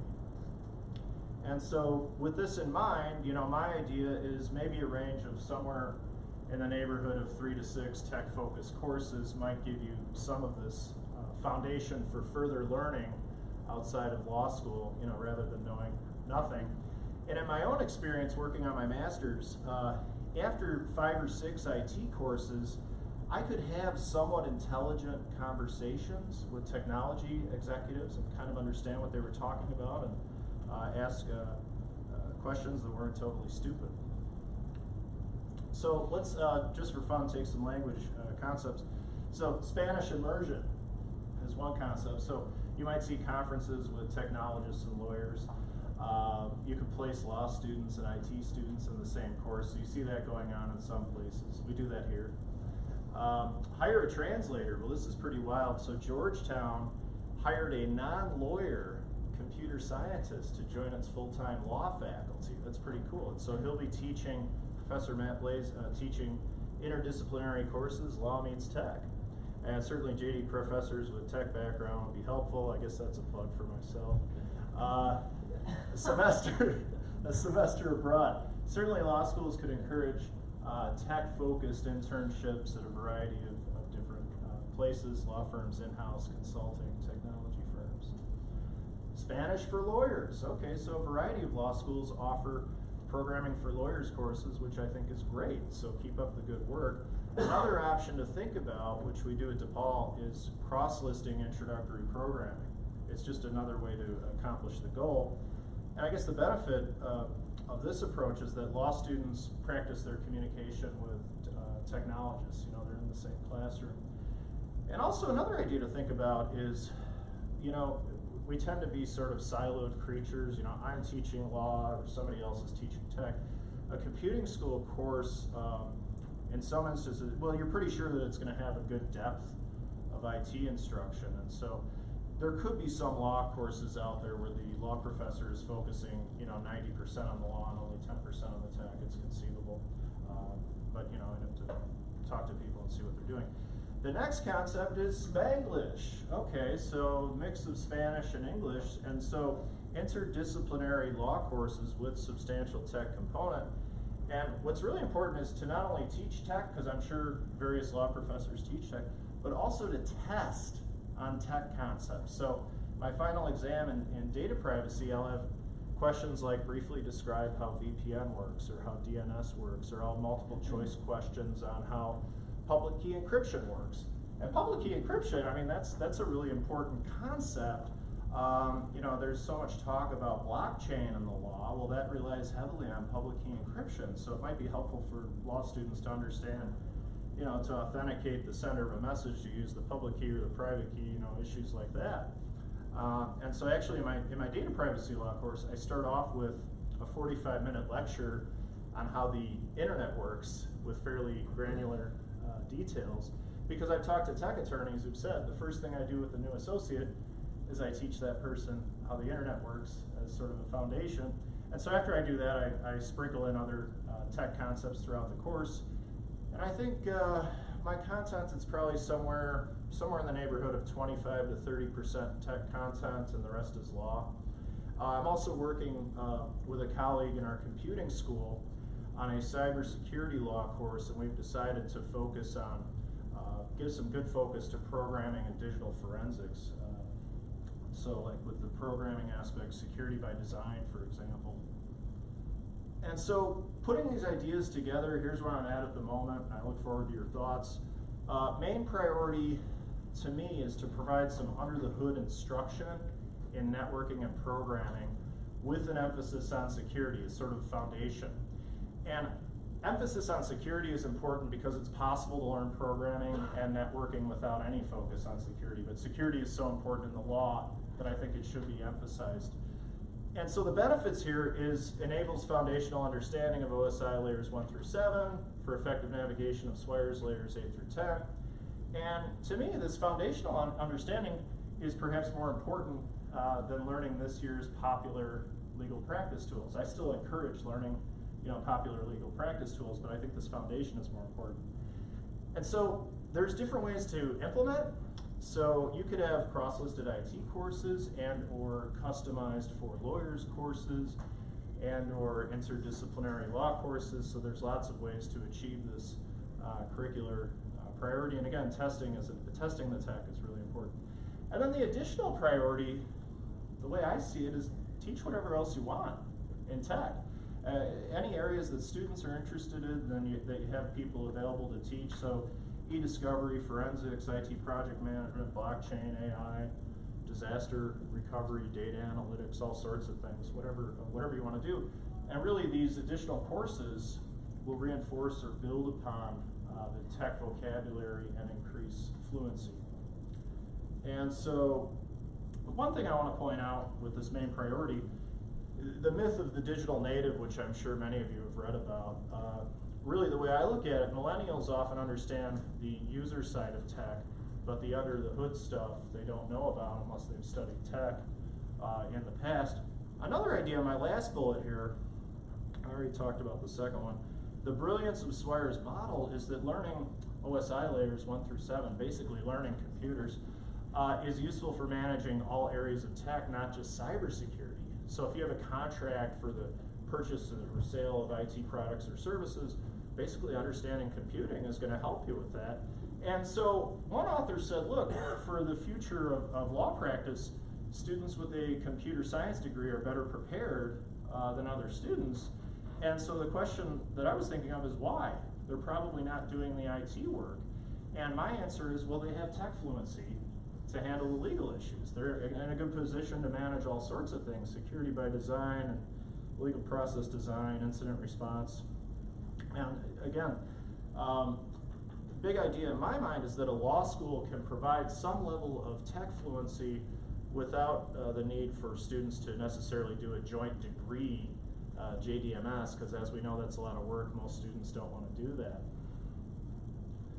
And so this is a side note, thinking about how law schools can keep up with the changing marketplace. I think maybe law school leaders should look at agile project management, which, it's really taking over in the business world, so it's at least worth looking at. I don't think it perfectly aligns with law school governance. We're more like a microcosm of Congress than a business, but maybe some of these agile ideas could be implemented in a law school environment where you have small, empowered, autonomous teams and iterative project management. Rather than figuring out all the details up front, you kind of figure things out as you go.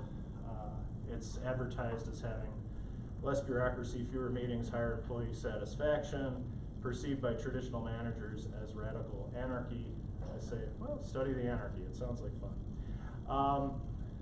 I'm just gonna, just for fun, picture of my daughter dressed as a pirate eating dinner. If I were to text you this picture, you could download a free iPhone app and look at the metadata and get the GPS location of my house. So I'll just end with that.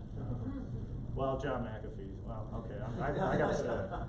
Okay, questions, ideas, reactions, yeah. But I love this. I think there's actually a really, really interesting vein of research that can be done on this, which is to say you're taking a really functionalist approach. You're saying, okay, tech fluency is important for tech issues that are going to come up for lawyers, but there's a huge body of educational research on how fluency in one domain encourages fluency in another seemingly unrelated domain. Okay, so just to give an example, there are decades of research on whether or not chess instruction increases better understanding of mathematics. Okay, and constructivism and Papert, the idea of learning programming is going to help children learn all sorts of spatial understanding, etc. So I totally get that the idea here is to say, well, there are these skills that lawyers are going to need, and because of these new fields, and this is going to help. But so George Trianis, for example, was talking about how understanding of software can help incoming students understand contract law, the idea of a call function and a module. Okay, so I think that there's a really interesting idea here, not only to say, okay, you're creating new skills for this idea, but that by teaching domain one, tech fluency, it's actually going to increase understanding of legal fluency. So interesting, because Noam Chomsky with linguistic study, he influenced computer programming and also the field of psychology, so thank you. Anything else? Yeah. So, I'm already a big fan of this, and I think you've been doing tremendous work, Tony. I think, at least it strikes me that the type of thinking that you do with technology, at least what I've seen with engineers I've worked with in the past, and attorneys, is that they tend to have very logically, analytically, complicated minds. So if we're able to structure it in such a way where we're talking about things like data flow diagrams, or we're talking about systems and the relations between aspects of those systems, I think that those models tend to be more successful for law students because they understand the kind of cause and effect, logical relationships between concepts. Even though they may not know the things, they understand kind of the underlying pieces of what relates one thing to another, or what relates one thing to another thing within an entire system.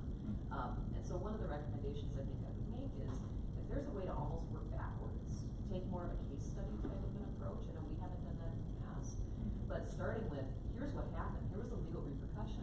Let's work backwards, understanding the technology, and try and figure out what that organization could have done differently to not be in the legal position it is now. That's a Kind of great flip it idea. on its head. Yeah, that's a great idea, and you're really singing my song, because FTC versus Wyndham is like my foundational case where the defendant did everything wrong from a cybersecurity standpoint, and then you can branch out from there, so great, yeah. Well, in my experience, there's a lot of interest in doing things like that, in like everything that you said. In fact, I'm trying to do like everything that you said in my school, but like alone, right? In part because not because I'm not supportive, but because we don't know how, right? I feel like I'm making it up, right? Like particularly the approach. So, for example, I teach an integrated course on technology transactions where I teach all those statutes that you talked about in the context of a simulation, like semester-long simulation of a company that I made up and give them access to the tech, like play with it like you would if you were an attorney, right? But like I'm making it up. So if there were things, like if there were books or materials for professors to adopt where they don't have to make it up themselves, you know what I'm saying? So I feel like there's one piece that's missing is I don't know if that's the supply side. There's not a demand side problem, there's a supply side problem in that even when you want to do it, there's just so many barriers to doing that and then just scaling it up. So even if you can get like one or two people moving, then it's like scaling it across the whole school is really hard. Yeah, it's overwhelming. Do you have, is that even a lot of work in thinking about these things? Like, do you have suggestions? I'm like desperate for. You're welcome to contact me anytime, and I'm thinking about writing a book, essentially taking all my lectures and turning them into a book, because I am combining the law with the tech, and it's taken the extraordinary step of pursuing a master's in cybersecurity while teaching, and so another idea, and you might not like this, is law faculty could consider maybe taking a couple of courses in tech. I don't think you'd want to go nuts with a full master's. You're already educated enough, but that's something you could think about. So it looks like my time is up, but I don't want to, I'm already getting in the way of lunch. So thank you very much,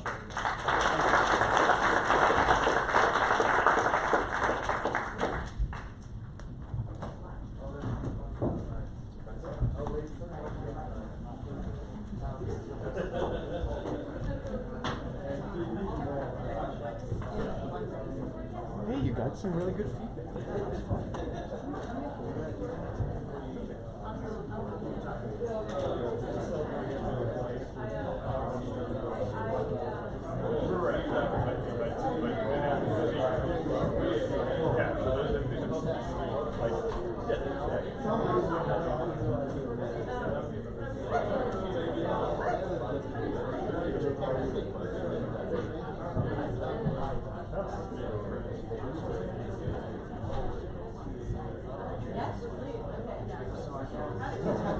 Every time I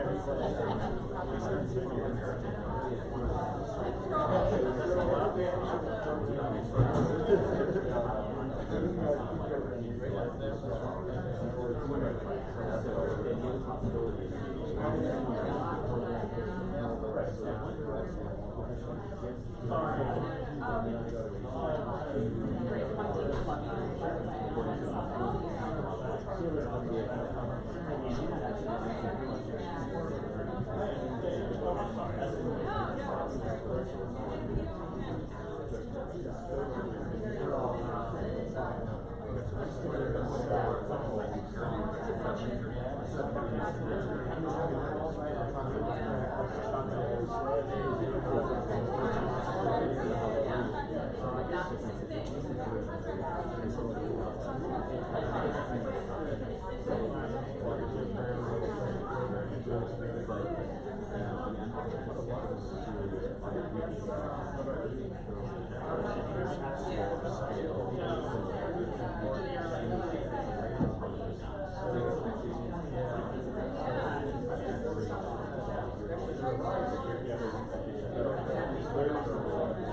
There's just one thing I have to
That's what I was thinking.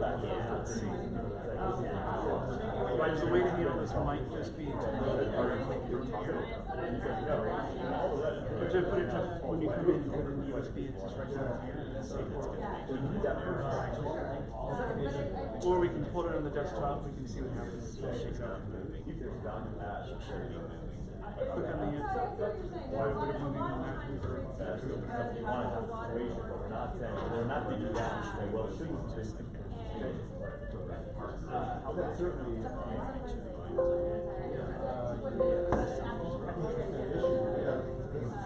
One of the arguments before this on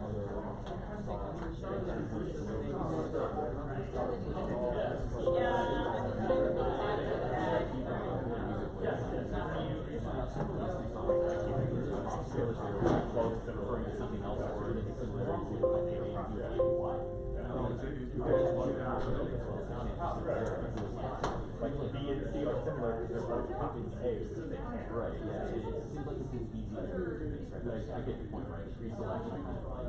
So I'm glad you asked. Oh, no, it's very good question. And the other question that was, let's do an experiment. The slide. There's all the other slides.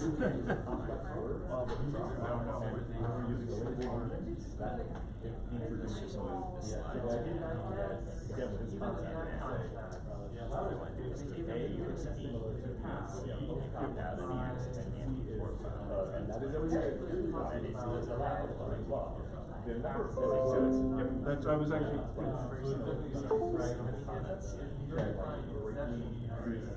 trying to cut the volume back on the survey.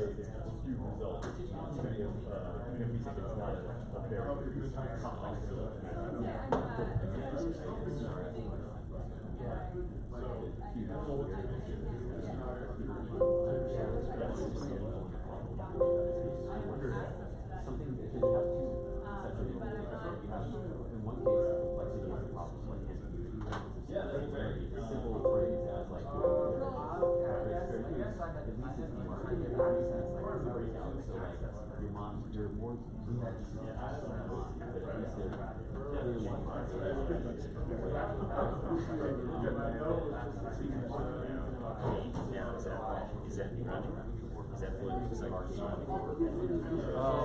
That's, you know, look like this. No, all this thing that you're not this. Once people leave, we can. Now, when we think about these as mathematical concepts, what is each other? Okay, it's just absolutely. I guarantee you, so the first one is going to give you a lot more strong because you know it's much more simple thing to do than fishing. The number of tugs, the number of things that you do, much more. So like part of the argument about saying, well, you know, potential similarities is that sort of like. I can say it real quick. Wait, what is this? Whereas for use is like you tell me that theory. Right? That's the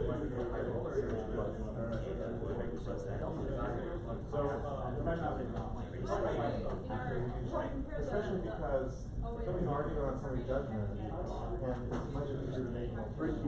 I'm right by your right. So he's there. This is why I'm he's there, and this is why the ordering is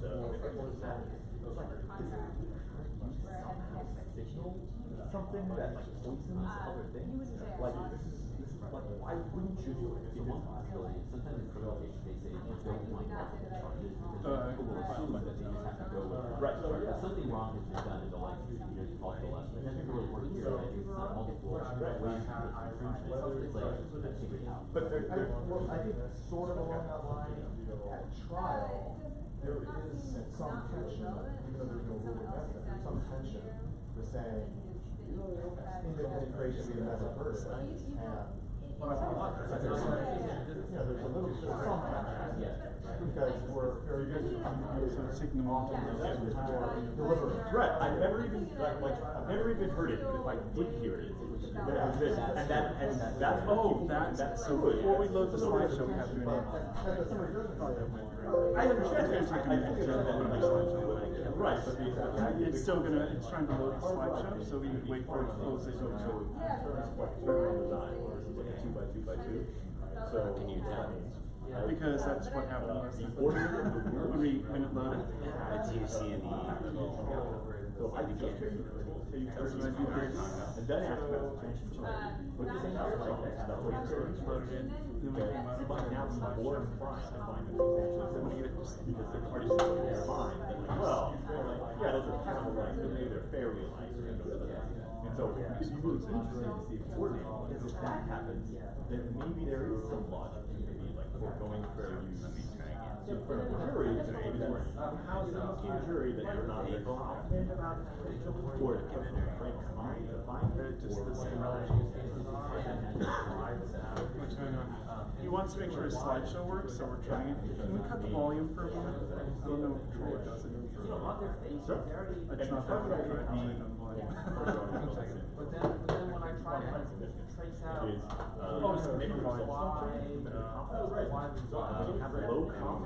it's always the most obvious. We can flip it back on. We can't hear it from here without the green one.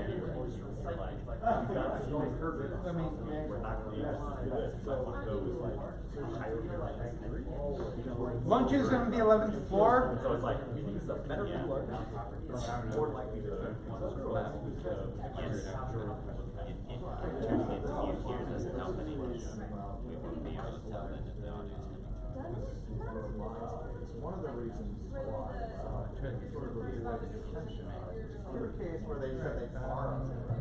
It's a case where they came out and said we have deliberately borrowed something. That's true. My question Whereas that sort of avoids the tension. Does this mean this is now projected or actually show? I guess that's the kind of read the quote.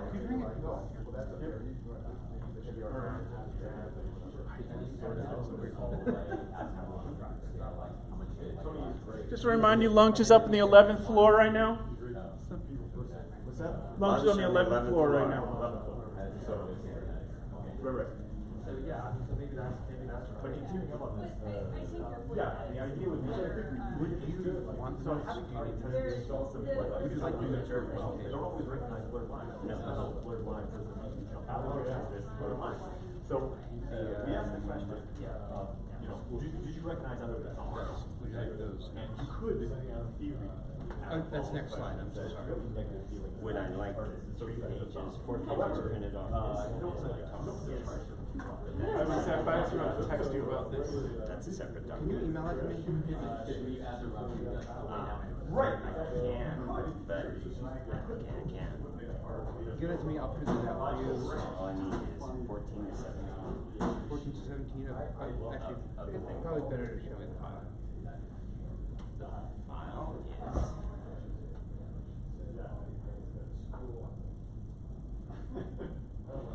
is right here. Is there a printer on this machine? No, there isn't, but don't open it because your stick isn't in. Oh, there it goes. That's it. Okay, so it's called Talk, and it is. It's called T 2019 IPSC, TIPSC 2019. 14 to 17. 14 to 17. Well, let's try the sound. I mean, Gentlemen, could I get you out of here so I can try something? Thank you. Thank you.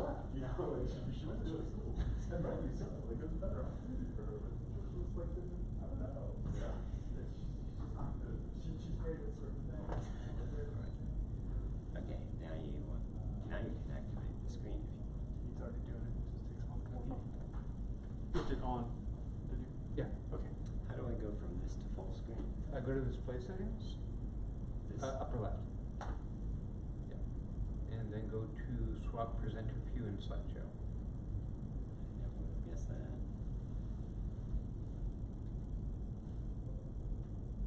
Oh, there it is. Okay. That came from trying literally every button on the thing. Okay.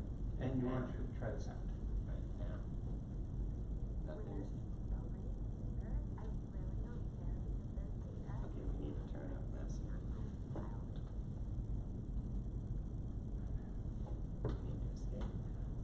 So I just think you need to click on it and that'll be. Which number presenter are you? I'm in the middle of the plenary at the end.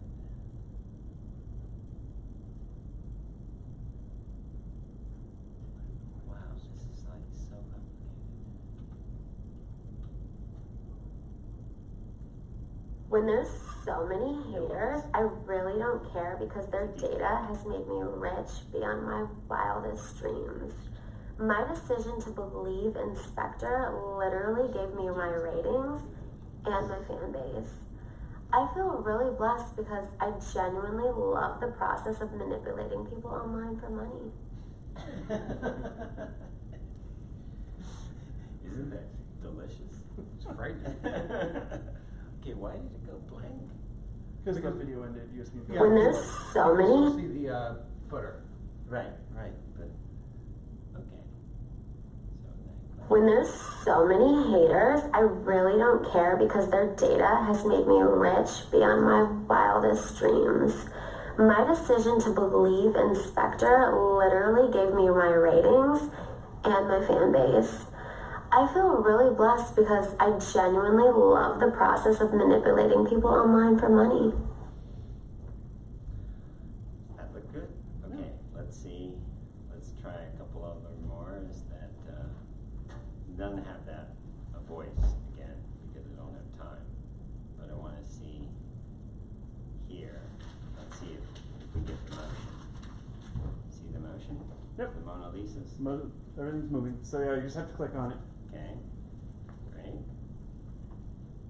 Okay, yeah. Alright, now we'll try one at the end, which I won't get to use, but I just want, in case we have time, it would be fun. No, it's not there. Well, if it's not there, it's not there. We'll go down to the bottom, check it out again. Yeah, let's see. No? Well, alright. Get it up? Never mind. We did, yes. Okay. We were waiting out there for you, we know you're already. Great. Oh, thank you, I'm sorry. Oh, you're fine, what about it? Was there a 34 or was it on 33? Oh. It looks like there's something in 33. It's not. Yeah, try and click on that. It might be that other video thing where. I got a full. I mean, that there's a blank slide is not surprising, because there'll be blank slides just as I use as when I'm working with it to have blank slides. But I thought I had put, and actually, you know what? I can, where is it? It's down here. I can go, here's what I can do. I can actually see, and how do I shrink that right there? Sorry, I'm a Mac user, I'm so dumb with the PC. Yes, let's see if we can push this in here. No, what happened? That's weird.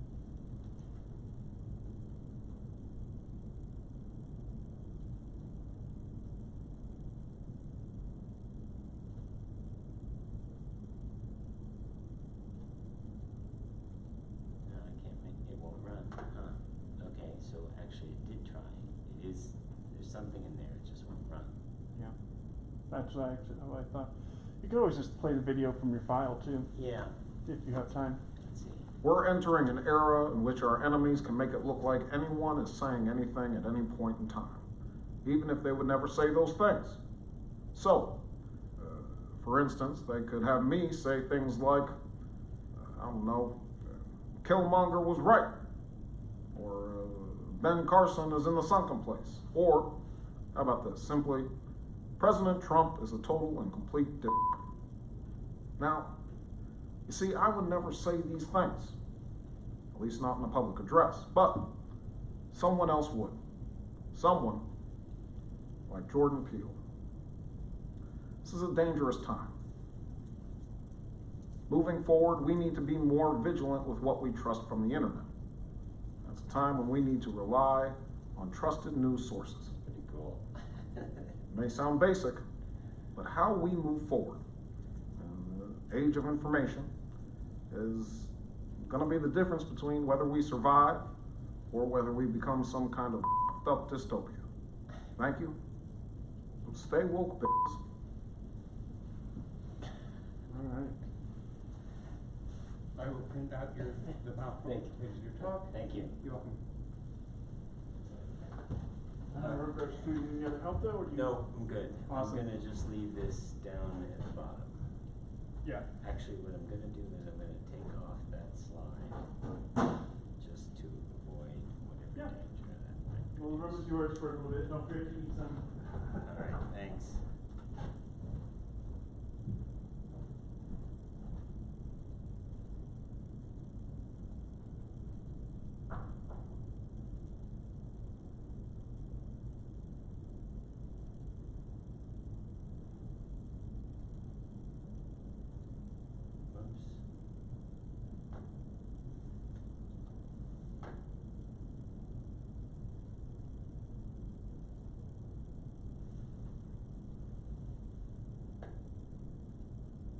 When there's so many haters, I really don't care because their data has made me rich beyond my wildest dreams.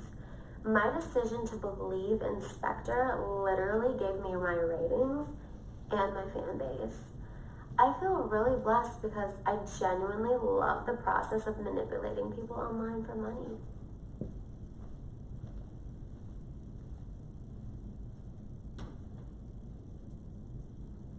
When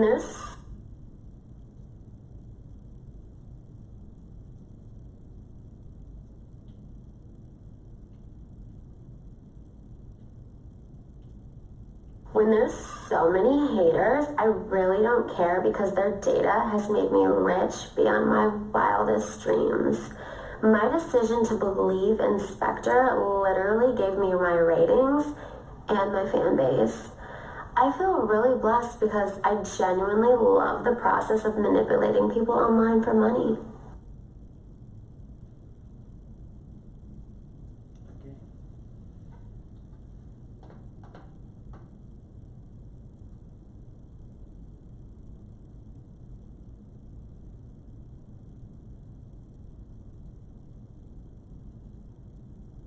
We're entering an era in which our enemies can make it look like anyone is saying anything at any point in time, even if they would never say them.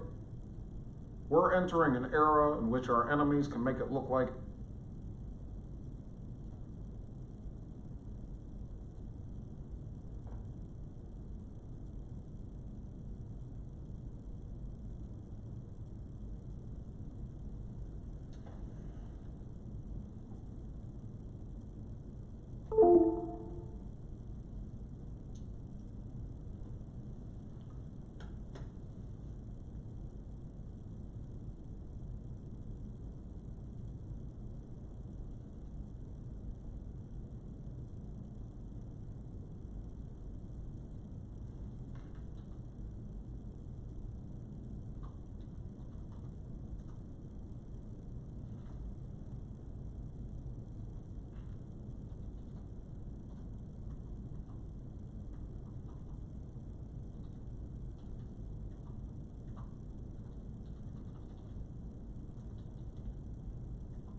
Thanks to DePaul for hosting the IPSC. Chicago is really such a wonderful city, and the DePaul team has certainly done a great job, as they did the last time we were all here, so I really think we owe them a round of applause. For those of you who saw the title, The Law of Avatars, and thought this would be a talk where you could relive some of your finer moments in Second Life or SimCity, I'm sorry to disappoint. Video games and virtual reality things are just a tiny bit of what I want to talk about. I mean avatar in the sense of an incarnation or an embodiment or a manifestation of a person or idea. That'll also take, broadly understood, the computer-related definitions in some dictionaries. But to avoid confusion, I think that this talk would be better called The Law of Digital Replicas. Our civilization is starting to be populated by a new kind of presence, convincingly lifelike digital replicas of people, now principally two-dimensional, but they can be three-dimensional as well. Such digital avatars may make computerized banking and travel services enjoyable or less painful.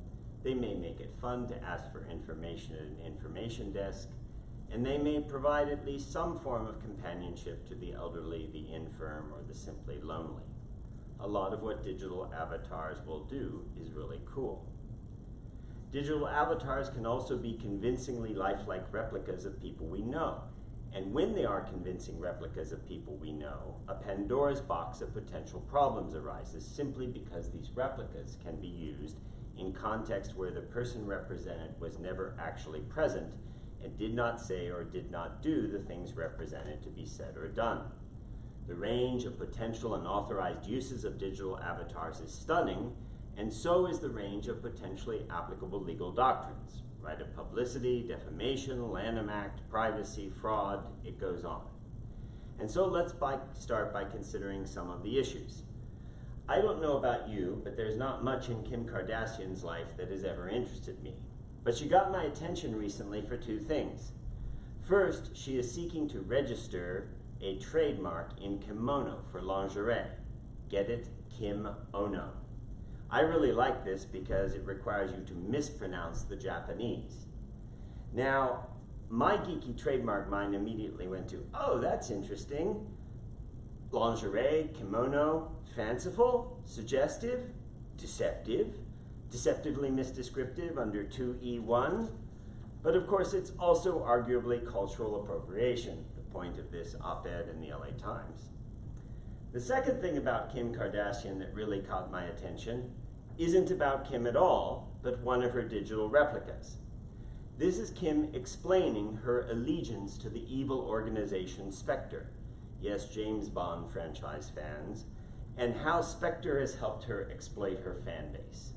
When there's so many haters, I really don't care because their data has made me rich beyond my wildest dreams.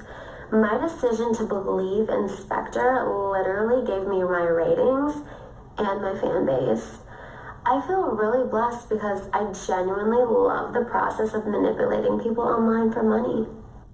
That's a digital replica being used to create fake news, no different than when BuzzFeed used AI and Jason Peele's extraordinary mimicry to release a video of Barack Obama saying things the FCC won't be allowed to be said on broadcast television. Today, the danger of fake news are these kinds of talking head videos, both people saying things and digital replicas of newscasters and journalists reporting things.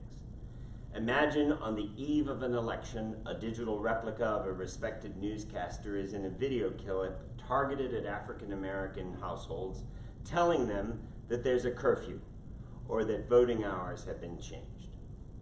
Eventually, digital replica fake news can take the form of inflammatory video clips, visibly American soldiers shooting unarmed civilians in a mosque, minority protesters, maybe led by Alexandria Ocasio-Cortez, clashing violently with the police. So that's the general problem of digital replica fake news. Meanwhile, we all know about how in the past 24 months we have seen epic amounts of deep fakes, digitally altered pornography to make someone, almost always a woman, appear in a sex scene. Believe me, it took me a long time to find a screenshot that conveyed the grossness of what was going on, but would be tolerably PG-13. If you want to see more, and you want to get a full sense of the luridness, check out any of the deepfake sites over on the side.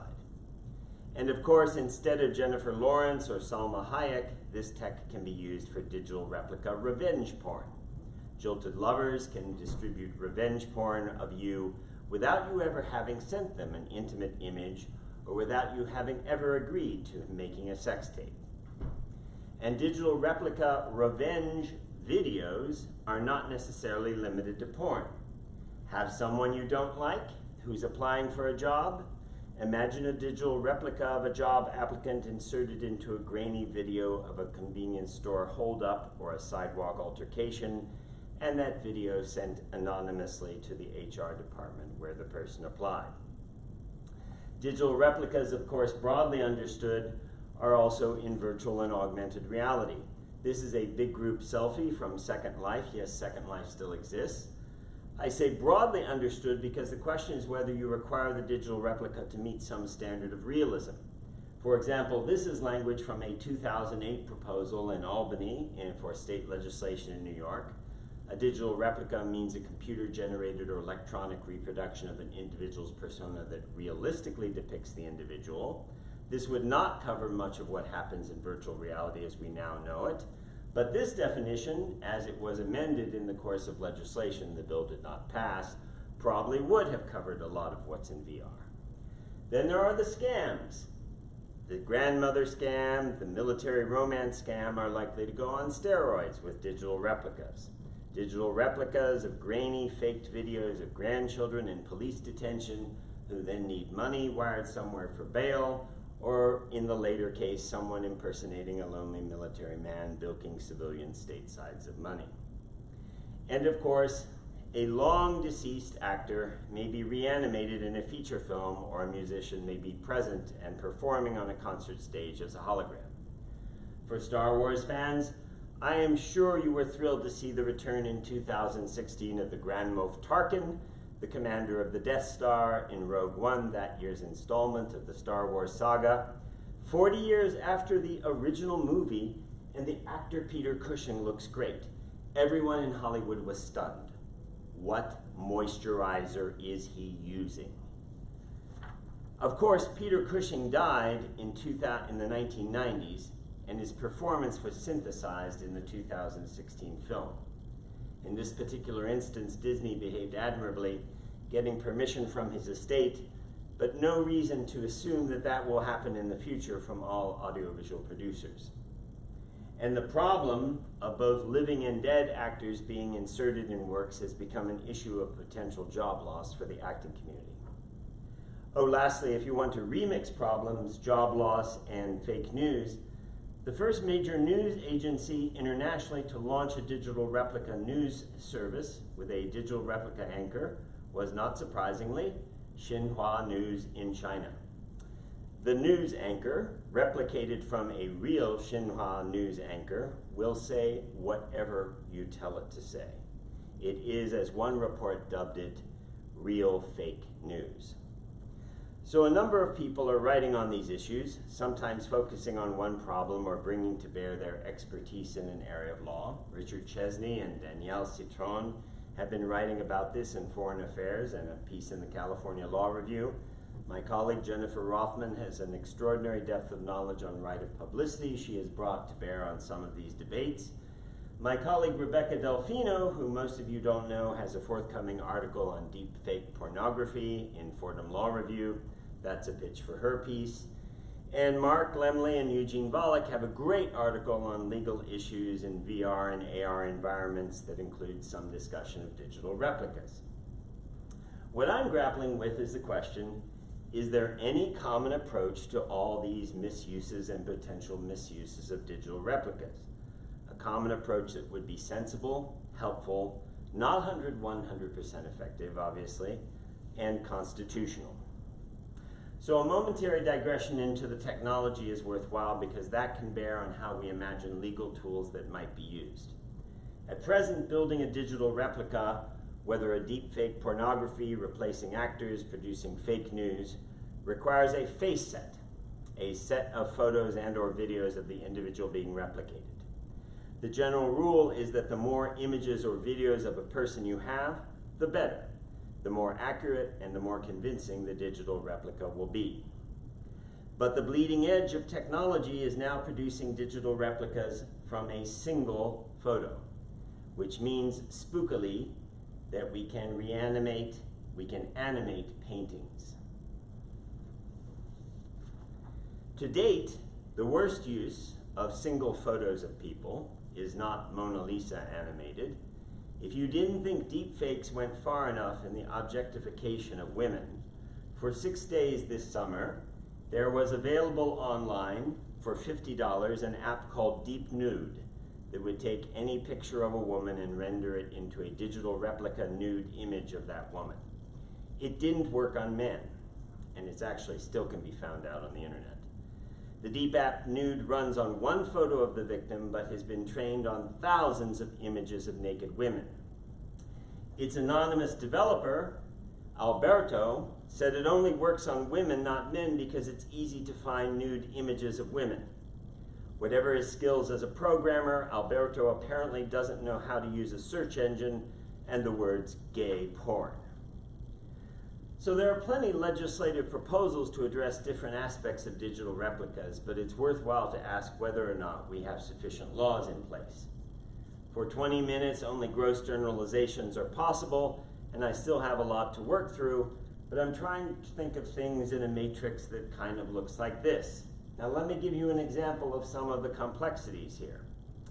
For deep fake pornography, it is widely thought that defamation and false light claims will not work because deepfake porns are thought to always be distributed with disclosure or with a context that makes it clear that they are fake, they are not real. So what otherwise might be libel, what otherwise might be false light, is turned into fantasy. For a second example, whether or not digital replica revenge porn would be covered by state revenge porn laws, that really depends on the wording of the statute. Compare these two statutes, both from 2015. The Connecticut statute would seem not to cover a digital replica because it bases the cause of action on the distribution of a photograph, film, videotape, or other recorded image, which seems to be requiring an authentic photograph, film, videotape, or recorded image. Whereas the Pennsylvania law of the same year refers to disseminating a visual depiction, and a visual depiction is defined as a representation by picture, including but not limited to a photograph, videotape, film, or computer image, suggesting that the Pennsylvania law does cover this. Not surprisingly, an awful lot of bills have been introduced.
no, but that one is basically, 2001, so that's why you won't have anything. Yeah. But that's all the way before the any of those. So, there's one more thing about your, I think it's a mess because it's, so I started at just couple months ago, so it's not very structured. No, I think it's fine, but I think it's just, it takes some training to do the 11-minute presentation and IPSC, yeah. Particularly it's in different language, so it's sometimes you can't do it notes. Well, it's hard because you find English language, Right. and then you get all these people going mark right Yeah, there. I But know. I just try Yeah. to actually do something impressive, and then it's like, it's hard because my mind is not functioning, and then I'm trying to impress people. So let me upload this one, yeah? Yeah, sure, go ahead.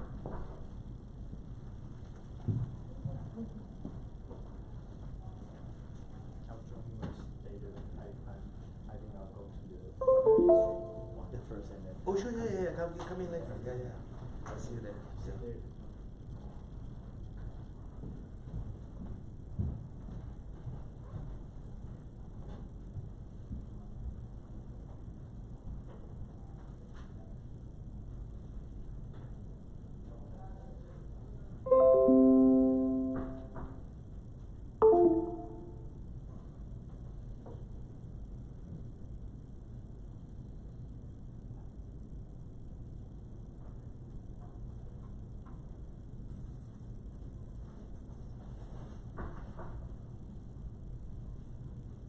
You're in the wrong room. You're at the wrong time. How are you? Good, how are you doing? Good. I'm sorry you have to sit through this again. Well, I expect something new from you. You may be disappointed. Yeah. The presentation hasn't changed, the paper There's is a lot longer. There's actually but- a new article on duration. Oh, I think I might have seen. Yeah, it just came out, Yeah. either SSRN or Clip, I Yeah, can't remember. I think that's right. I think I just saw one. Yeah. That was, yeah, useful. I haven't read it, so I don't know, yeah.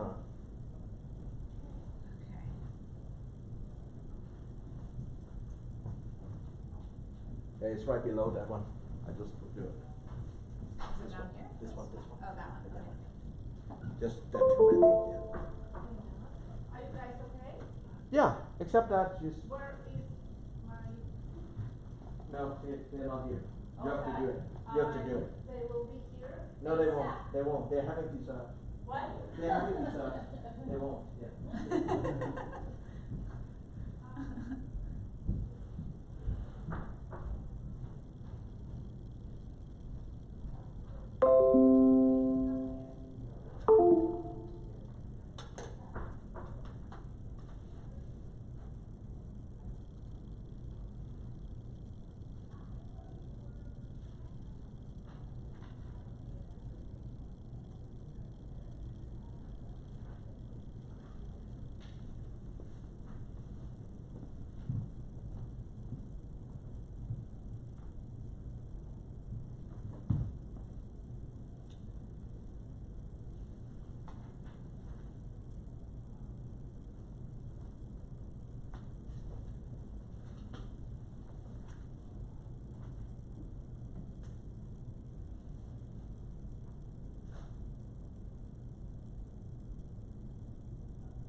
I'm sure you know by now when I just hold these up, it'll be 7 minutes left. In the entire thing? Yeah. Okay. Yeah, so typically like after 15 minutes is done, then I'll That's show the the first sound. thing you show. Yeah, yeah, and usually for some people it's like question started. Yeah, Up to you. is that counting down? Yeah, that'll be, yeah, you'll have it up there so you can see. Perfect, thank I you. will not try that. You'll be very offensive.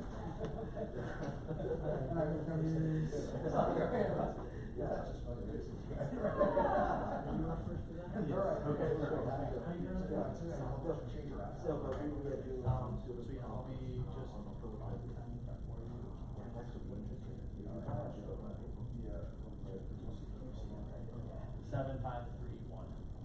So we'll start at 1:30.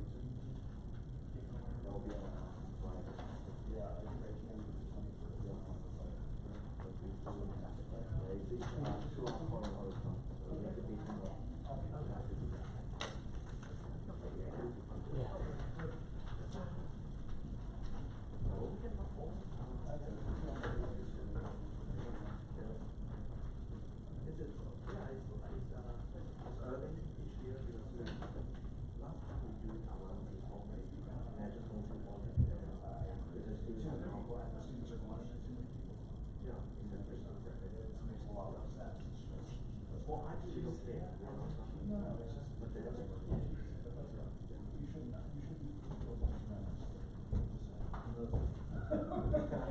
I'm trying to anyway, so. There you go.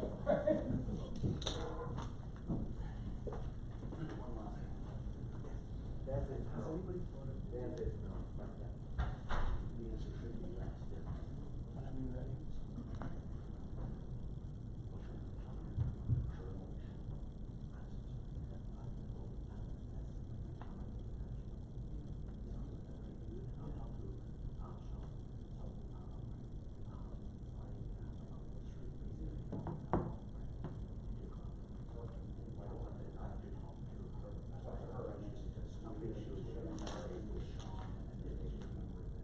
Alright, we're going to go ahead and get started with the panels.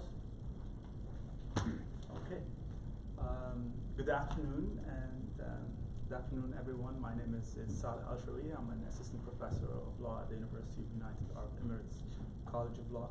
I'd like to thank the organizers of the conference, and I'd like to thank you also for being here after lunch. The title of my paper is Rethinking the Hierarchies of Rights in International Copyright Law. I still consider changing the title if any proposals arise today. I hope to achieve a number of objectives in this paper. The first objective is to highlight the hierarchies that the international copyright system creates amongst the different rights that it regulates. Second, I discussed the impact that those hierarchies have on the coherence of the international copyright system. And finally, I tried to propose a supreme principle or purpose in international human rights law, in international copyright law, that requires a stronger role of international copyright law in the implementation of authors' and users' human rights. So my starting point is Article 15.1 of the International Covenant on Economic, Social, and Cultural Rights, which addresses the human rights of authors over their intellectual works, as well as the right to take part in cultural life, the right of everyone to take part in the cultural life. The committee, the United Nations Committee on Economic, Social, and Cultural Rights, has interpreted authors' moral and material interests to comprise the right to be associated with the work, the right to object to any derogatory modification of the work, and the right to derive economic benefits that achieve authors at least an adequate standard of living. On the other hand, the United Nations Committee on Economic, Social, and Cultural Rights also interpreted the right to take part in cultural life to comprise the right to participate in, access to, and contribute to cultural life. Authors and moral and material interests on the one hand, and users' right to take part in cultural life are interrelated and interdependent, and therefore must be balanced. This is a human rights requirement. The human rights balance means we need to recognize the limited nature of both sets of rights. We need to reject any hierarchy between them, and we need to understand that the proper interpretation must be taken in light of all other human rights. Of course, international copyright law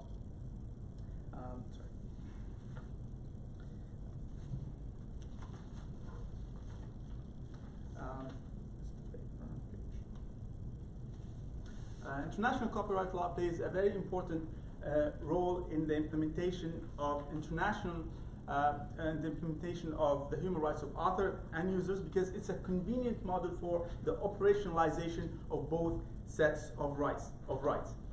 It does so by providing authors with a copyright that implements authors' moral and material interests, and provides users with a set of exceptions and limitations that, to an extent, addresses their right to take part in cultural life.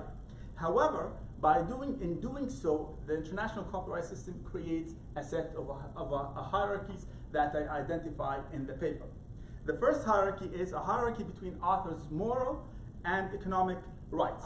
TRIPS incorporates the Berne Convention by reference, but excludes its provision on moral rights. By doing so, TRIPS has deprived moral rights from the effective enforcement mechanism that it provides to copyright.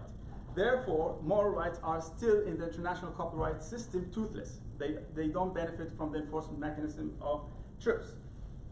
And I argue that this creates a hierarchy between moral rights and economic rights. The second hierarchy I focus on is the hierarchy between the rights of national authors and the rights of foreign authors. One of the most important principles in international copyright law is the principle of national treatment, which creates some harmony between the different national laws with regard to the minimum copyright protection provided to foreign authors. However, states are still free to provide their national authors with less protection than what's prescribed in the international copyright instruments. I argue that this is also a source of a hierarchy in international copyright law. The third hierarchy is between author's right and the right to take part in cultural life, which comprise basically user side of the balance. In this regard, there are two main principles that contribute to this hierarchy. The first of which is the principle of automatic protection, and the second principle is the principle of minimum standards of protection. For example, the principle of automatic protection, along with a long term of protection, is responsible for problems such as the orphan works problem.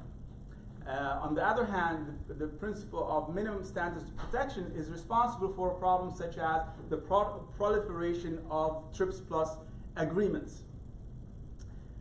Finally, there is a hierarchy between copyright exceptions. International copyright law includes a set of optional and mandatory copyright exceptions and limitations that act as zones of liberties and immunities in which users can exercise to an extent their right to take part in cultural life.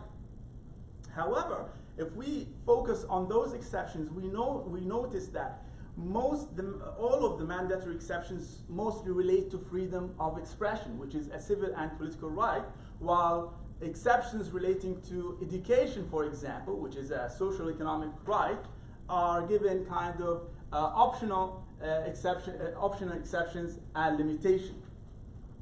So this is also a source of a hierarchy. So what is the impact of those hierarchies? What's the problem of those hierarchies? The problem of those hierarchies, they harm the coherence of the international copyright system. Coherence in legal theory refers to fitting together of all the components of the legal system. Coherence is important because it makes the legal rules of the system persuasive and accepted, and therefore it's a very important requirement for the legitimacy of the law-making institutions. In my paper, I focus on two elements of coherence. The first of which is the requirement that there is a synergy between the rules and the principles within the legal system. And this is a rationality or a logical requirement. The second element I focus on is the requirement that like cases should be treated alike, which is a fairness requirement.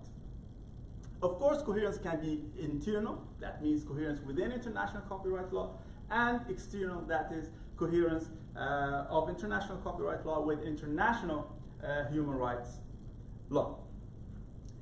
The impact of the aforementioned hierarchies on the coherence of international copyright law,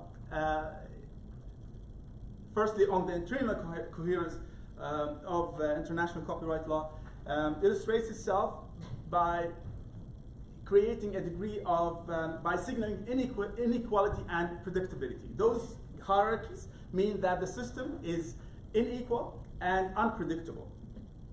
Also, the hierarchies in international copyright law challenge some of the very founding principles or the cornerstone principles in international copyright law, which I identified two of which, namely the centrality of human dignity in international copyright law and the traditional copyright notion of balance, the traditional balancing of copyright law. As to the external coherence, the problem or the impact of the hierarchies on the external coherence of international copyright law, they challenge this coherence at two levels. At the level of the implementation of authors' moral and material interests on the one hand, at the level of the implementation of the right to take part in cultural life on the other hand, and finally, at the level of striking a human rights balance between both sets of human rights. And here when I speak about human rights balance, it's different from what we know as a traditional copyright balance with the formula of exceptions on the one side, copyright on the one side, and exceptions on the other side. A human rights balance for me stands on three principles. The first of which is the limited nature of the rights. The second principle is the rejection of any hierarchy between those rights, and the final principle is their interpretation. The interpretation of all those rights must be taken in light of all the body or all the human rights that we know in the International Bill of Rights, for example.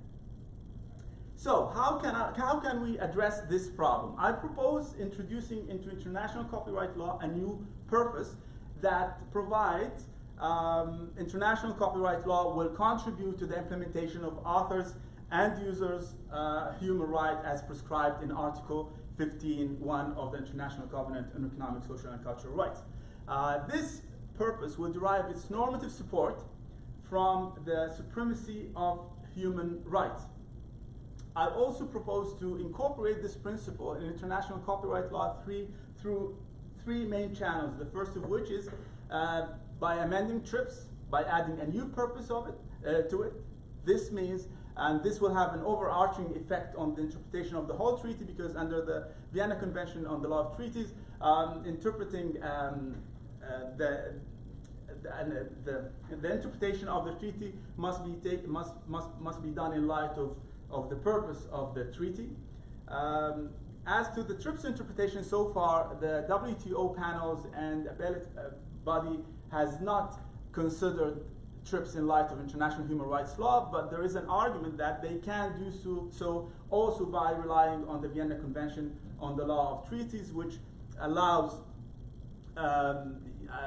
for example, the body to look into any previous agreement that can, between the contracting parties, that can impact the dispute. The final channel is introducing a new WIPO instrument that can address the human rights of authors and users. So in conclusion, the hierarchies of rights challenge equality and other overarching principles of international copyright law. They are inconsistent with international human rights law requirement, and addressing those hierarchies may require us to rethink the very founding principles of international copyright law. Thank you very much for your attention, and I'm happy to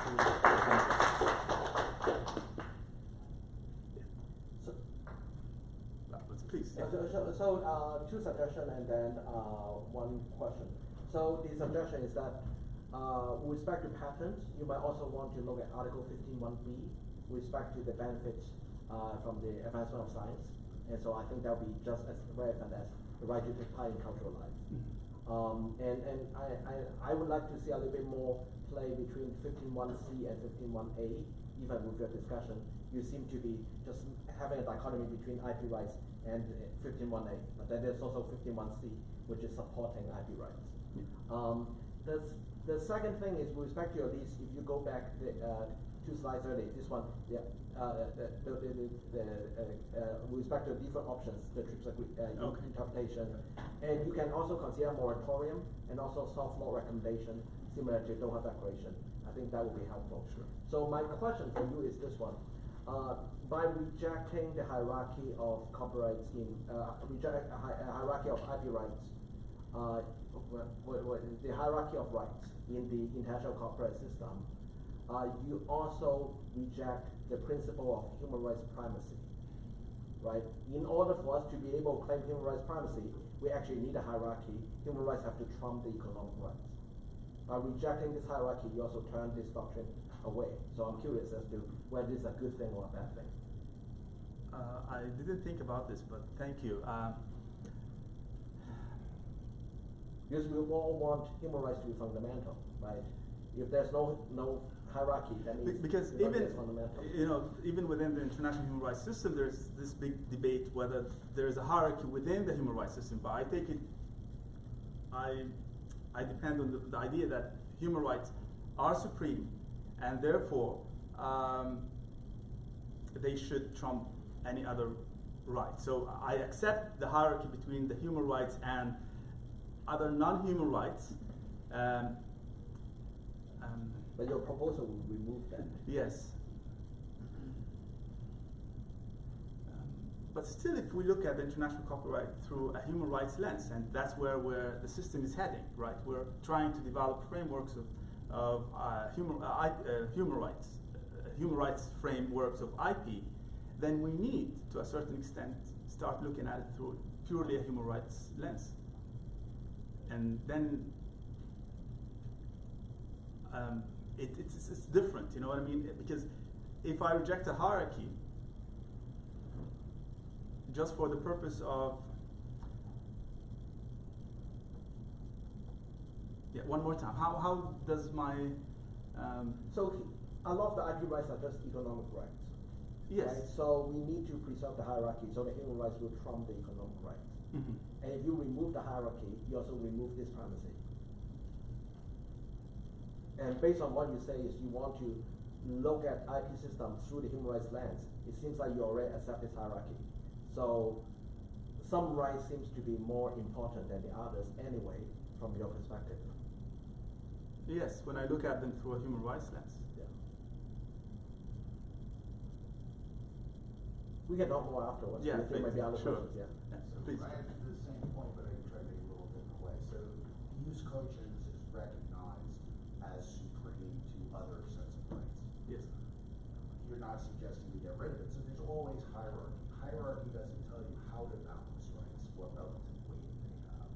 So I think what you really want to try to do is articulate why human rights, as part of the hierarchical set of rights, warrants greater weight than the other rights. That's the trick, but of course everyone will disagree, so the only question really is how do you get international agreement to amend the TRIPS agreement to make these things supreme relative to what has been the ability to get agreement on economic rights, but no agreement on human rights. That's true. But that's why I actually looked at human rights, because I thought it's the least controversial ground from which we can start reforming the IP system. So going back to what Peter said between 15.1a and c, it's not clear that those do have the same relative weight in a hierarchy, and the question is, what do you think? Which one should be more important and why?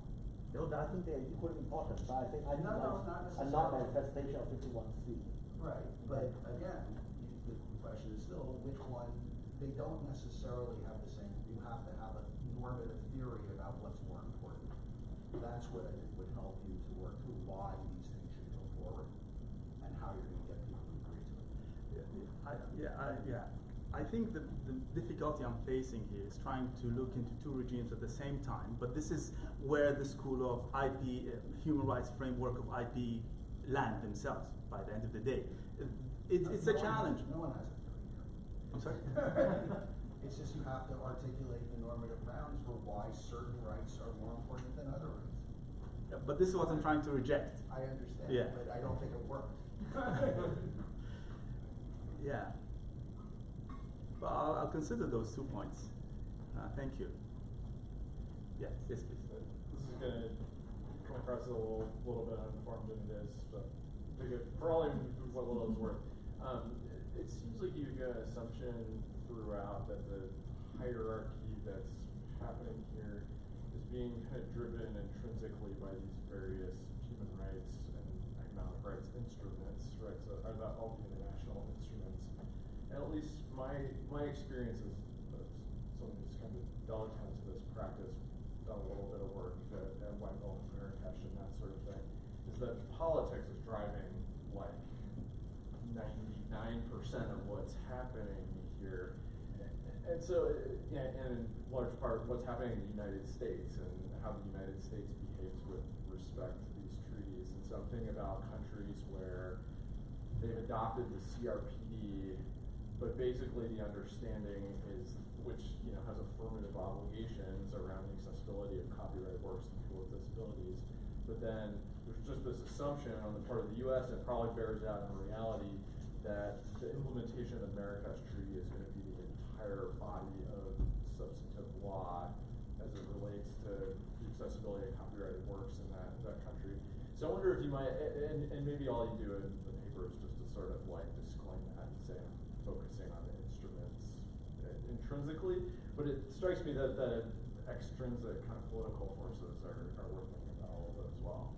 I agree with you, and I made the statement at the end that, again, I use human rights thinking that, politically speaking, they're the least controversial. They would bring people, everybody would agree on the importance of human rights, for example. Well, but here in the U.S. we haven't ratified the CRPD, right? So. That's true, but for example, you guys have joined the Marrakesh Treaty, and the preamble of it refers to human rights explicitly.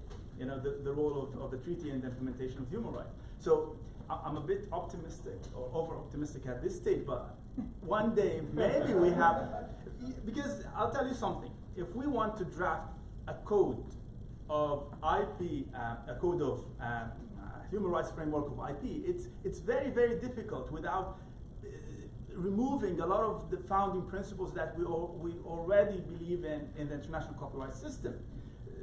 Maybe I'm a bit too optimistic, or maybe I need to dilute my message a little bit, but it's really hard to say that the IP system and the human rights system, if we look at them in isolation, coexist. And we don't need to forget that the IP system was created before the international human rights system, so it is more developed. It's just the late of the 90s we started looking at Article 15. So when the IP system was excused in the 19th century to look at the relation between authors and users, the IP system is no longer excused, and that's why I'm trying to say, we need to look back and try to rewrite the principles of the IP system. Yeah, go ahead, please. Maybe just a point of encouragement. So this school of thought was quite thoroughly researched by one of my primary supervisors for my PhD, Professor Christoph Geiger. So I don't know if you're probably familiar with his work, but including a human rights framework in framing intellectual property issues is something that he's worked on extensively, and I think you might benefit from some further research into what he's written already, and maybe some more school of thought that's come from Europe that's very closely aligned. Yeah, sure. Yeah, I had a discussion with him, and he actually objects to the practicality of what I'm proposing. So he says, looking at those hierarchies might be impractical. Then I addressed that, or responded to him by saying, Marrakesh Treaty is speaking about human rights today, so why not the new Treaty on Exceptions and Limitations speak about human rights, and instead of just focusing on exceptions and limitations, which is now taking the copyright system into imbalanced direction, as for example Professor Gunsberg argues that balance is taking the form of users' rights rather than both authors' rights and users' rights. One day we might have a treaty that looks at both sides from a human rights lens, and we remember that the requirements of international human rights law should shape the norms of the international copyright system, not vice versa. Well, thank you very much, and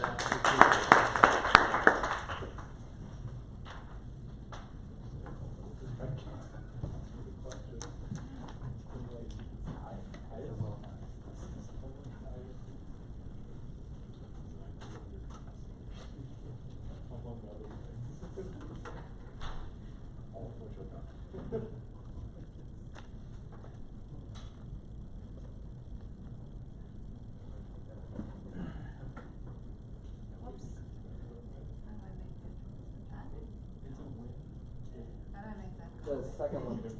Yeah, second one. Second one, what? Oh, The this? next one, yeah. This place right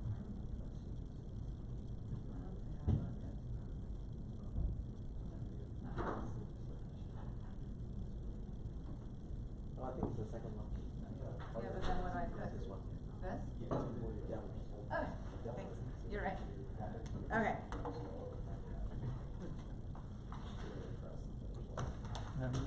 Okay, all right, well, thanks so much to everyone for coming, and I'm thankful to DePaul for having me here. This is the place where I did my first IPSC, so it's got a spot in my heart for that, but it's been a while now.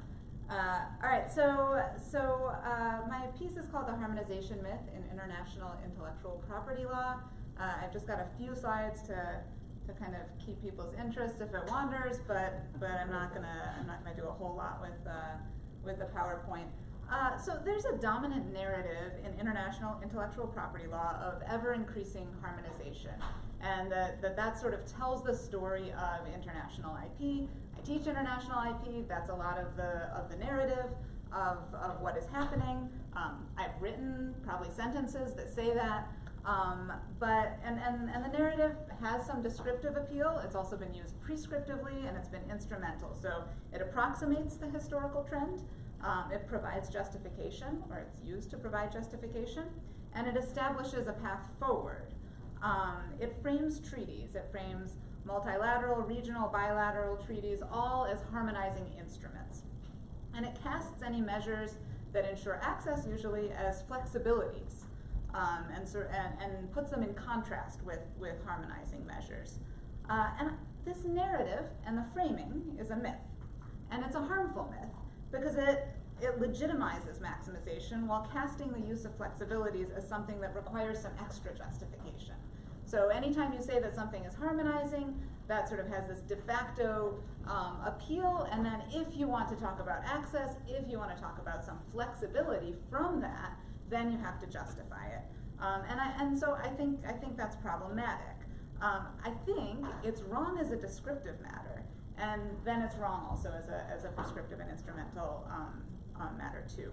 So in this project, I look at the terms of patents and copyrights and trace the requirements to TRIPS and then beyond to show that when faced with a choice between lower but harmonized protection and higher but disharmonized protection, the countries and industry groups that have pushed for changes for the purposes of harmonization over the years regularly choose maximization instead.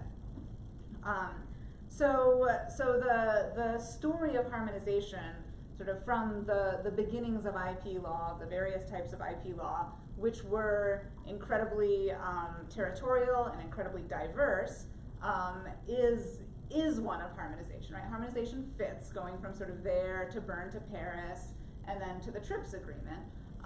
But it turns out that that's just sort of a story that fits that portion of the history. And if you look at what's happened since TRIPS, maximization tells the story much better.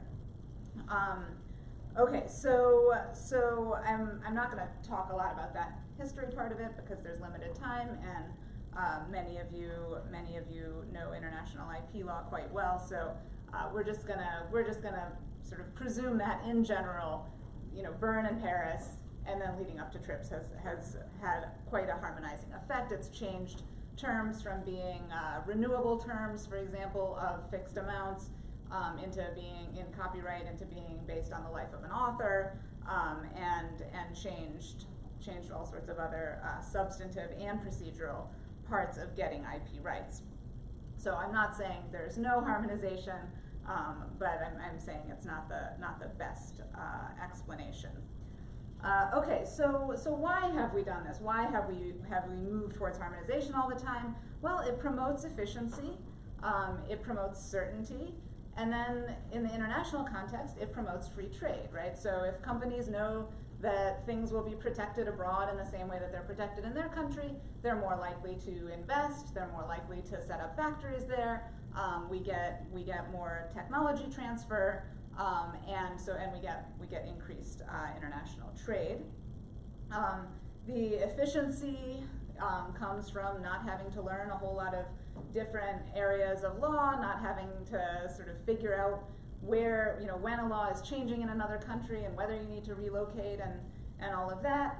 And the certainty is the argument that's made all throughout IP, right? We want investment in innovation, artistic creation, and that comes when there's certainty about returns on it. So these are sort of the purposes of having harmonization. It comes at an expense, though, and it comes at the expense of tailoring laws to domestic interests.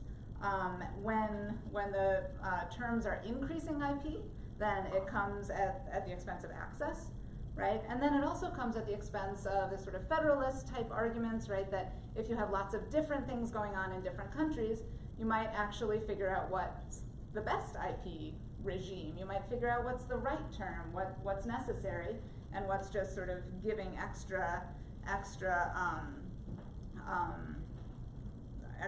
rewards to creators who don't need it in order to create and disseminate their knowledge and innovation. So this is sort of the trade-off, and I've written about this before in my piece on evaluating flexibility in international IP. And often we come down on the side of harmonization. But even the TRIPS agreement, which is the sort of the big tool of harmonization, it only sets minimums.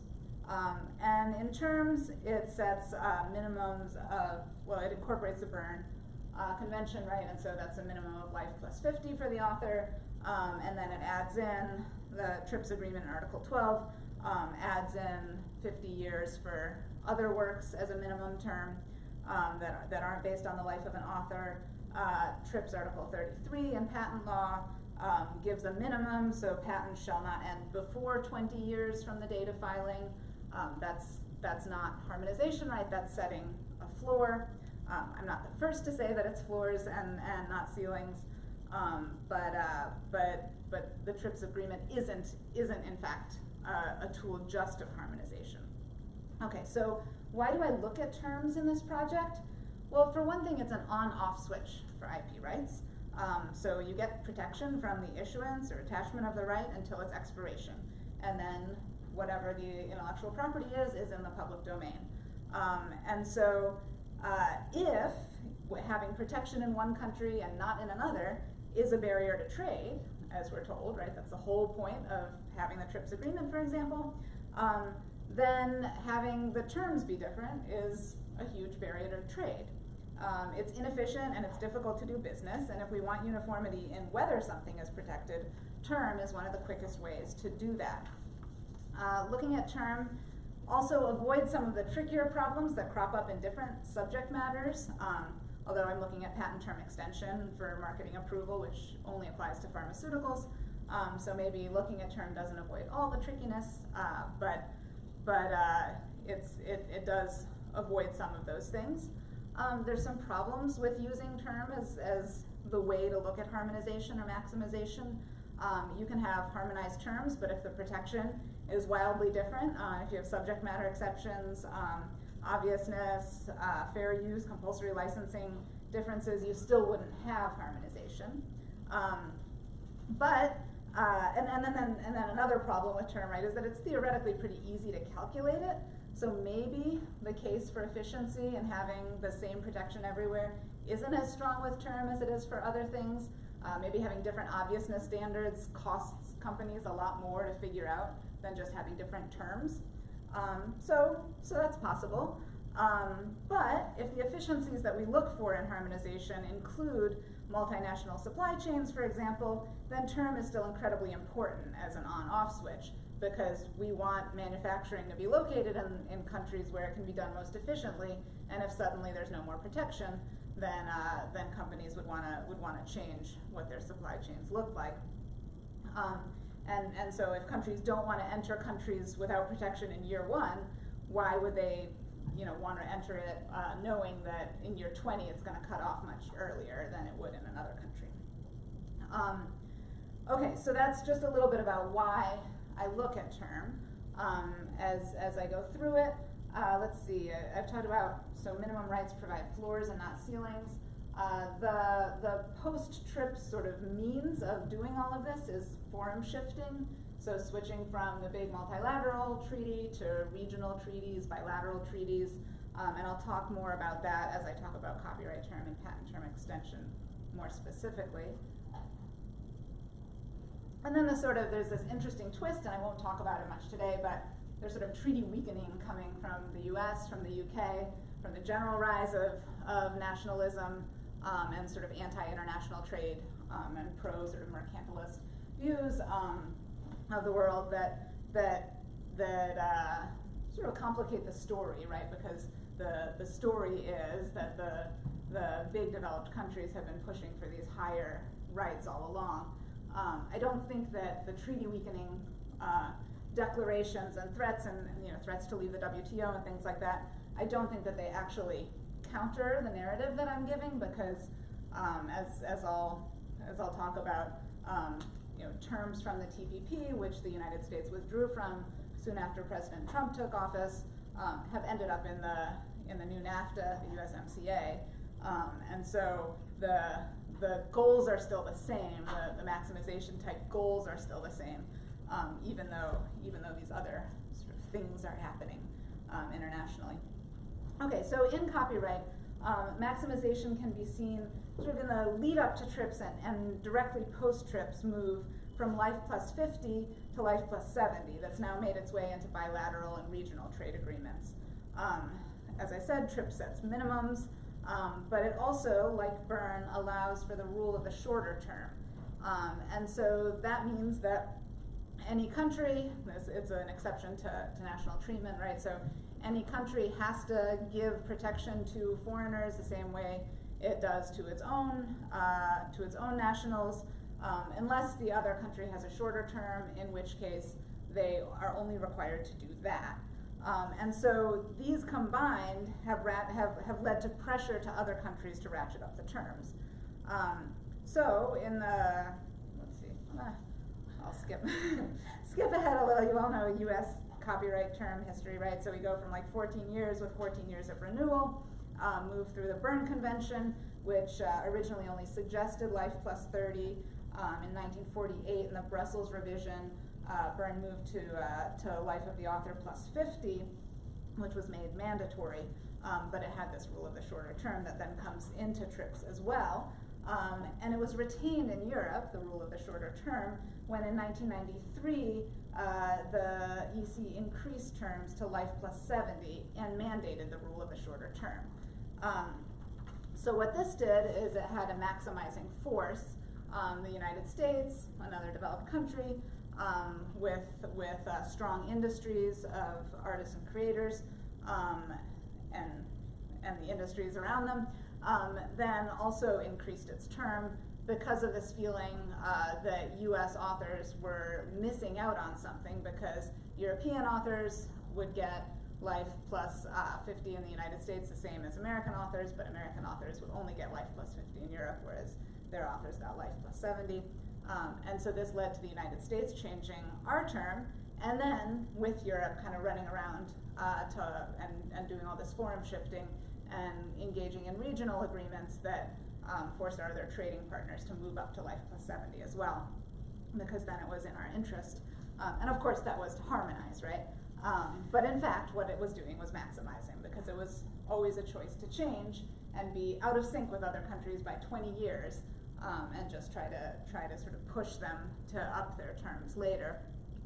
So post-TRIPS, for example, in 2012, the agreement between the US and South Korea included the term of life plus 70.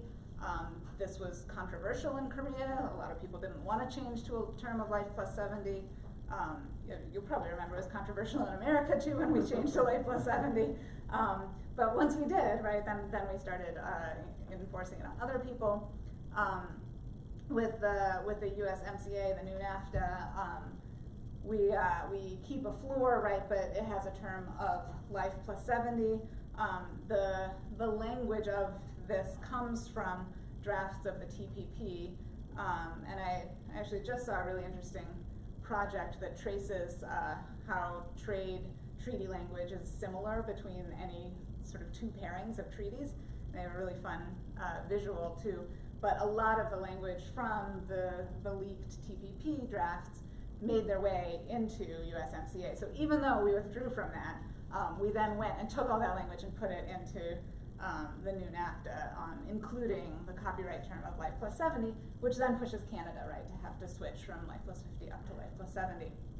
So that's a very short version, but we are kind of going through these regional trade agreements and pushing other countries, whether it's in their interest or not, to move to life plus 70. So it's this ratcheting up of IP rights. For patents, so most countries have 20 years from filing, and I would say this is kind of a counter-argument,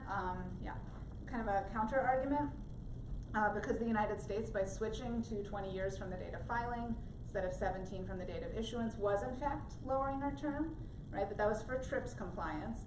And so my argument is mostly post-TRIPS, what we're doing. And post-TRIPS, there haven't been changes, there hasn't been ratcheting up an actual formal patent term, but there has been the use of clauses requiring other countries to give patent term extensions, either for marketing approval that had to happen, or patent term extensions if the administrative agency is engaged in unreasonable delay.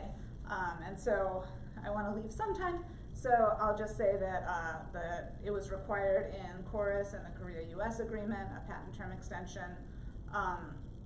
The IP chapter of RCEP that leaked in 2015 provided for a patent term extension of up to at least 5 years for marketing approval. The new NAFTA has shall language, mandatory language, of providing a means for requesting patent term adjustment without capping the length of the adjustment, and for market approval time. And the CPTPP, so the new version of the TPP that doesn't include the United States, also has shall language requiring patent term adjustment. So that's mostly it. There's some objections, you may raise them, but just real quick on the implications.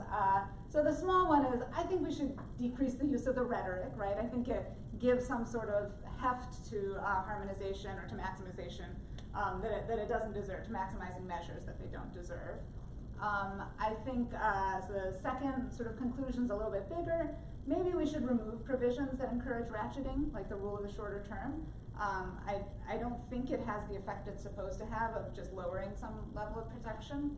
And then the third is larger, which is to think about what it is we lose with this one-way ratchet. We lose tailored solutions that fit country needs.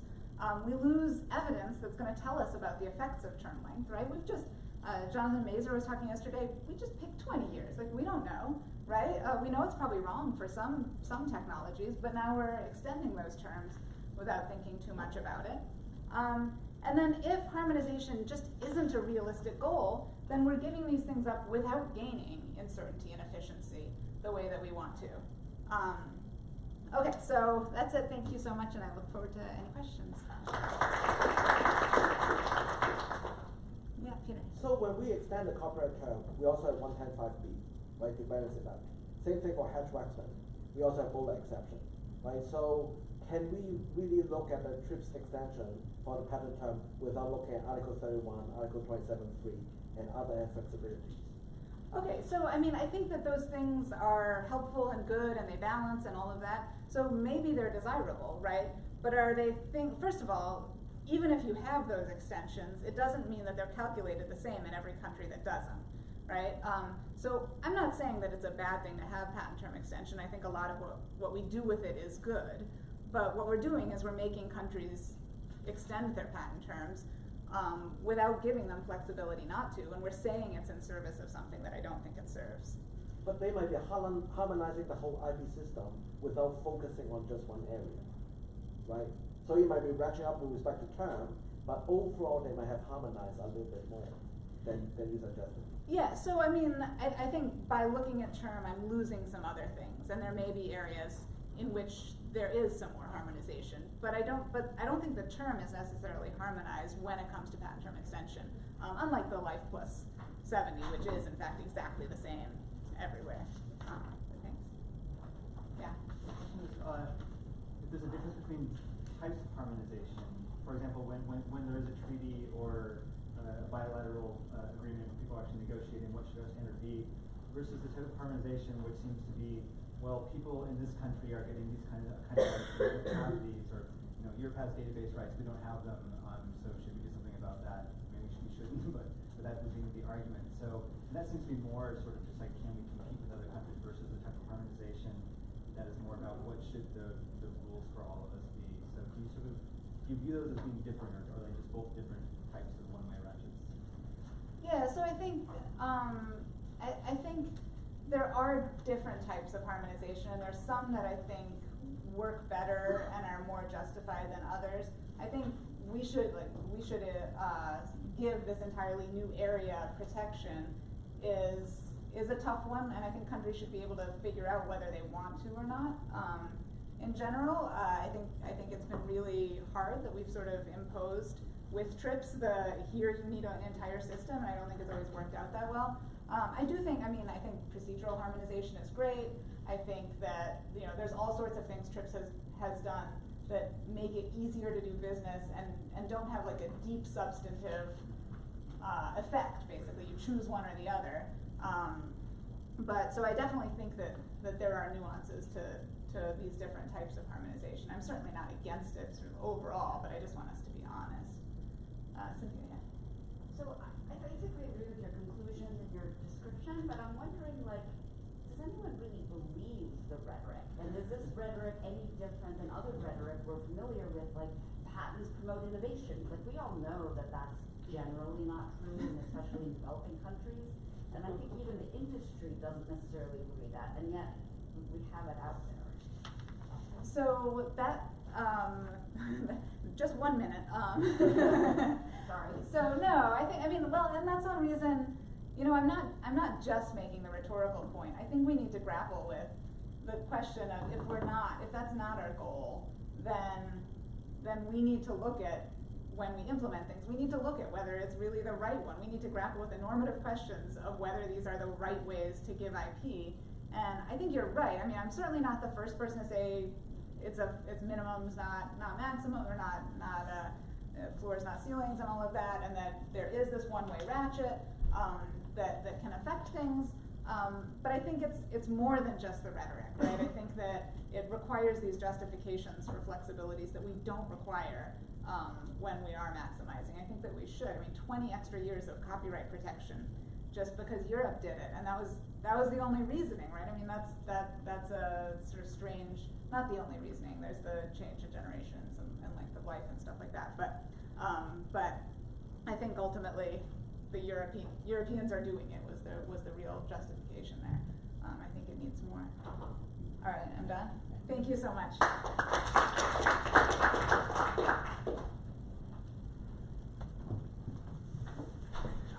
Thanks.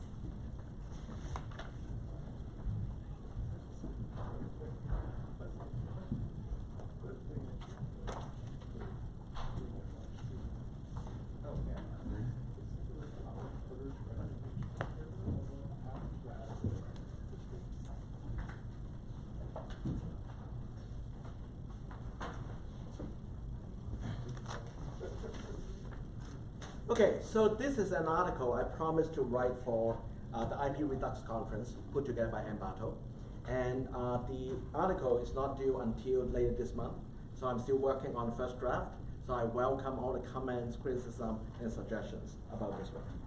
And so since it's an IP Redux conference, what I'm doing in this article is to look back on one of my articles. And this one is the one I wrote on the TRIPS and its contents. and that is around the time of the 10th anniversary of the TRIPS agreement. And now it's basically the 25th anniversary of the TRIPS agreement. And so this project allows me to look back on the last 15 years to see what's been going on, and to go even further to look at some of the questions that Sarah has looked at with respect to harmonization and the TRIPS agreement. And so at that time, I was looking at why a lot of the developing countries were so discontent with the TRIPS agreement, and now this project is looking at why they're actually okay with it. So it's not TRIPS and its contents, but TRIPS and its content, and that's what I'm focusing on. So there are 5 primary reasons why they do that. The first one is everything is relative. If you look at the different international agreements we have had since the TRIPS agreement, you can see that we keep on having stronger and stronger protection in all different things. So the USMCA is the latest one we have, and there's a higher international watermark, and the TPP is already very high as well. And so if you keep on doing this one, no wonder the TRIPS agreement is not that problematic for a lot of countries. And this Susan Sell, who has been a strong critic of the TRIPS agreement and the international IP system development, and what she says is that the TRIPS looks like a relatively timid and permissive agreement, right? So that will give you some sense as to why people changed their view. Number 2, TRIPS was obsolete before it arrived. And this one is actually made by my former boss, Marcy Hamilton. So when Bobby Call was doing introduction, she mentioned her, and I used to work for her at the IP program at Cardozo Law School. And what she says is that the TRIPS agreement was imperialistic, outdated, and overprotective. And that's entirely understandable. If you actually look back on the development of TRIPS agreement, that's the highest common denominator among Japan, EU, and the US in the 1990 and 1991. Because the Brussels draft was adopted around that time. And since then, there have been a lot of different developments. So we do not have the internet. That's why we need to have the WIPO internet treaties. We do not have a lot of development in biological, in a lot of the biotechnology issues, even though we still have some provisions in Article 27. So a lot of the discussion with respect to biological products are highly controversial with respect to TPP negotiation, but they are clearly not anticipated by the TRIPS negotiators. We do not have anything about e-commerce or digital trade. That's still ongoing with respect to WTO, and certainly we do not have artificial intelligence. Right? So a lot of the very important issues are not covered within the TRIPS agreement. Number 3, TRIPS is more flexible than most have given it credit for. And there are actually a lot of flexibilities. For example, Graham and Rochelle talk about the flexibilities within this one in terms of the federal system. There have also been a lot of books from the ICTSD here talking about the different flexibilities and how we can interpret the treaty in a way that will make it more flexible. If you want to go outside, and that goes back to the first presentation, we actually have some issues with respect to human rights. We can look at what Sam Halabi has called the IP shelters in other places, and because of all the form shifting activities, human rights, public health, and all the other areas, where they actually create more flexibilities that are within the IP system in light of other international obligations. And of course, the Doha Declaration also shows the influence of the public health development on the IP system. Number 4, and that actually goes to Sarah's presentation. TRIPS has limited success in harmonizing global standards. But that doesn't mean that TRIPS doesn't harmonize that much, but most of harmonization actually comes from the Berne Convention and Paris Convention. There are 2 things that TRIPS works very hard in harmonizing. The first one is about enforcement. And that has not been very successful, and that's why we have all this discussion with respect to ACTA, right? Because TRIPS is trying to put together 21 articles on enforcement for the first time at the international level, and yet it is not very successful. So a lot of countries are now pushing for the enforcement agenda through ACTA, and through TPP, and through others. If you go back to the Berne Convention and Paris Convention, all the enforcement provisions are only here and there about seizure, about some of the border control and that type of issues, but not the same way as the 21 provisions. Same thing with respect to data exclusivity. This is the first time where we actually have international standard in an agreement covering the protection of clinical trial data. But that has not been very successful either. There are a lot of ambiguities with respect to what's going on with, in Article 39.3 of the TRIPS agreement. If you have been following the negotiations in the TPP agreement or the USMCA, there's also been a lot of back and forth with respect to the new language within there. And the last one is that the positions of some WTO members have changed. And the example, which I'm the most familiar with, is basically China. And right here is basically the statistics released by WIPO this year about the PCT applications. So China is basically number 2 and used to just keep on going up. I think 2 years ago, China was still number 3 behind Japan, and they just moved up there. But it's not just about China. You can see a lot of countries that also have very impressive development. And this one is actually the statistic taken in 2010 when I was writing the article about the middle intellectual property powers. So a lot of those countries have been developing very quickly in light of with respect to both economic development and technological development. And as they progress, of course, the expectation will be different because they will see the TRIPS agreement more beneficial than when it started, when they were dealing with the transitional period. And so there are 4 key takeaways when we look back on not just the last 15 years, but the last 25 years of the TRIPS developments. The first one is we got a pendulum swing. We go back and forth. And that's very typical, not just for intellectual property development, but also for IB scholarship. And you see a lot of development that actually resemble what we have seen before 10 years or 20 years before.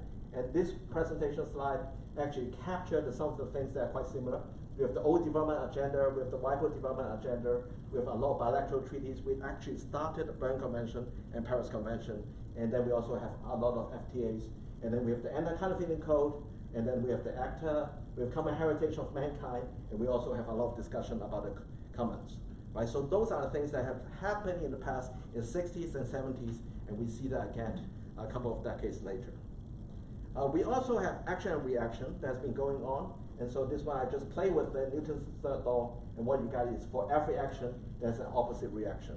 And I think the example would be ACTA, right? When we push very hard on enforcement standards, then a lot of people will actually start protesting about the development. And then another example is here on the soil right here, with respect to SOPA and PIPA legislation.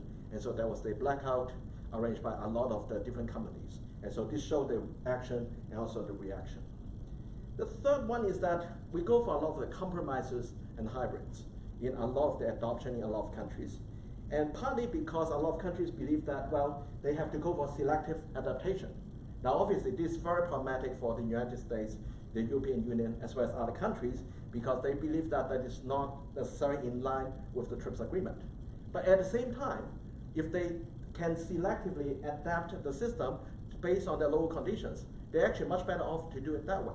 And that's why they have incentive to go for compromises and hybrids as opposed to just transplanting the models from other places. There's also legislative inertia that actually result in a lot of the compromises.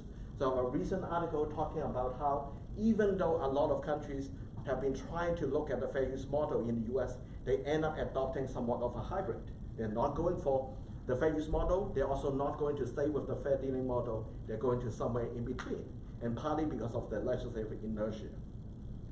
And the last one is actually quite disturbing as well as surprising for some of you guys here, is the shifting alliances. And so when I started teaching in the early 2000s, there was a big debate about how a lot of the people who are pro-developing countries, and they end up wanting to have high protection for traditional knowledge. And they're actually having an alliance with those people who are going for strong IP protection because traditional knowledge is special. And now we are seeing something similar. A lot of people who used to argue on behalf of China, on behalf of India, and now they're changing the position because they feel that the development about all the TRIPS minus arguments is not really working for those countries. And the latest we will see in the future is about digital trade and e-commerce. Those people who are going for protection and territoriality, they actually want the opposite with respect to data. They want to have free flow of data, they don't want to have strong protection, and that will also put them on the other side. And as we see more and more ideas and topics get covered by the international IP system, then the alliances are become much more complicated, and it's much more difficult to form coalition. So I'll stop here, and I'll start taking questions. Silence. Yes, Cesar. I get your point about the TRIPS agreement being obsolete by the time it was actually enacted. But apart from the shortcomings around technology, innovation, and all the other things that you highlighted, would you still say, or would you still argue that TRIPS somehow provided some sort of general framework within which to conduct or frame or draft future global trade agreements, would you still identify some positives of this agreement? Oh, so this presentation is not really to say, well, TRIPS is irrelevant, outdated, and useless, right? This presentation is to identify the different reasons why it would not be that problematic for a lot of countries with respect to the TRIPS agreement today, right? So to go into your question, would the TRIPS agreement provide platform? The answer is definitely yes, right? China would not be what it is today without all the changes that are forced by the TRIPS agreement, right? But at the same time, if China has not performed selective adaptation and just copy a model, I also don't think China will be able to rise up that quickly either, right? And so that's why there's a dilemma for a lot of countries, including the developing countries, to figure out, well, how much they need to copy from other places and how much they can get away from the external pressure. But TRIPS definitely has played a role. So.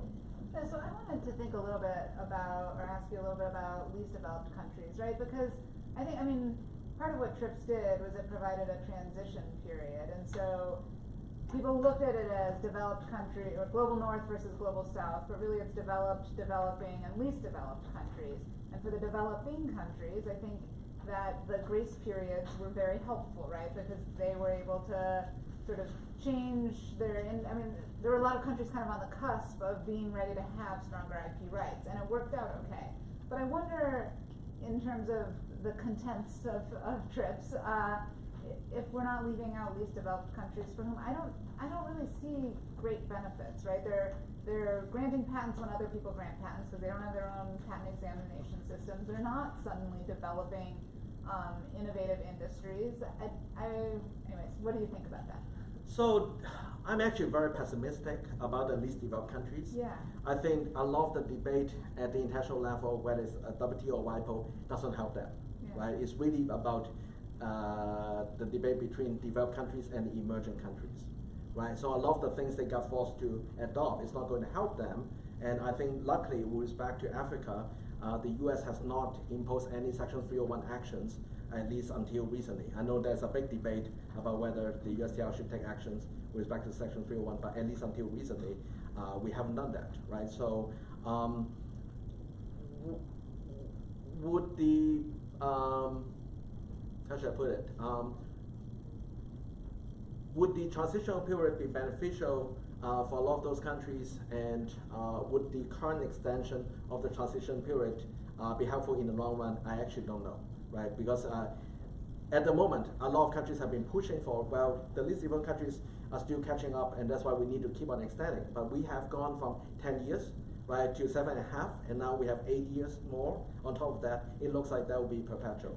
And there are, I think, only 4 countries that have moved from the least developed countries into the lower middle income countries, right? So, and how much of that is because of TRIPS agreement is very hard to say.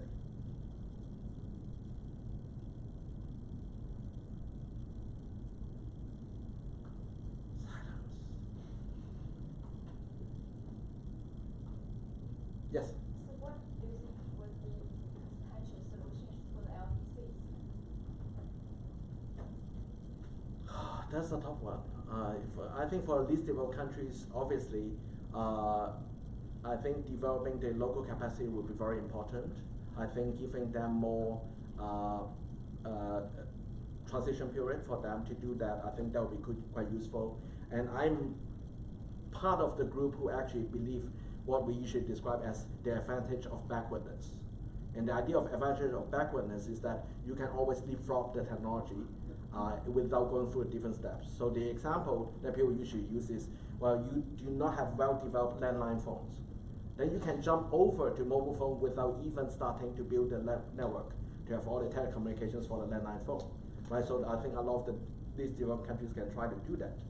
Now, would that be easy? That is unclear. And whether some of the discussion about artificial intelligence and machine learning can actually be helpful to them, and this is also unclear. At the moment, the UN, when they were doing the Sustainable Development Goals, they're emphasizing the potential for artificial intelligence and machine learning to actually lift up a lot of those countries. But I have my skepticism, and I'm actually writing an article now called Algorithmic Divide, and so if it's basically extending the literature on the digital divide to algorithm and machine learning. So for those of you who have ideas, I'm actually very eager to talk to you after the conference. Yeah, yes. I was just wondering, when you said the extension of the deadlines for these developed countries, at some point it's going to be perpetual. I wonder if that's a signal towards something more fundamental is going wrong. That maybe they're never ready, they're never going to be ready for harmonized systems, they're never going to be fully integrated into a WTO regime. Do you think that sort of a pessimistic view of the world is something that's justified? So the short answer is no, because and those of you who have been around for a while probably have seen the position I take with respect to China changing in the past 15 to 20 years. In part because as the country continues to develop, then the type of system we need will be different. Right? China today will actually be closer to developed countries than to developing countries in the past. And so some of the suggestions you have about how it actually might not work permanently used to be a position a lot of people are taking with respect to developing countries, including China and India. But now they are changing the position, right? So in part because of all the success story along with the challenges, right? And so when I see the same thing with respect to the least developed countries or those who are in the low middle income countries, I have to stay positive, right? But at the same time, it still takes time to do that. Justin. Well, so right now the exemption for least developed countries is in effect until the 1st of July 2021. And I think, Peter, what you and I would agree on is it's quite possible that we will evolve into a system which was not what was intended in the TRIPS agreement of extensions in perpetuity until a country graduates out of the least developed category by the UN's measures, and then basically it becomes a system where once you're out of that category, you have TRIPS obligations. But folks, if you're saying to yourselves, oh, well, does this advantage them or disadvantage them? I don't really understand. I mean, if you don't have any of the obligations, you can't really figure out does it advantage you or disadvantage you. The right question to ask the development person is, does the WTO package as a whole advantage or disadvantage?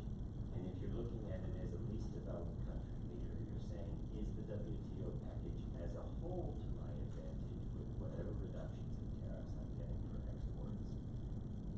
Considering the fact that I don't have any TRIPS obligations except for national treatment and most favored nation. And one thing I see professors do it again and again when they discuss TRIPS is they discuss it, was TRIPS a good or bad deal? But that's not how a national leader has to think about it. They have to think about it is, was the WTO a good or bad deal? So I just caution, we IP people tend to think of, we're analyzing our little bailiwick and saying, is that good or bad? But our little bailiwick is part of a much bigger picture. No, I think that's a very good point, because people always talk about how the TRIPS agreement is being one-sided. But if all the concessions is in agriculture and textiles, of course the TRIPS agreement will be one-sided. Right? Negotiator is not going to negotiate that way. And I think the difficulty with that type of argument is that a lot of the policymakers and a lot of the people in both the capital and Geneva, they privilege IP over other issues. Right? That to some extent would distort the analysis in terms of what type of benefits they get from other sectors. And I think that's a big concern for a lot of those in developing countries, because if you talk to them, they're like, oh, but it's IP, right? And we should consider it differently. But at the same time, if you actually ask the economists, the analysis may be somewhat different, because there are so many different areas that they want to consider together. Yes? Weren't the least developed countries supposed to get something under 66.2? Did that put obligations on developed countries to transfer technology to the least developed countries? But I don't know, that probably hasn't happened, but that was supposed Well, it has happened. I think the answer will be yes. And you can also go to Article 7 and Article 8 to try to build up with a lot of language about tech transfer. The difficulty, though, is how do you define technology transfer? If I go over to those countries to give lectures and explain to them, if I provide all the information about the patents that have been filed here, is that technology transfer or is that not? Right? It's very difficult. And then there's also the question as to what type of technology you're transferring over there. Some of the technology may not be absorbed or adopted by the local people because they're just not at the same level, right? And that is what we have seen with respect to climate change and green technology. Some of the things that are actually very useful might not be usable in those places, and so would that be the technology transfer? I think that's going to be a big question, but I think that developing countries are also not helping themselves in being able to articulate what are things they need for tech transfer. Right? You ask a lot of people will just say, well, we just need a lot of help, but they cannot identify what are the issues. But they know for sure that if you come over to tell us what the model is in your country and ask just to copy that model, it's not a tech transfer they want. Right? That they know. But if they have to articulate exactly what type of things they want to have, I don't think it's that easy for them. And I think if I were to advise them, I would say that, well, you need to start at least articulate what you want based on Article 66 before you can actually have that debate. Yeah. So I have 30 seconds. I think I'll just stop here. Thank you very much.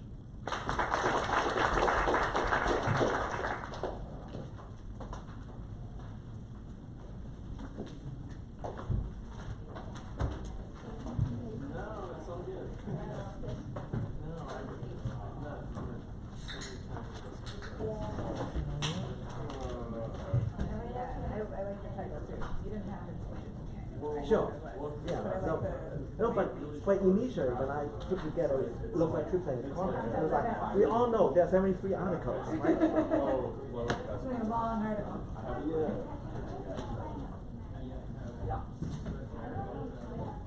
Yeah, we have the American Implementation Act, we have the Sexual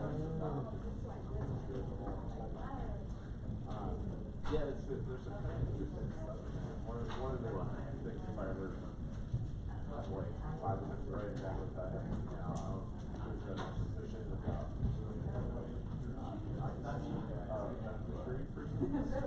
they added to U.S. law. You don't comply with the cross-border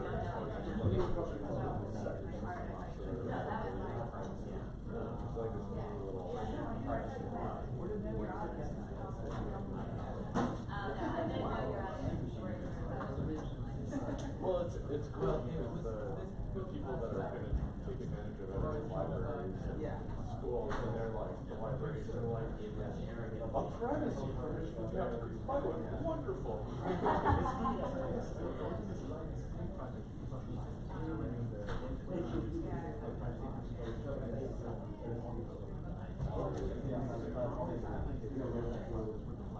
Oh, actually, yes, they're on the right side of every single issue. They're like equals will get on track. I can't put that together. That was a dentist.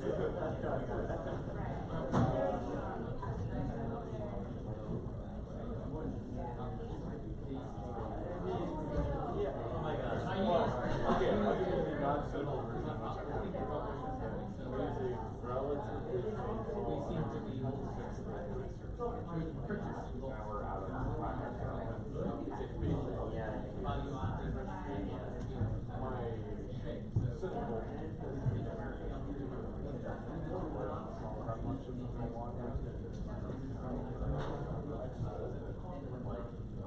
it's all good. It's all good except that there's so much for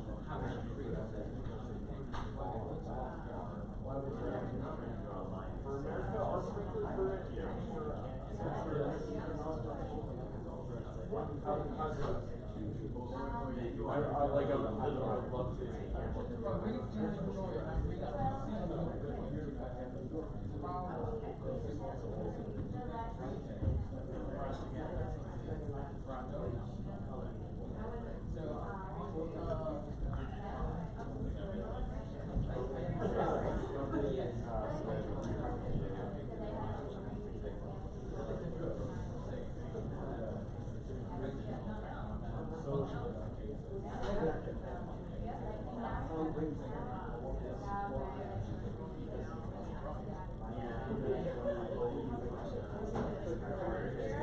to.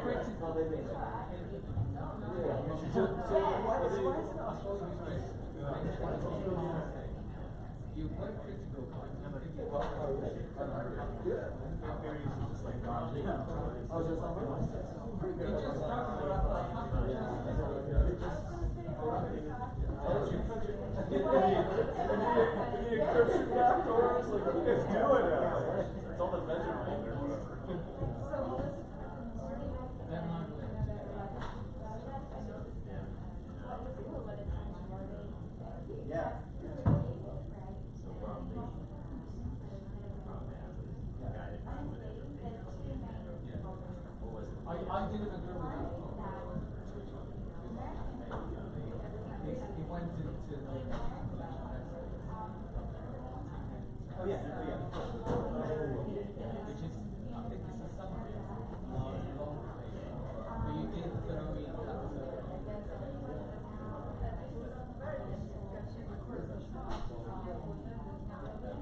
I was very excited. No, actually, But that was it, that was your comment, and I was like a policy. Yeah, I was very excited because I thought maybe we put some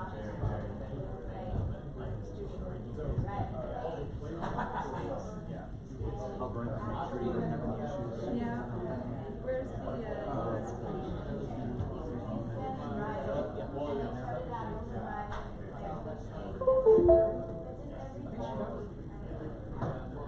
I really like to talk,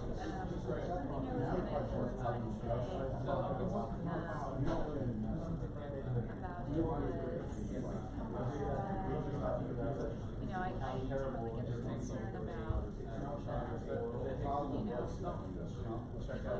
merchandising right kind of important moral considerations into video analysis, but I also think that, and I'm sure you know this too, but just separating out the merchandising right is not necessarily going to solve the problem of people in moral considerations. Sure. Right? Still gonna think of, even they're still gonna be driven by driven by even if it's not legitimate or. I just feel like it takes away a heat or like it's the area where a lot of places turn. Right, especially if the merchandising is kind of variety or. Right. Yeah. Which is an empirical situation. Maybe is wrong. But, yeah. Okay, so if you want to just copy your copy. Maybe I just save it. You can just like drag it to the desktop.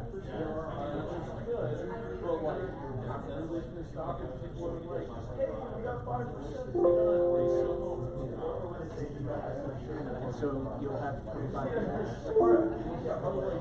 Don't worry about disability law, that you're gonna need to get the other 90% that we don't have. You know, still mess it up. No, I will we still always, mess it we up. always go. I just hide it, but I still I mess just it feel up. duty bound to it. You know, I hope you're being honest and you don't mess it up, so that will take away some pressure of me messing it up. No, I'm sure I will. I'm sure I will. Uploaded yours or? I have uploaded and tested and got it run through. Okay. And do not touch anything that is minimum. I will not touch it.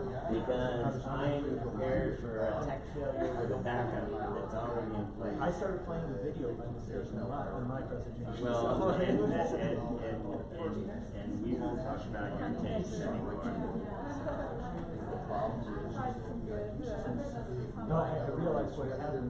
I've done a different talk with the Honey Badger video. I had it embedded, and I can recycle some slides, and I recycled that particular slide. I'm sure if I had to add anything, Thomas, it's not. And I think that is actually right.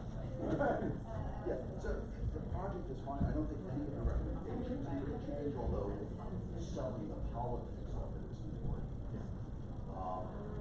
But simply saying we all like that first there is a hierarchy of human rights, and that human rights in many places, on other But even if they don't, they should have to consider it. It's all you have to say.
I just put mine in, so it's sweet.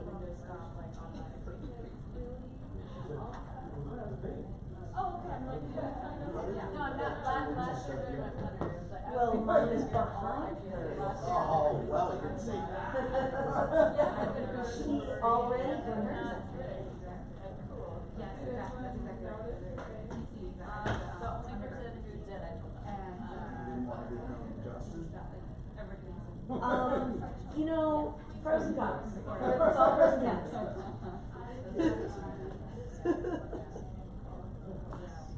Let me get some beverage. Sure you are.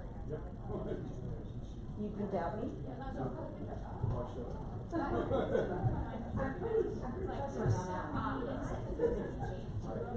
If there's a large thing of alcohol in it, bring it back. So it's a lot, yeah. It's not what you want to do, I think. What I do by Yeah, you know. But so my mom went many different directions. No. What's going on over here? It's definitely that's happening.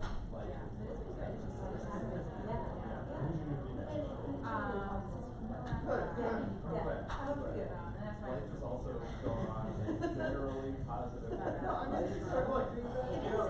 I know, that's a surprise, right? I mean, it's like how existential people are doing it. And also, Day to day above ground must be a good thing, You know, honestly, that.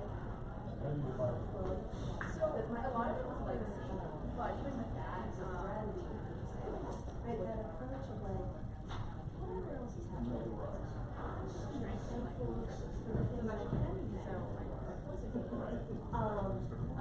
And you know, I'm gonna spend my days dealing with the things that I need to address. go for it, like, Yeah.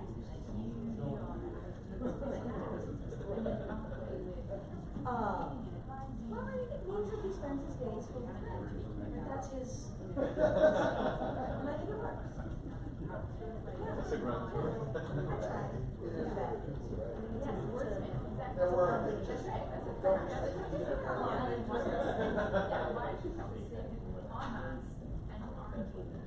Oh, I see. No, I do see what you're saying. I think that I may mischaracterize it in the sense that I think what he's thankful for is the fact that PA, right, that, you know, family, that he loves, right, all the, he's thankful for all of the things.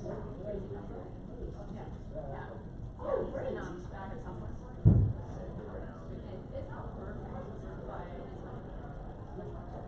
Well, And so like the associate then said, we want to congratulate Betsy on blah, blah, blah, blah, blah. And then, doesn't like, oh, that's great.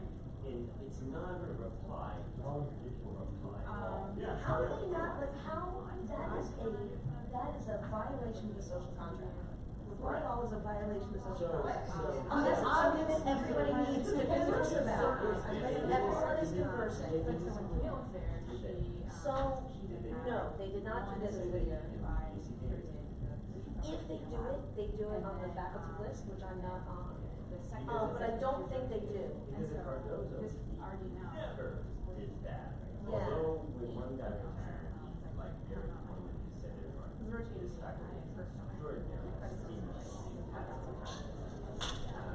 So, which was kind of true because like,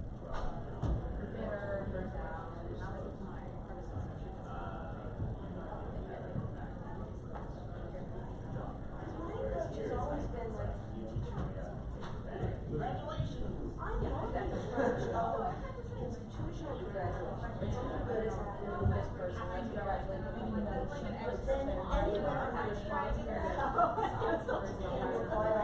is violating the social contract. Yeah. Ellen, here, I'll read it. Ellen, this is such a mitzvah. You already always gave such a minute. You've already. Exactly. So it's funny, I wasn't sure my doctor. That seems like a lot of traction.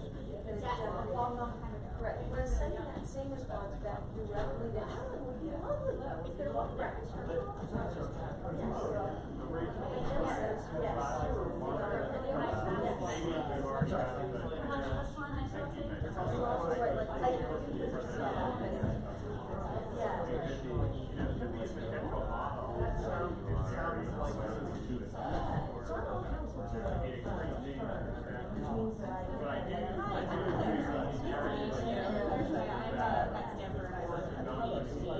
team violence incident, especially because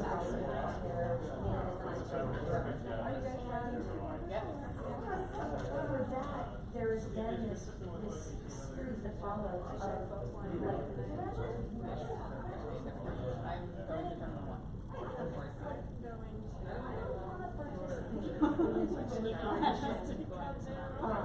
I want to just do that because I want them to know. And that's the answer. But I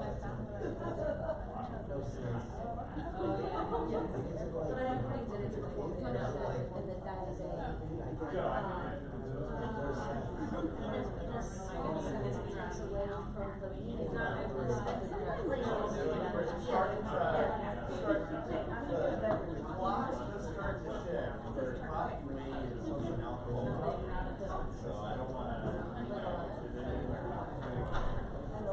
Yes, I remember eating it like 5 years ago when I was after it got like snowed out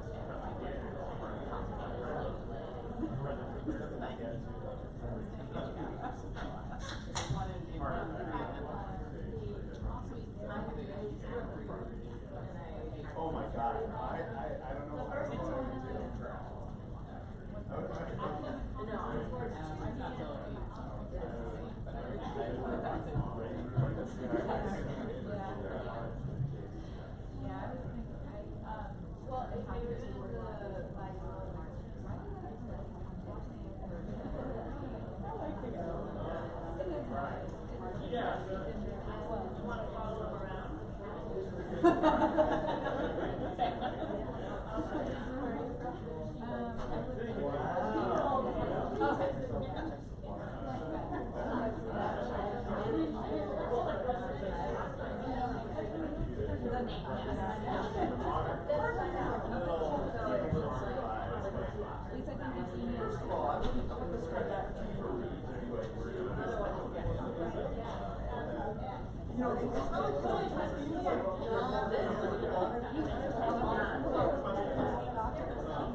Don't know where to put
Okay, folks, I think we're gonna get started.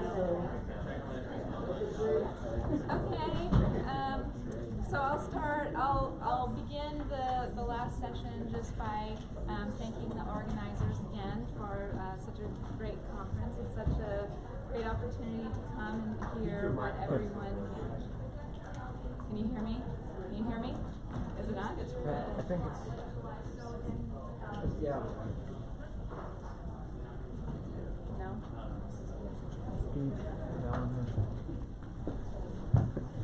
Not so great with organizing. Yeah, I take it all back. That's right. Shame on the organizers. Oh, yeah. Can people hear me? Not really. No.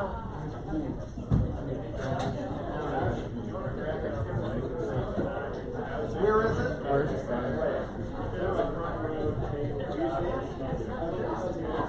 Sorry about that.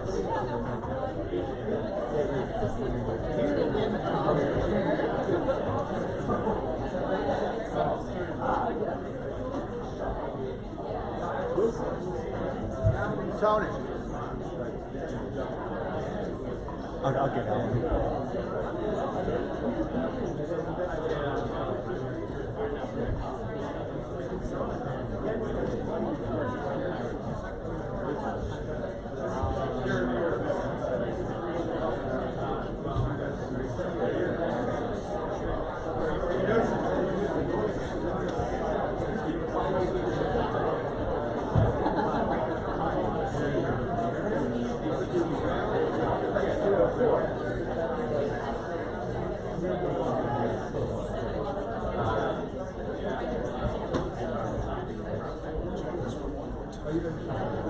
Check, phase check. Hello, United Center.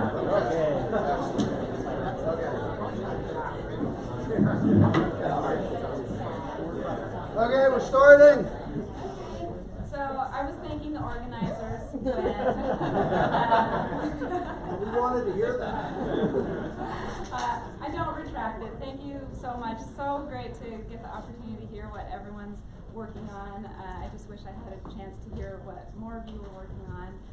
And thanks also for the opportunity to talk about my project, which is still in development, so I welcome your feedback. And what I'm trying to do is use the psychology and neuroscience literature to interrogate a statement or an assumption that often gets thrown around, maybe not so much in the IP literature, but definitely in the innovation literature more broadly, that technology is unquestionably good for innovation, or in other words, that innovation always begets more innovation. I'd like to suggest that while this statement may often be true, it's not always true, and that this has some implications for how we might want to think about innovation and structure policies that privilege the creation and adoption of certain technologies over others.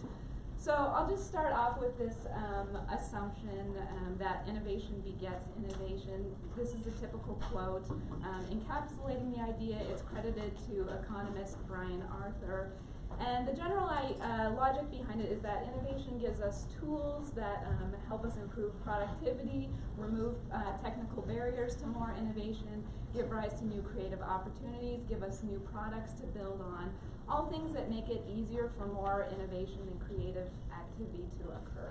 So just to make it a little bit more concrete, here's an example kind of encapsulating the principle, the 3D printer. 3D printer has removed technical barriers to innovation, right, allowing us to create products that would have been impossible to create before. It shortens production cycles, so it improves productivity, allowing us to make more innovation at a faster pace. Gives rise to new creative opportunities. More people can now conceive of and put into practice ideas that were beyond their reach. And now that someone's developed 3D printing, right, other people are free to build on that and make bigger, better, faster, cheaper 3D printers, whatever. So that's the kind of thinking that lies behind the statement that innovation begets innovation. And I think in the case of the 3D printer, it seems to be basically correct.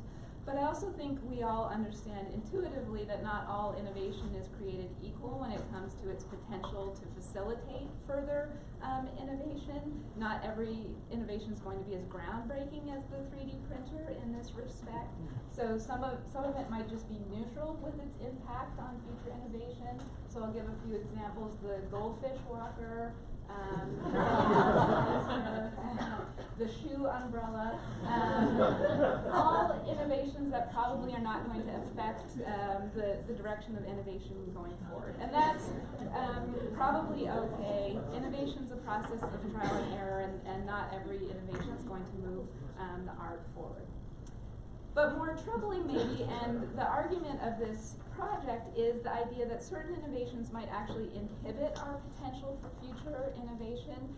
And how could that possibly be? And that's where I try to bring in the neuroscience and psychology literatures, because if you pull several strains of these literatures together, what I think they suggest, or at least what I think we can hypothesize, is that certain innovations might be changing our brains and the way we think in ways that make it more difficult for us to think creatively.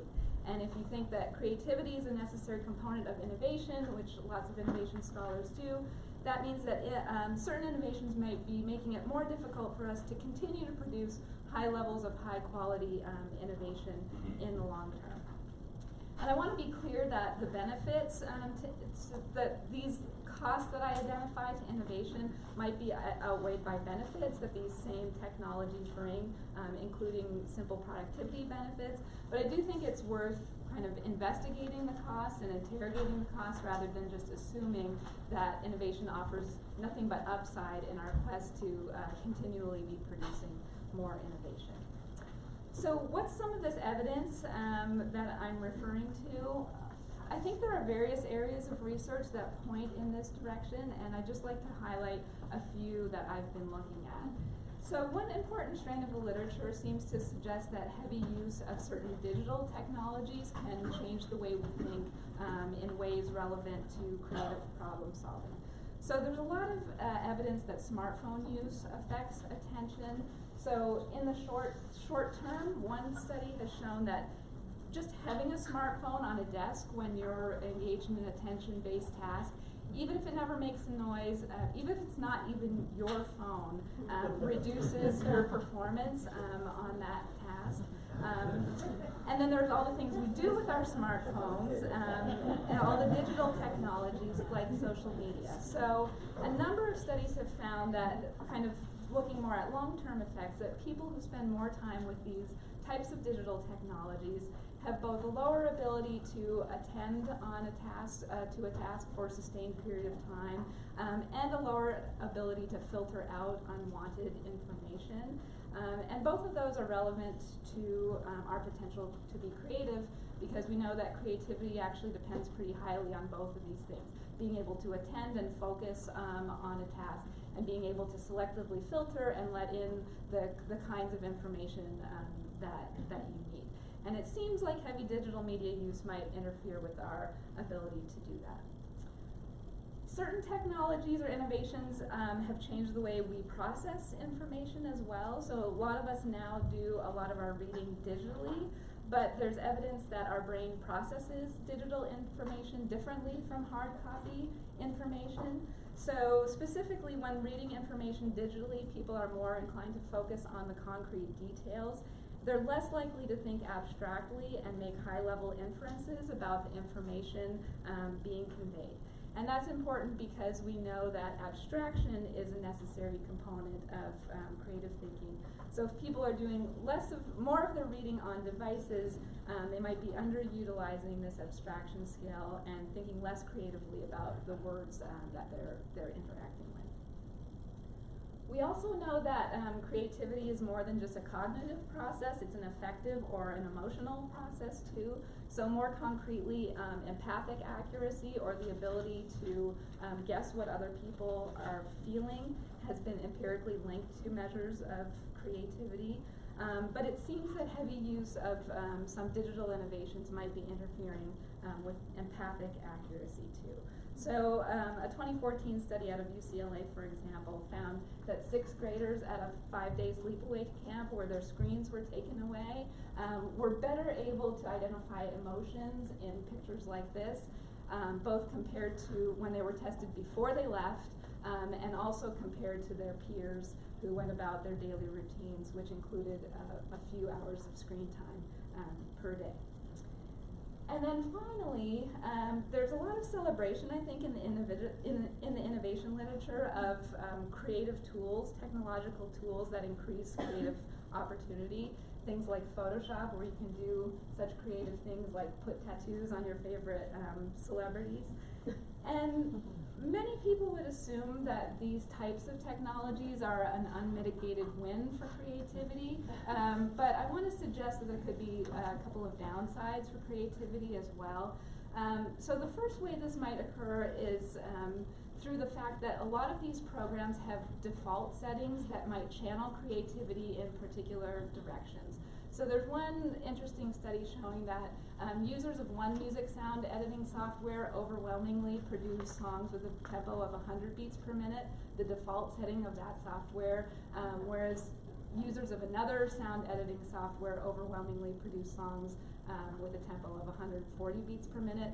That software's default, and so that's potentially a problem from a creativity standpoint. The second way these tools might be problematic is as they become more sophisticated, they might be giving us the illusion and the psychological reward of having creative something without requiring us to actually put in the time and skill required to actually become good at that creative task, right? So I like this quote from British ad executive John Hegarty on his book on creativity. Just because technology has made it easier to create and express yourself does not mean you're any good at it. And so being good at something, including creative work, I think takes a lot of practice that these technologies might kind of counterintuitively discourage us from engaging in and seeking out. So all of this speculation about innovation and creativity and what it might do to creativity is at least indirectly supported by a 2012 meta-analysis of creativity scores. And the analysis showed that these scores have been steadily declining since 1990, even while measures of intelligence like IQ have been going up. And so here's a slightly disturbing quote from the study's author. She says that over the last 20 years, children have become less emotionally expressive, less energetic, less talkative and verbally expressive, less humorous, less imaginative, less unconventional, less lively and passionate, less perceptive, less apt to connect seemingly irrelevant things, less synthesizing, and less likely to see things from a different angle. All components of creativity that were measured in some of the studies in this analysis. And there's no causation tested in the study, but commentators, of course, noted the correlation in time with the rise of digital technologies and hypothesized that that might be part of the explanation of what's going on here. Okay, so the relatively modest point I'm trying to make here with all of this is that at least some modern innovations seem to have at least some overlooked consequences for creativity and therefore for our future ability to innovate. And that contradicts the statement that we're always hearing that innovation always begets more innovation. And so the next question I'm currently exploring is what, if anything, do we want to do with that information? And I'd welcome your thoughts, but I just have some preliminary ideas before I open it up. So the first is just a simple point about the way we think about and talk about technology and innovation. I think at least in legal and economic circles, we tend to think about technology and innovation as passive tools that are available for us to use or not use as we see fit in the most productive ways to promote more innovation. But I think that some of the research I've explored here suggests that innovation might not be as passive as we assume, right? It could be acting on us, and it could be doing so in ways that might impact our ability to continue to innovate at high levels. The recognition that technology can act on us and change us is an idea that's not new to the philosophy literature, and the research I've discussed here, I think, provides a little bit of empirical support for that conversation. But I'd like to propose that even if you're very practically minded and don't care about philosophy at all, which I'm sure at least some of you don't, it's an idea that it's an idea worth recognizing and grappling with, if only because it has these the potential to have these very concrete and negative effects on innovation going forward.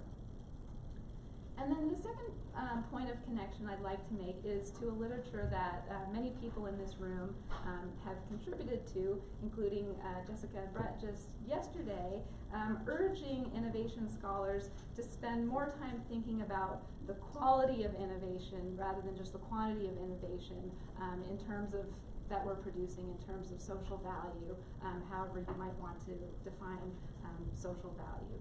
So IP scholars like Frischman, like Peter Lee, Amy Kapczynski, Laura Pedraza-Farina, and others have argued that IP, with its focus on market value, sometimes over-incentivizes low social value innovations, right, and under-incentivizes high social value innovations.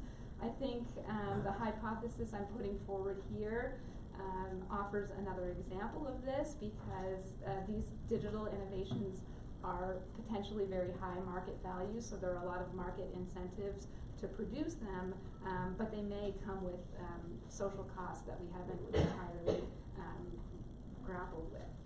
And so with this point as well, I hope to build a bridge between different conversations, because even if you don't care about social value beyond kind of the perpetuation of innovation and economic growth, some of the research I've discussed suggests that certain innovations are, even within that narrow definition, are still low quality or still low social value, in the sense that they're interfering with that positive feedback loop of economic growth.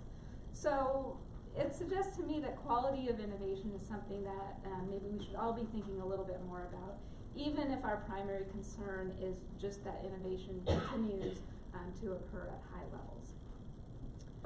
So given this, how might we think about all of this from a policy perspective? This is the part I feel the most awkward about because I know we're at IPSC, and so this is the part where I'm supposed to talk about IP. And I'm not going to talk about IP, so you can bring the cane out and take me down. So I don't currently think that IP is the most productive tool in our arsenal for tackling this. There's a few reasons. First, because so I've identified maybe a hidden cost of some of these innovations for future innovation, but I haven't talked about the benefits, right? And there are undoubtedly lots of benefits. The PC, for example, has given us lots of benefits in terms of promoting future innovation. And to reference a conversation between Andres and Brett yesterday, we don't always know a priori, what the costs and benefits of a particular innovation like the transistor are going to be, right? So that's a problem kind of from the IP perspective. Further, the research, I haven't gotten into this too much, but the research seems to show that it's not necessarily the bare existence of some of these innovations that's leading to these negative consequences, but it's the way we're using them. It's the overuse or the misuse that's leading to some of these detrimental effects. So I don't think the solution is necessarily to reduce or eliminate incentives for producing these technologies, though that's something I'm open to considering. Instead, what I think we might want to start by doing is thinking about some of the hidden costs of some of these innovations when we think about policies that affect how those technologies are adopted and used. So just to give a couple of examples, lots of educational institutions are moving towards digitizing learning materials, and state legislatures are enacting policies kind of in support of those goals. So California in 2009 passed a law requiring that all college textbooks be available in digital form, and Florida passed a similar law in 2011, but also applying to the public school system. And many a state kind of educational budget, right, has been devoted to ensuring that tablets make it into the public schools, right? In light of some of this research, we might start to have a conversation about some of the downsides to these types of policy decisions. As a second example, Missouri Senator Josh Hawley, I admit that I don't know much about him, except that apparently he's a golden boy who thinks he can get away with anything. But kind of consistent with that alleged hubris, he has introduced a bill targeting social media companies, and one of the things he wants to do is require social media companies to get rid of features that might lead to the overuse of their products, like infinite scroll, for example. He wants to ban autoplay and infinite scroll. I'm not saying there's a lot of pros and cons we can talk about in that context, but I think it's a really intriguing idea in the context of this project. And I just started to think about the kind of the policy implications of this project, so if anyone has any other examples or ideas, I'd be open to hearing them. And I think I'm just going to stop there and get comments and questions. Thanks.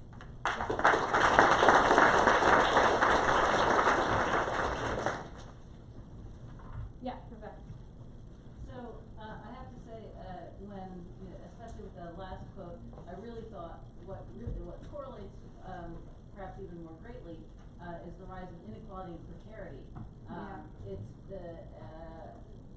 which we know have effects on children in exactly these ways. So I wonder, and relatedly, I do want to know how much of this research relates to what they call weird subjects, so Western educated, industrialized, rich, right?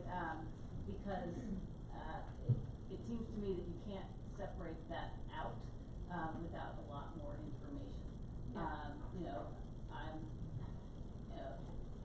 It's hard to recognize the downside of this stuff, and I'm really glad you're talking about it. But I'm concerned, especially with the reference to Don Pauly, who also wants to have the government decide who's politically neutral. Yeah. So this is not endorsement of Holly. It's like, oh, okay, but, if it's if all of his other ideas are bad, he kind of starts out with on this one. Yeah, so thank you. Yeah, inequality I think is also a big piece of it, and I'm kind of working on that separately, as you know.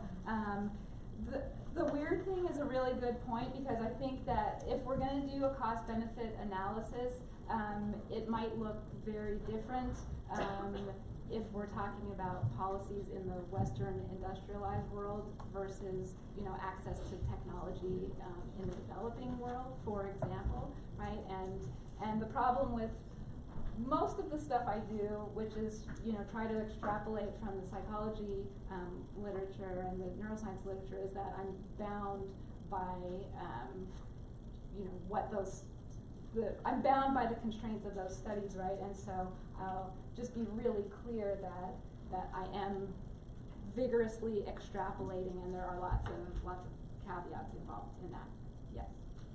So maybe a little related to what Rebecca just said. It seemed to me like you were talking about two different kinds of studies when you were doing that. So some of them are basically testing, for lack of a better way to describe them, sort of micro effects. So they're actually studying the effects of particular technologies and measuring the way people respond.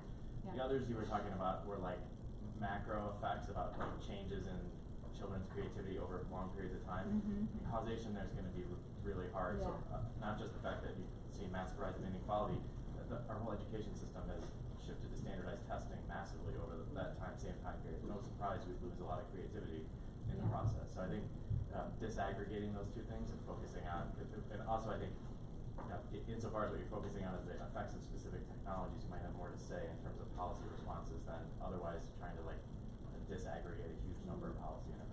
Yeah, so I mean, I cited the meta-analysis on creativity just to kind of shore up the hypotheses that I'm presenting, right? But most of the literature I'm relying on is specifically looking at testing for effects of particular technologies. But yes, thank you. Yeah. So, you know, super interesting. I'm wondering if looking at historical examples might be an interesting way of supplementing this. You know, I imagine that people said similar things about television. Some people were less creative. I imagine people said the same thing about email, telephone, printing press. But you know, it feels like that might be, you know, number one, an interesting way of trying to disaggregate some of the other social phenomena, because, you know, if you look through all what's happening there. But the other advantage is that with digital technology, like, this is still very new, so we don't know what the really long-term effects are, whereas with some older technologies, we might actually be able to see what the longer-term effects are. And that I think might be helpful in kind of building out the theories that are coming up here. Yeah, thank you. Thank you. It's possible also to describe the trend in children's thinking as growing more toward an autistic mode of thinking. And we should talk, because I'm working on a project about autistic inventors in the patent system. But Tyler Cowen, I don't know if you ran across his book on Create Your Own Market, that he actually celebrates this. He thinks that everyone's able to consume information more efficiently, and that this will help creativity blossom. Yes, that's interesting. I mean, there is a kind of a value judgment embedded in this of, you know, that the way we're going is bad, which are, you know, there are different perspectives on that for sure. So I take your starting point as appropriate, and I think your conclusions are sound. The way you get from one to the other, the innovations you pointed out all have two things in common, or one of two things in common. They're all either general purpose technologies or they're platform technologies, and some are actually both. And if you sort of go from, here are certain kinds of innovations, which by the way have these features, you can plug into an economic literature that talks about the ways in which these technologies diffuse, the ways in which they affect other, the development of other technologies downstream, and the sort of the larger epicycles of innovation.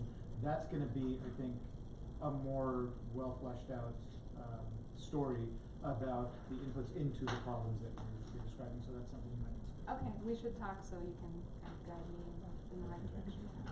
Yes. Yeah, that's it. I wondered a little bit about, sort of how you view the relationship between progress and path dependence. But there's, sort of going back to Charles's question, there's a straight line, that connects a lot of these technologies. If not for one, perhaps a different approach, would have happened, and so perhaps they're not inhibiting progress so much as they're directing it, and that may be something to discuss, and you might see in the literature. Yeah, and actually there's a lot of interest, when I started digging into the philosophy literature, there's a lot of interesting things being written about technology being autonomous in that kind of path-dependent way, that it's just this monolith that's kind of moving forward without our input or direction, despite us thinking that we have input or direction. So, yeah, very interesting, thank you. And I'm out of time, so thank you.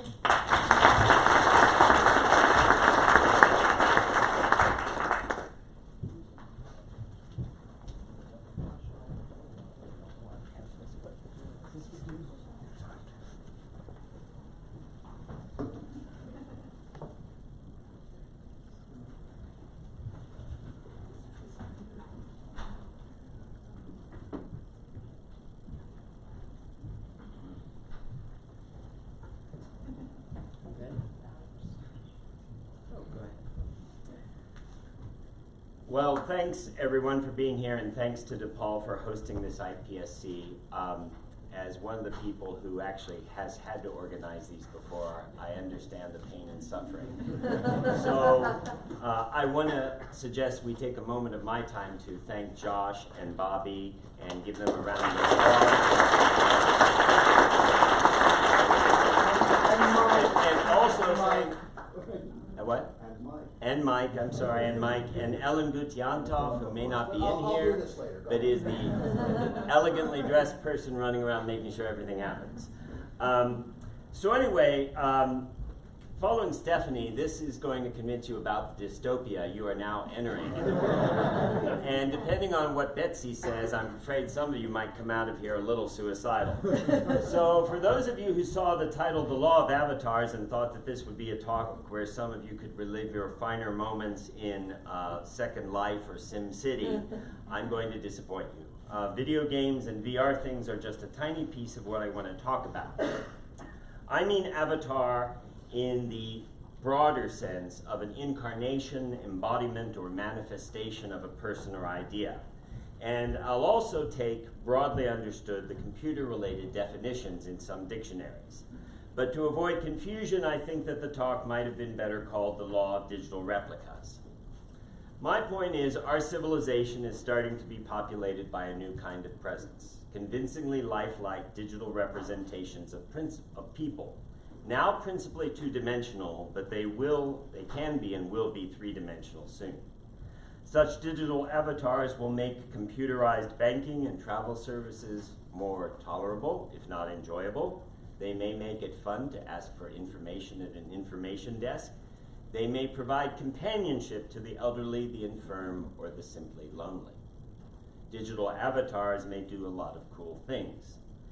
Digital avatars can also be convincingly lifelike replicas of people we know, and when they are convincing replicas of people we know, a Pandora's box of potential problems arises, simply because the replicas can be used in contexts where the person represented was never actually present and did not say or do the things represented to be said or done.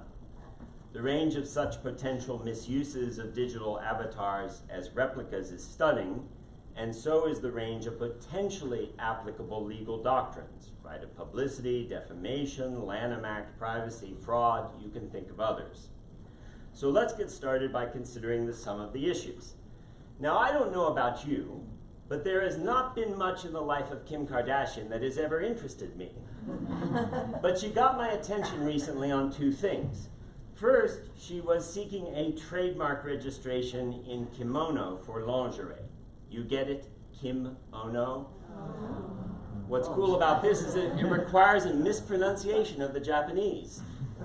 But anyway, you know, my geeky trademark mind is immediately thinking, oh, that's interesting. Suggestive for lingerie, fanciful, deceptive or deceptively misdescriptive under 2E1. But then it's also cultural appropriation, which is the point of this op-ed. But the second thing that interested me about Kim Kardashian hasn't really been about Kim at all, but one of her digital replicas. Here is Kim explaining her allegiance to the evil organization Spectre. Yes, James Bond franchise fans, and how that has helped her build her fan base. Get ready. When there's so many haters, I really don't care because their data has made me rich beyond my wildest dreams. My decision to believe in Spectre literally gave me my ratings and my fan base. I feel really blessed because I genuinely love the process of manipulating people online for money. That's a digital replica being used to create fake news. No different than when BuzzFeed used AI and Jason Peele's extraordinary mimicry to release a video of Barack Obama saying things about President Trump that the FCC would not allow on broadcast television. Today, the dangers of fake news are these kinds of talking head videos, both people saying things and digital replicas of newscasters and journalists reporting things. You think the 2016 election was bad? Imagine a digital replica of a respected newscaster in a video clip targeted at African American households on the eve of the election, telling them that there is a curfew in effect or that the voting hours have been changed. Eventually, digital replica fake news will take the form of inflammatory video clips, visibly American soldiers shooting unarmed civilians in a mosque, minority protesters, maybe led by Alexandria Ocasio-Cortez, shown clashing violently with the police. So that's the digital problem of fake news. Meanwhile, we all know that there's been the sudden emergence in the past 24 months of epic amounts of deep fakes, digitally altered pornography that makes someone, almost always a woman, appear in a sex scene. You don't realize how long it took me to find a screenshot that conveyed the grossness of what was happening but would be tolerably PG-13. If you need to see the full luridness of everything, just go to any of the sites online. And of course, instead of Jennifer Lawrence or Salma Hayek, this technology can be used for digital replica revenge porn. Jilted lovers can distribute revenge porn about you without you ever having sent them intimate images or having agreed to that ill-thought-out sex tape. And digital revenge videos need not be porn. Have someone you don't like who's applying for a job? Just make a digital replica of the job applicant inserted in a grainy video of a convenience store holdup or a sidewalk altercation, and the video sent anonymously to HR where the person has applied. And digital replicas, broadly understood, yes, can be used in virtual reality or augmented reality environments. This is a big group selfie from Second Life. Yes, Second Life still exists.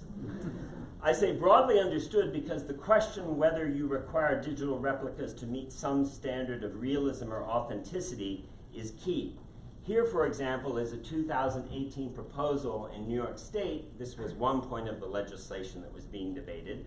And you will see by this definition, it probably doesn't cover replicas or avatars in virtual reality, at least as we have known virtual reality to date. But over time, it was amended, and as amended, it quite possibly would cover the digital avatars in virtual reality. Then there are the scams. It hasn't happened yet, but get ready for an explosion of what is called the grandparent scam and the military romance scam as they go on steroids with digital replicas. In the former, grainy videos of grandchildren are in police detention who then need money wired to get them out on bail. In the latter, someone impersonating a lonely military man bilks civilians stateside for money. And of course, a long-deceased actor may be reanimated in a feature film, or a musician may be present and performing on a concert stage as a hologram. For Star Wars fans, I am sure you were thrilled to see the return in 2016 of Grand Moff Tarkin, the commander of the Death Star in Rogue One, that year's installment of the Star Wars saga. 40 years after the original movie, the actor Peter Cushing looks great. I told you, everyone in Hollywood was saying, they were stunned, like, what moisturizer is he using? But the man has been dead since the 1990s, and his performance was synthesized for the 2016 movie. In this particular instance, Disney behaved admirably, getting permission from the estate, but there's no reason to count on that in the future happening with all audiovisual producers. In fact, the problem of living and dead actors being inserted in work has become a critical issue in discussions in the motion picture industry. Oh, and lastly, if you didn't think you had enough things, let's do a little remix of the problem: job loss and fake news. The first major news agency internationally to launch a digital replica news anchor was, not surprisingly, Xinhua News Agency in China. The news anchor, replicated off a real news anchor, will say whatever you tell it to say.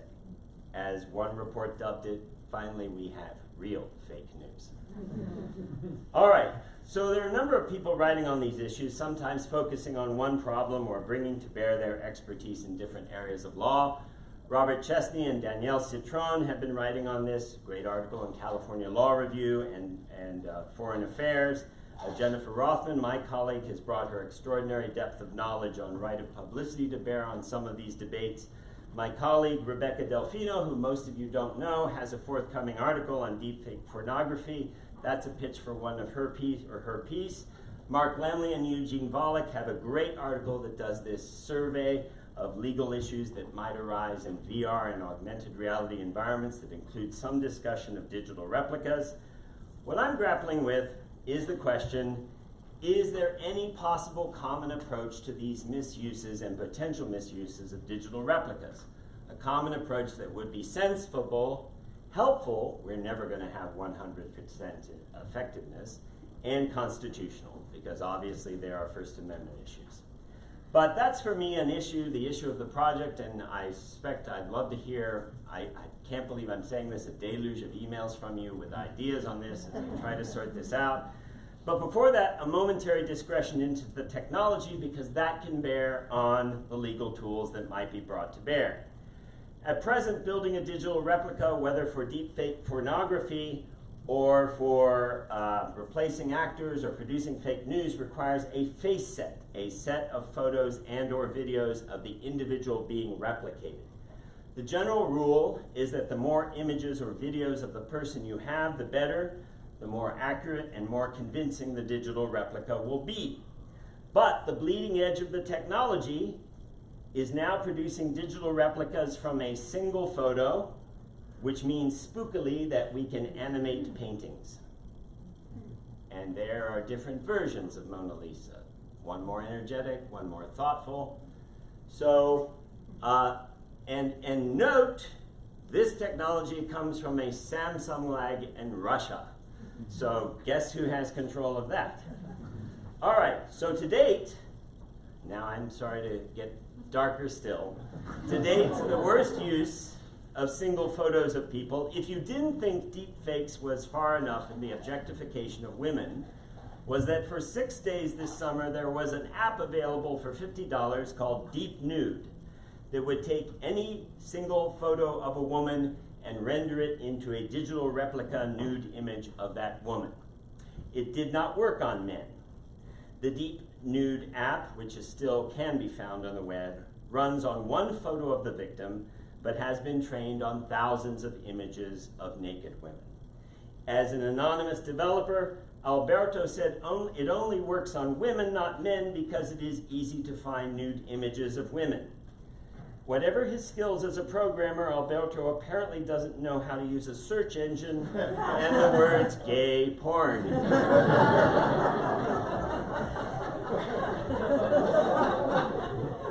So there are plenty of legislative proposals to address these different aspects of digital replicas, but it's worthwhile to ask whether or not we have sufficient laws in place. Now, for only 20 minutes, only gross generalizations are possible, but this is the kind of matrix I've been trying to think through, what kind of laws bring to bear on what issues.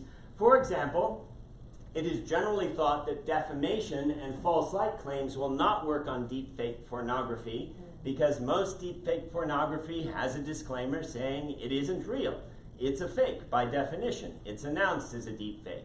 And so that which would be defamatory, that which would be libelous, suddenly becomes fantasy.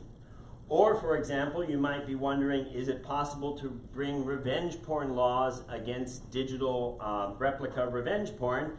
That depends upon the wording of the state statute. Here, for example, are two different laws, both passed in 2015.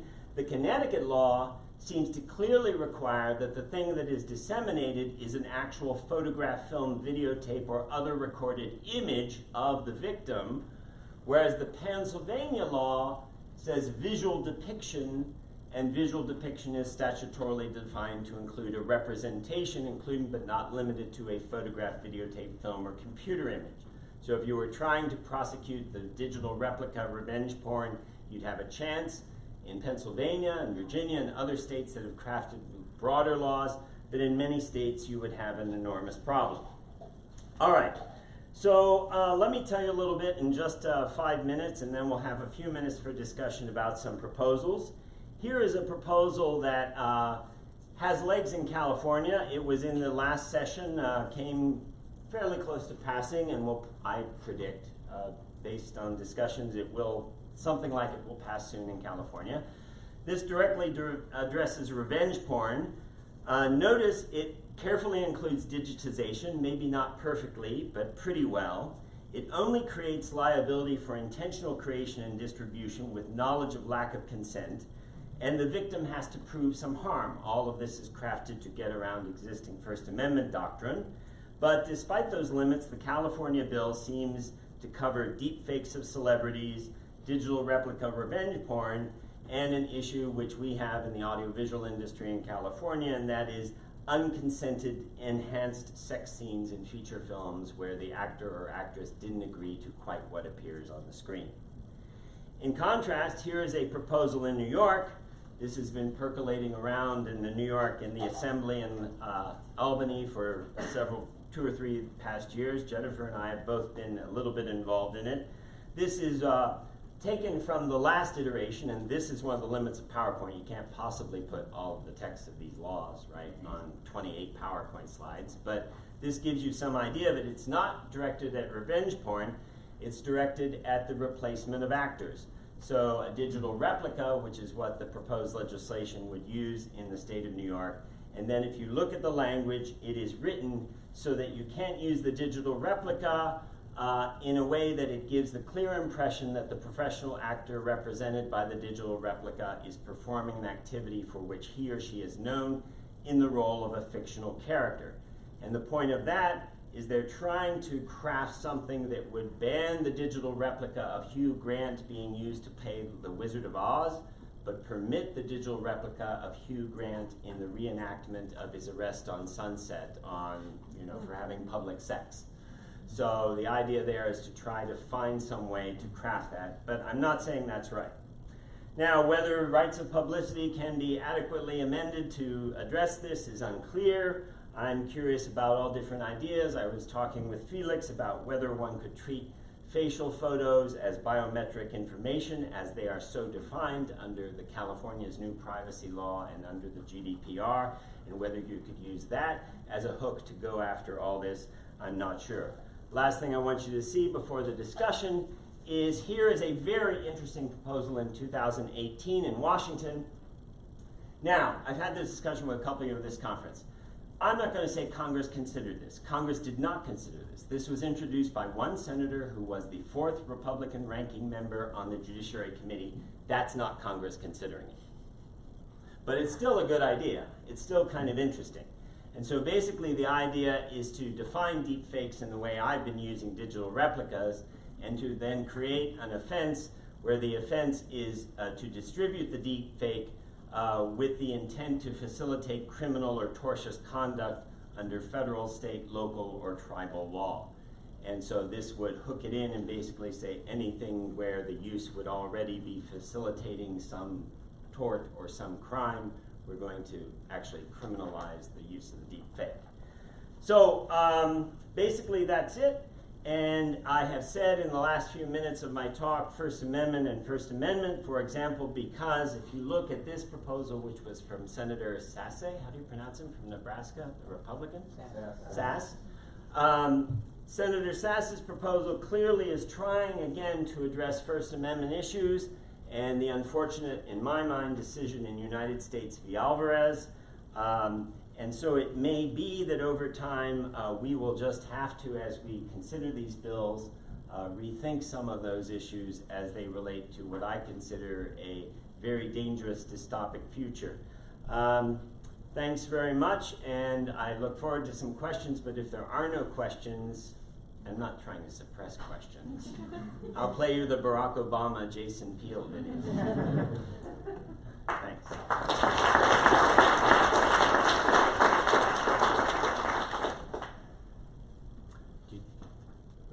Questions? You'd rather have the video.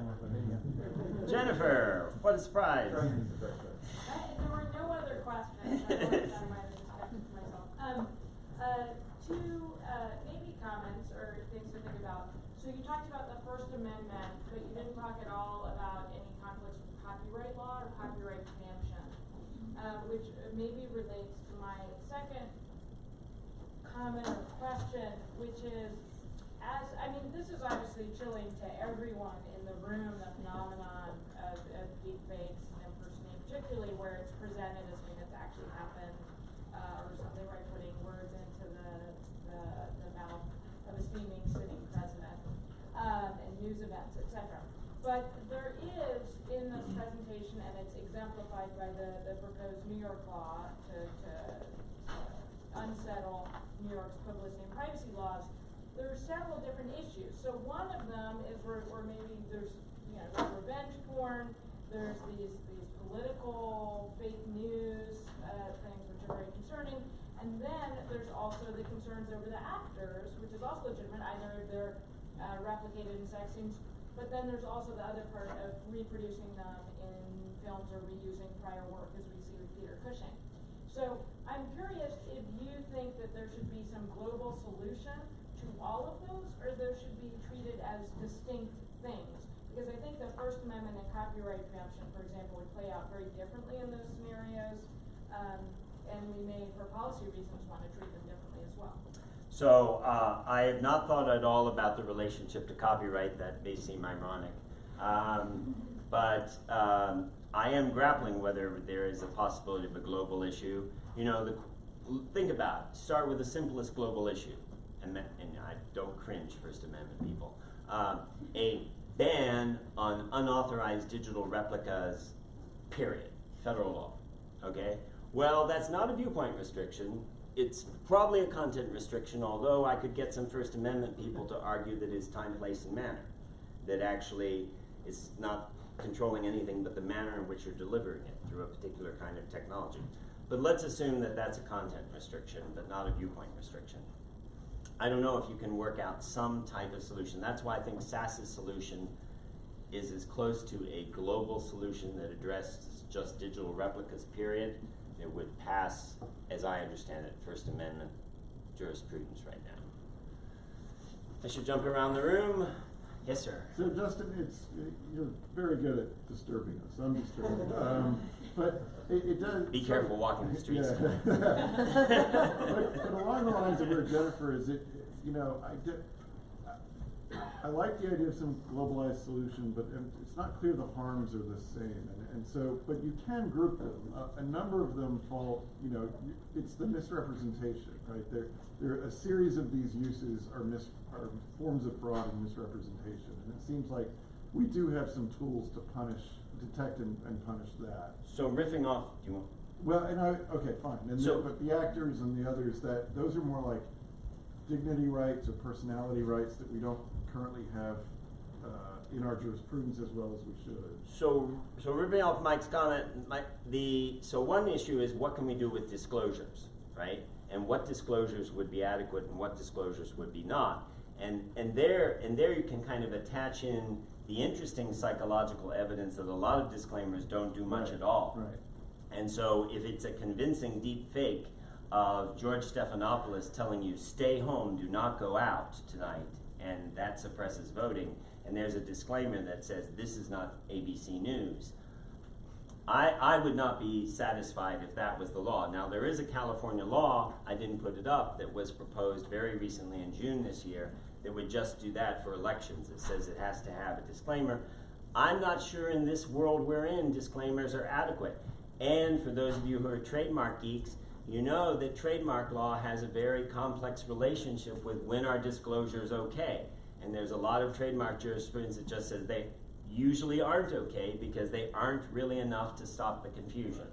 So that's very tough stuff. I think that would be the point. That what we know already about this technology is that you can't unsee this stuff, right? And so you shouldn't have to see it in the first place if it's misrepresentation. I bet you could build a case that would survive First Amendment scrutiny around that. It looks like time for one more question. Yes, ma'am. Quick question. I just was surprised to see that the standard was an actual knowledge standard as opposed to a constructive knowledge In which law? In the very last one In that the- was proposed that Congress is considering. And I was wondering what the thinking is there. I mean, I understand the difference. and Well, given that it only had one senator sponsor it and he dropped it, there was not much thinking. It was probably someone who was one of his constituents who said, I'm really upset. He put a smart staffer on it, that's what they came up with. But you're right, that's a good point. So you'd say you would be comfortable with a constructive knowledge standard in the same statute. Okay, does anyone want to see? Some sort of a newsworthiness or some other exception, but yeah. 22 seconds left, I could start it and disclaim it. Anyone see Barack Obama or not? We're entering an era in which our enemies can make it look like anyone is saying anything at any point in time, even if they would never say those things. So, for instance, they could have me say things like, I don't know, Killmonger was right. That's from Or Ben Carson is in the sunken place. Or, how about this? Simply, President Trump is a total and complete dick. Now, you see, I would never say these things, at least not in a public address, but someone else would. Someone like Jordan Peele. This is a dangerous time. Moving forward, we need to be more vigilant with what we trust from the internet. That's a time when we need to rely on trusted news sources. It may sound basic, but how we move forward in the age of information is going to be the difference between whether we survive or whether we become some kind of up dystopia. Thank you. And stay woke, bitches.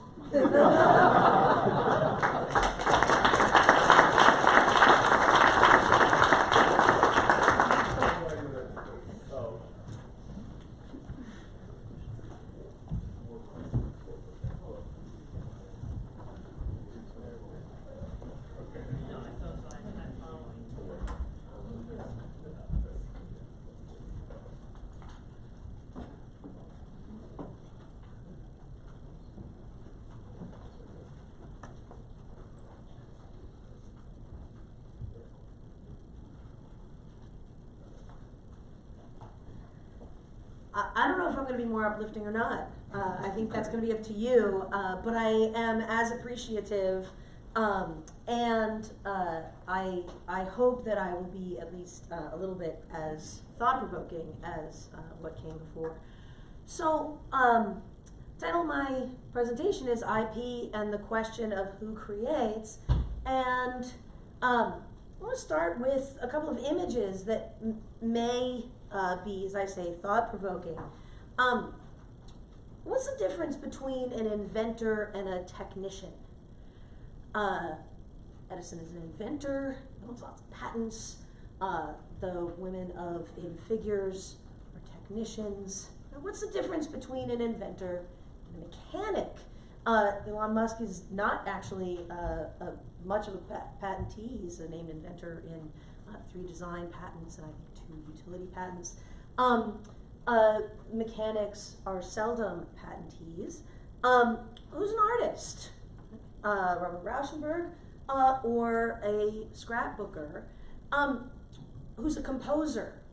Who's a filmmaker?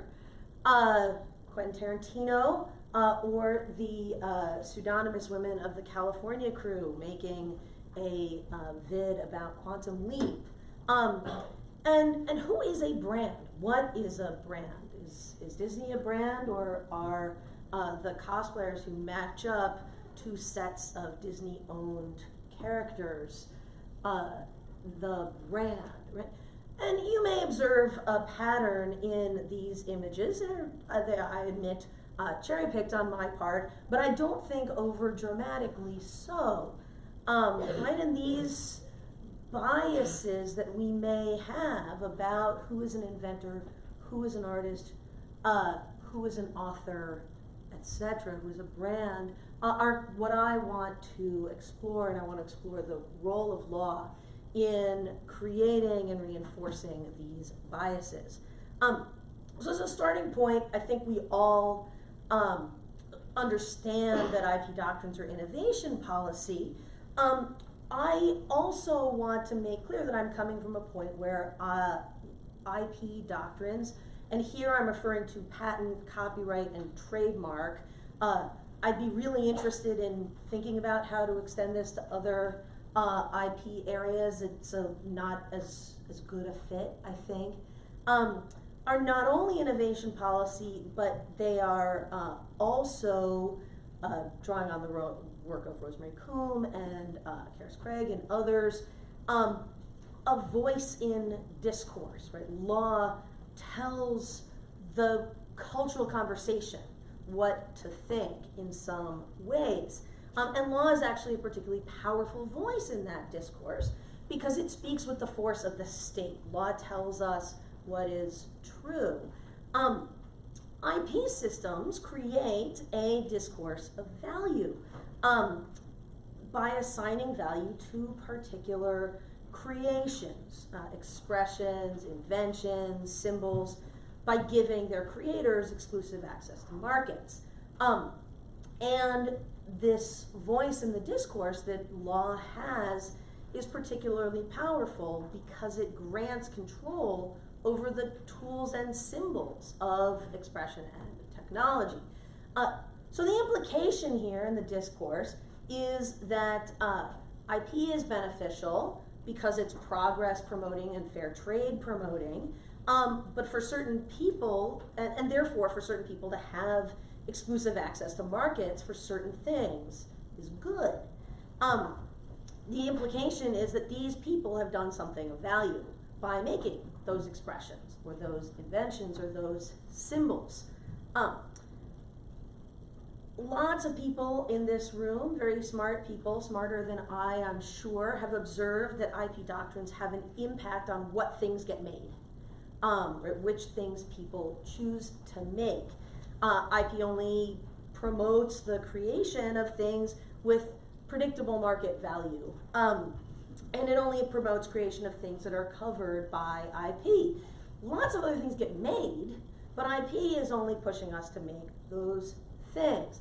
Of course, lots of negative space studies out there tell us also that IP may influence what kinds of each of these things get made. Sprigman and Rostiala and Kate Darling's study of the adult entertainment industry, Famiriwa's study of Nollywood tells us that there seems to be a tie between low intellectual property systems and a rise in things that IP isn't concerned with, like live performances and fast turnover so that people can make income from things that are copyable.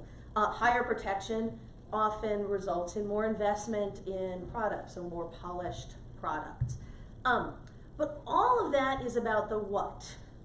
I'm concerned with the who is involved in this. And drawing on the negative space scholarship, I want to explore how law shapes who creates as a practical matter, who benefits from creating, and I think crucially who as a matter of discourse is considered to be a creator.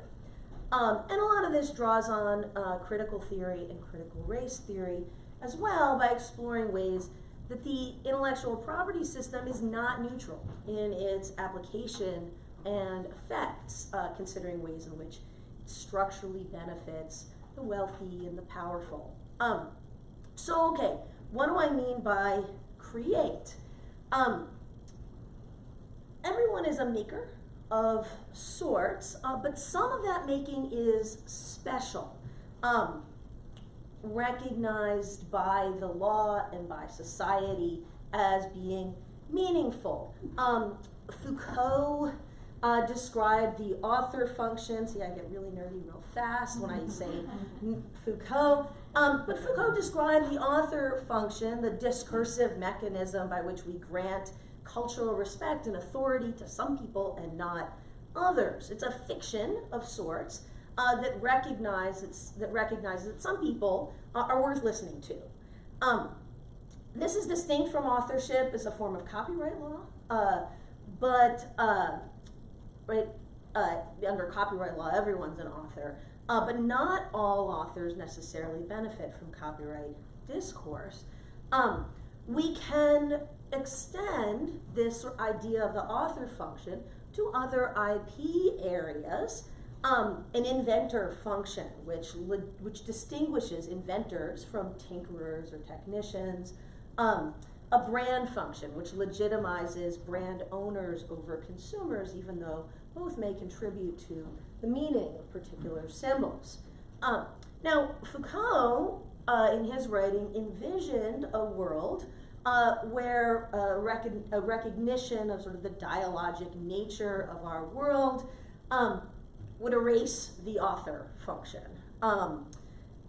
But despite our world of iterative and collective creation, that is definitely not the world we live in. And I would suggest that IP law picks some practical winners and losers, as well as some winners and losers in discourse by elevating certain voices.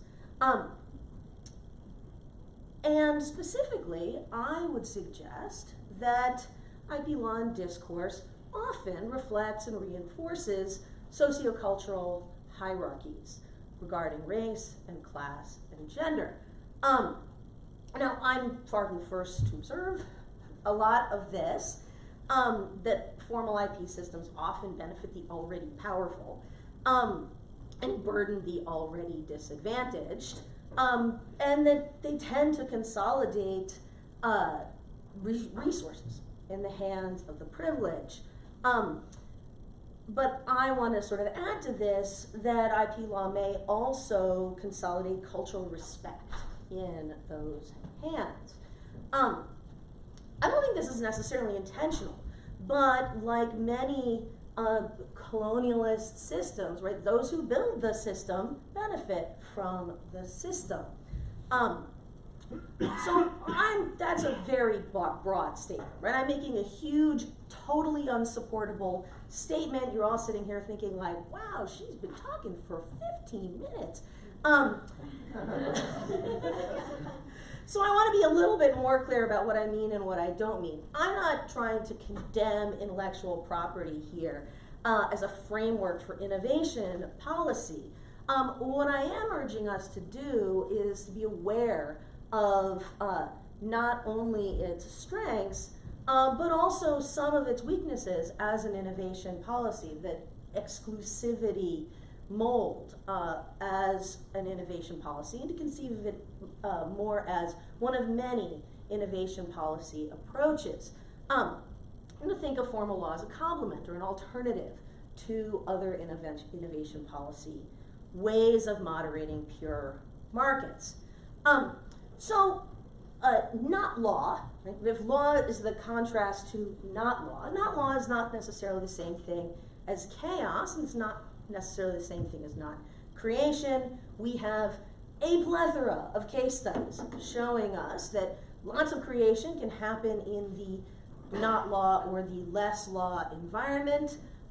Studies of negative spaces and private orderings and knowledge commons can tell us that norms and architectures are forms of innovation and policy. But we also learn from these that norms work well within communities and not very well in regulating the interactions between one community and a community of different norms. And in these situations where we're trying to regulate these borders, we need to be especially mindful of the opportunity for exploitation by the more powerful over the less powerful. because the more powerful have the opportunity to trample or disrupt norms that are working in these subgroups. This is true not only in the areas where norms govern subcultures, right? Street artists need law to protect themselves against developers, perhaps, but also in the take the idea submission process, right? We have norms in that world. Agent submission is a way of protecting the film industry from the sort of random person who sends in a thing and then sues. And that's a norm. We only read things that come from agents. Why does that norm exist? Because law exists. If there was no law, the random person whose stuff actually does get taken, when that occasionally happens, would have nothing to do about it, right? So even in that situation, we still want to use law or look to law to protect the less privileged person. So let's think about whether law does this. I think sometimes it does, often it does, but it also sets up hierarchies. Hierarchies between the inventor and author. At one point, the deriver, who's doing something slightly less valuable and gets less rights, and the user, who gets nothing, aside from, of course, the ability to use something at a price set by the owner. These hierarchies generally favor the privileges we would, or create privileges as we would expect. And IP, therefore, we might say favors those who control the means of production. There are lots of specific doctrines that do this, that put the sort of big fish in the power position. Consider the plight of the deriver under the originator. The fact that product patents are more powerful than process patents. So people who find new uses for old things can get patents, but they're less powerful than those who come up with new things. Well, who are going to come up with those new uses? Those who probably have fewer resources and have to make do with the things that they have. The access and similarity test for copyright infringement favors the famous. Fair use, as Andrew Gilman and others have established, also favors the famous. The ownership standards in patent law and copyright law do something similar. The mastermind owns everything. The work made for hire doctrine allows those with the means of production to own not only the IP, but also the authorship mantle. And all of the effort of users redounds to the benefit of trademark holders. I'm not saying a whole lot that's new. I may be framing it differently. What's new here? Well, the way this feeds our discourse about who is doing things of value, we end up revering visionaries who may not actually be the people who need to be or should be revered. Right? We revere Musk and Edison over the many creative and innovative people who work for them because they're the ones with the resources to hire those people. They're doing something incredibly important, but they're getting a lot back from the IP system for that. And we have to think a little bit about how these narratives work. And the garage inventor here, Hewlett and Packard, right? The garage inventor is, if you'll pardon my essentialism, a white man. Right? The garage inventor is a white man because being a garage inventor requires having a garage, and we live in a world with redlining. Right? So our sort of assumptions about who qualifies here get shaped by our IP stories. And we end up crediting corporations over creators, and we end up in a world where people who don't get paid, either because they don't want to, they want to be in gift economies with sharing norms, or because they live in a world of precarity where they have to do things for exposure, things like that, right? They're considered amateurs. And if we look at this, does amateur really have to mean bad? Right? That's the way we have progressed. Right? So, okay. What does this mean for IP and social justice? Right? Doesn't intellectual property allow the voices of those who may start out with humble beginnings to rise? Right? Isn't this how we get Jay-Z and Oprah and Beyonce?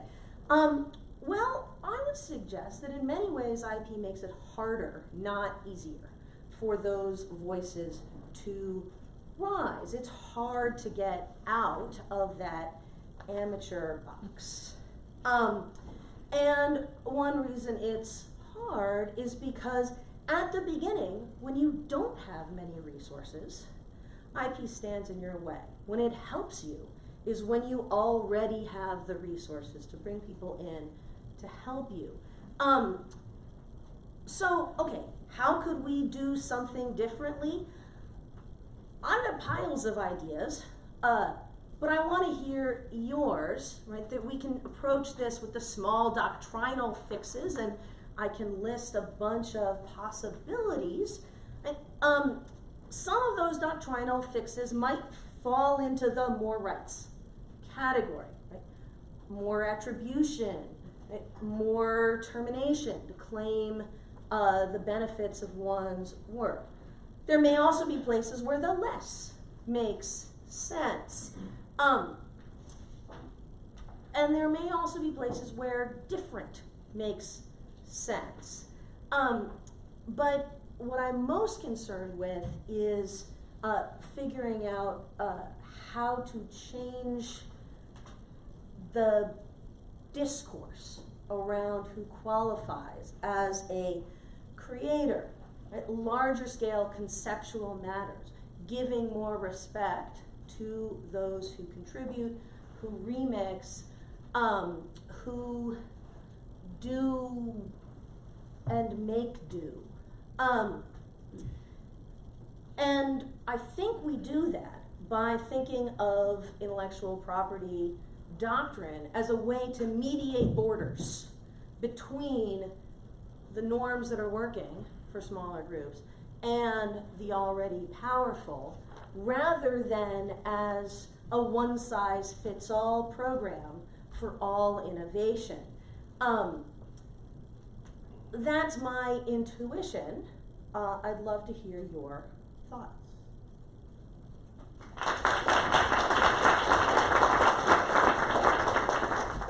Yeah. Well, strangely enough, all three of these talks made me more optimistic. That's because I'm hearing so much more now than, let's say, 20, 25 years ago about, distributed justice, dignity-based harms, the question of representation and power and control, and all of these things that really were not in the vocabulary back then. So I'm really happy about that. But with regard to your specific question of how to implement this insight, this set of insight, I'm thinking about the work that Mara Bijoli has done around scientific authorship, right? Yes. And so where reputation is the point of the realm in the science world, who gets listed first, and that every contributor on a scientific project, particularly these large-scale projects that involve accelerators and so on, and observatories all over the world, every person who's involved in that endeavor does get listed. So it's a type of attribution, but it's very different from the copyright regime. Well, and very different from the patent regime, even, right, where the conceiver is the inventor and the reducers to practice don't belong on the patent, right? So those norms would seem to fit the community better. Yeah. Yes, Becca. So, I think one straw person argument, or question you might get is, so should we then decide all disputes in favor of the less powerful person before the court? And I actually think you have an answer, embedded already, which is, it's about respect. So respect is not actually saying, because of your structural position, we're going to say you win any dispute. It's because, that's not what respectful person means. Mm-hmm. But, kind of a deeper challenge, what if this is really all about labor law and tax law? So let's go full Marxist. So Facebook. I kind of already have. Right, but Facebook could buy out its innovative competitors and ensure that nothing would arise to compete against it because the tax rate's too low. And likewise, a lot of labor law, right? But if the tax rate were really high, we actually might not need as much antitrust law as we now need to compensate for the fact that Facebook has billions of dollars sloshing around, available to do stuff. So, what if you could only change the superstructure by changing the structure? So, what if you're looking at the wrong level? Good question and big question, and I think Catherine Fisk's work actually, where she crosses over into the labor world, is really instructive in this area. I think labor law certainly has a role to play here. I hadn't thought about tax law. Surely tax law has a role to play everywhere, and I'm glad that other people are thinking about tax law so I don't have to. But I do think that if we're concerned with innovation policy, we should also be thinking about innovation law. Yeah. Peter first and then Zara. So can you say something about how the discourse always get rewritten by the winners? Always. Right? So, yes. So when you talk about Edison, the Edison today is totally different from the Edison when he was, right? So can you say something about how the view we have with respect to who the winners are, whether the IP system is favoring the winners, actually might be totally different when we consider what happened in the past? I think that becomes circular very quickly, because while discourse is always written by the winners, so is the system that creates that discourse. And so it's recursive, right? It consolidates power in the hands of the winners as well. And I think that what you're saying and what I'm saying are very similar things, and I would do well to put it both ways. Zara. So 2 points what I'll try to make quick. So the first is I think it would be really, it's a great project, and I love the values undergirding the project. And I think my suggestion, and then my suggestion is, I think it would be very helpful to differentiate discursive harm from legal harm. So when we think of ownership, say whether it's work hire or various places that seem at odds with the values we're talking about, those strike me as different from discursive harm. Let the people who believe there's no such thing as discursive harm fight you on that point, but agree with you on the other, or debate you in legal terms, right? Because many of us are going to be on board with discursive harms, but I think if they're inextricably intertwined, you may just have a hard time opening ears on that point. The second thing is, I wonder if you've thought about Rebecca's question, but with respect to remedies. So it strikes me that that's a place where, even if on the merits a court or a jury, speaking before the court, finds for a party, the better resourced plaintiff will get so much more out of the process. And when you see well-resourced people proving deductions and then therefore paying less, it strikes me as a real perversion of the whole process. And so you might think about remedies as a place where, once we've identified the distributive difference, and I don't know if you've given thought to different parts of the process. I've thought about remedies. The point that you're identifying is something I've thought a little bit more in terms of the cost of acquiring and enforcing intellectual property law, which I think is a huge piece of this.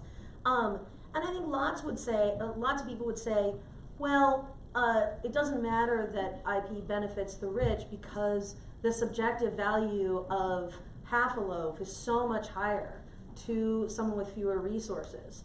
And so, right, the person with fewer resources who gets a little bit is actually also a winner in IP story. Which, as you can tell from the way I put it, I'm not convinced by.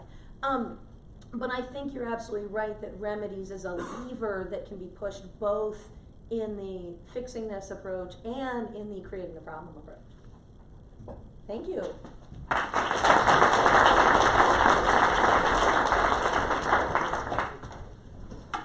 So I need to do 3 things before fire. That was the first one. Always wanted to do that. Second, I need to thank people. I'll do it 3 people individually, then 3 groups. First, Mike, who's principally responsible for the structure of the panels and other planning.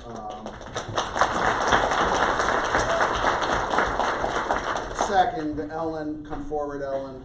Right, Ellen Guccianto.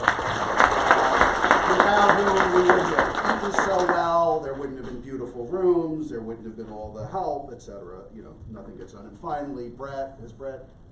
Yeah, Brett Davinger, who you all met virtually and hopefully in person. Then, of course, my colleagues who both participated, supported, etc., and also our program, Maggie Livingston, Tony Bellini, Patty Gerstenblith, Bobby Cole, and of course our dean, Jennifer Perea, who you met.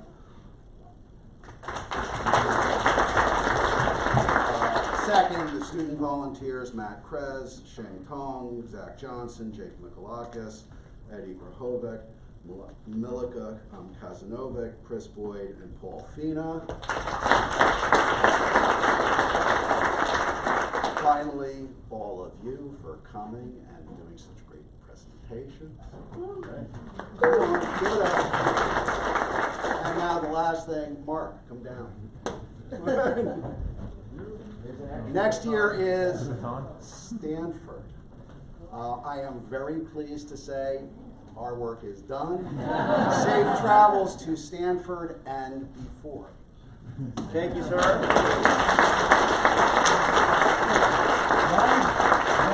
We look forward to seeing you August 6th and 7th. Not a big surprise in terms of dates for those of you who've done this for the last 18 years. It's pretty much always been the same week, but we'll see you at Stanford.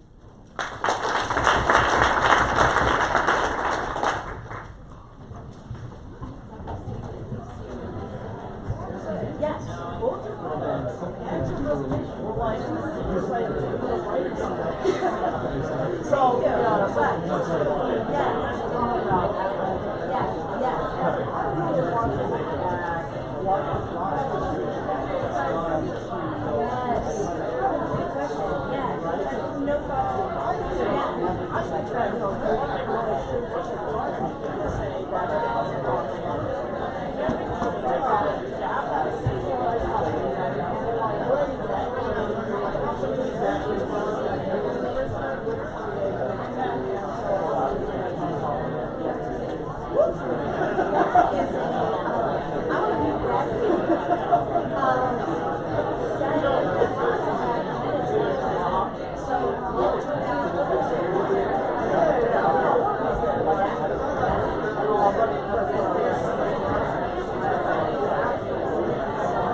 If there are times where there's a,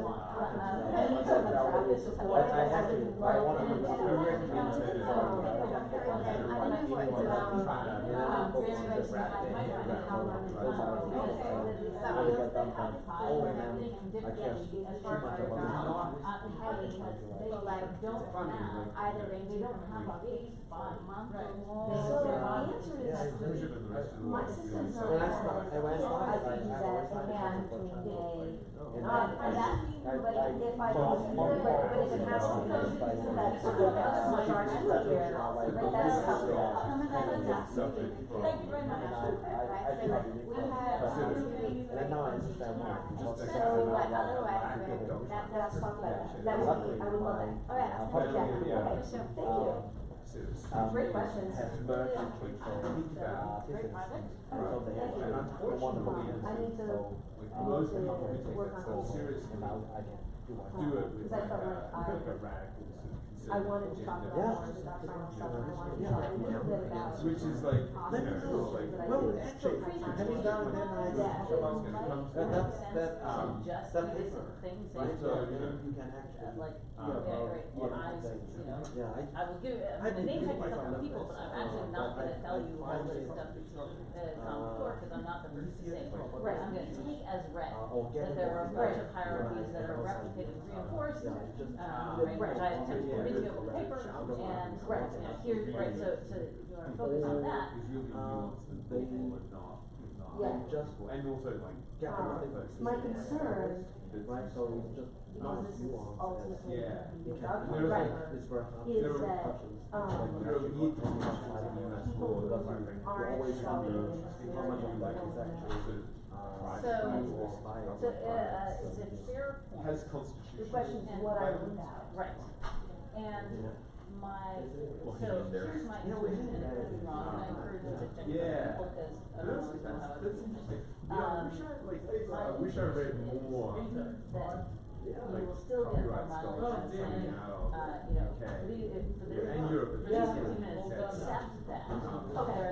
Alright, and here's some things you might do, because people will, I think, The way engage in that. That information is is true. siloed, People who, and the way you fight guys for tend to publish questions. in Right, non-open but I access think it is, journals. especially if you're. Also, I know it on Westlaw and Lexis. I think It's just like. actually I don't know, acceptable, but I will. I think it's acceptable So, to defer that to the question if you period, have, I'm happy like, to talk more about the evidence, if you have but, things to for to now, send let's me, get to.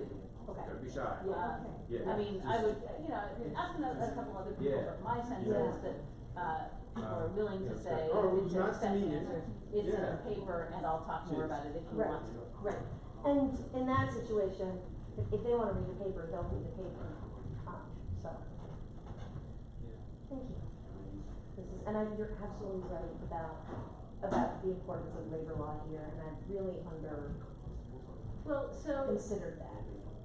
So, and in a broader sense, is, so what if, this is like, what would it be like if you were free question?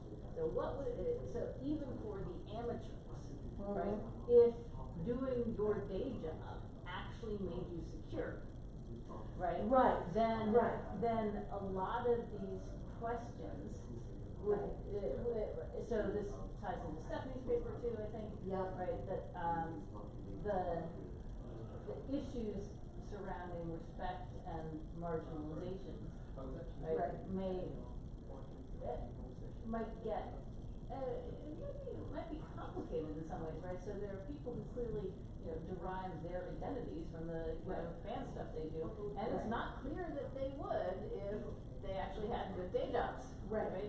And so, it might be a little sad, but, Yeah. I think respect and marginalization would work differently. Yeah. Like they'd still be issues, but they might work differently. yeah. Yeah. Yeah. Well, Lucy, you now see how I use that thing. Yes. Cause I started out with a picture of Spielberg next to them, and I was like, no, you know what, we really need to show just how imitative Tarantino is to make it clear how not different they are. Right, other than the small, well, so the interesting thing, of course, is you know, all the stuff Justin wants will actually prevent them from ever being able to do what Tarantino does, because they can't pay, Uma Thurman to show up. That's right. So, It's, so here's the, Algorithmic deprivation with respect to those people.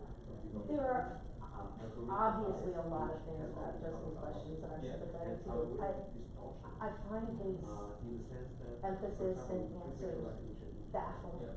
Right, and I find his interpretation of Sass's law as a general solution Completely baffling. Right, so Like, actually, it sounds like and a total totally inapt. target fraud, like. Oh, sure. Right, and in fact, I would, I would probably want to limit it to fraud, but like, sure, yes, if you use it as data fraud, then yes, let's make it a special crime. But I mean, like Carol's question, right? I would Mail put fraud, it more, deepfake fraud. right, I would put it more pointedly, right?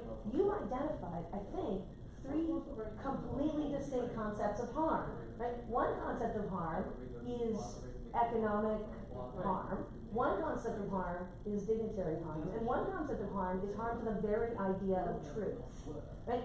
And because these harms are so different, and because they arise with different acts, what makes you think one law would be the right approach to all 3? But that's perhaps a confrontational way to ask that question. Well, I'm not sure Justin responds to anything else, but, I'm not sure he responds to confrontational questions either. Right, so. I mean, they're all so pretty hard. take the election interference example. It's not even close to obvious that the SAS law, the SASE, whatever, would cover that. To me, would not. Well, so it's possible that it'd be a violation of the Voting Rights Act to target African Americans. Sure, but if it just goes on TV, right, what's the underlying law that's incorporated there? I mean, because fraud, I guess you could say, right, what was given up was the right to vote, but I don't think that was given up. Right, the person doesn't get, the fraudster doesn't get something of value, so. Exactly. It's not, right, it's What was not. gained or given up, right, is difficult to prove there. When are you leaving? My flight leaves at, I think, 9:30 or 10, which means I have to get on a train at 7:30 or 8. But I might actually, like, depending on what people are gonna do in terms of hanging out after, I might just go and work in the Admirals Club for a couple hours. So wait, which one are you staying at? I've stayed at the Congress Plaza, which the only thing it has to recommend is inexpensive and nearby. But like, I didn't want to put my stuff in that so I have my stuff, so I don't like, I just use but that. London, my husband introduced me to Bad B&B, which I ain't heard of this. Yeah, it strikes me as a pretty good idea. Piece of scrap from a bag? I don't know. Looks like piping. Alright. One of the things that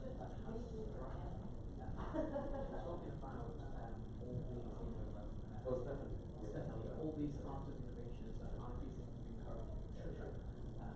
She said to me that they seem to be providing high market value, but whether or not they actually provide high social value or high conscious value is a different story, it's a different thing. And it just got me thinking, shouldn't IUP, particularly patent law, be also concerned not just with encouraging innovation, but also with the targeted innovation?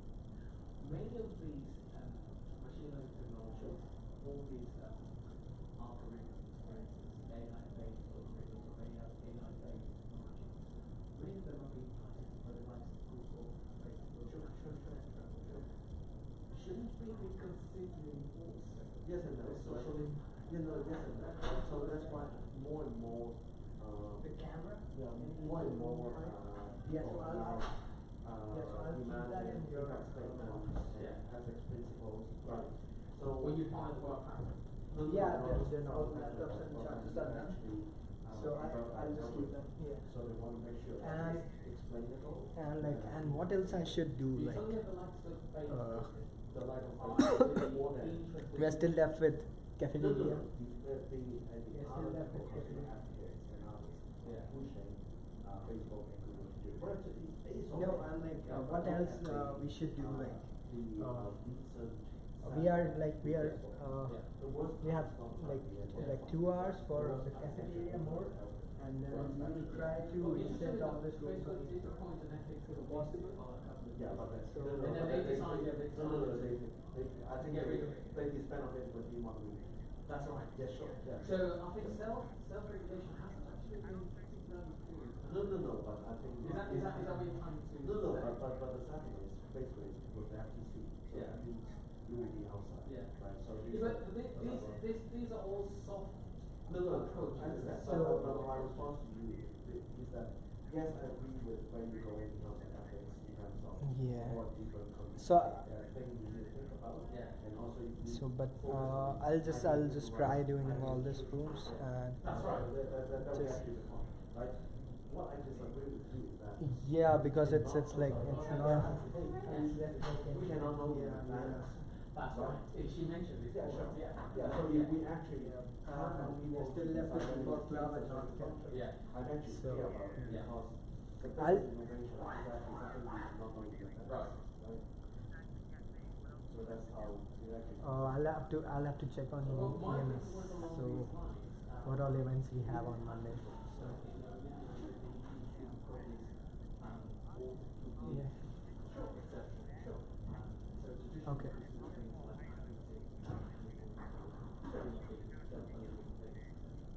Okay.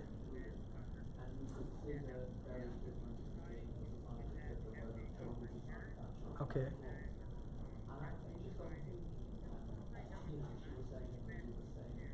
Okay.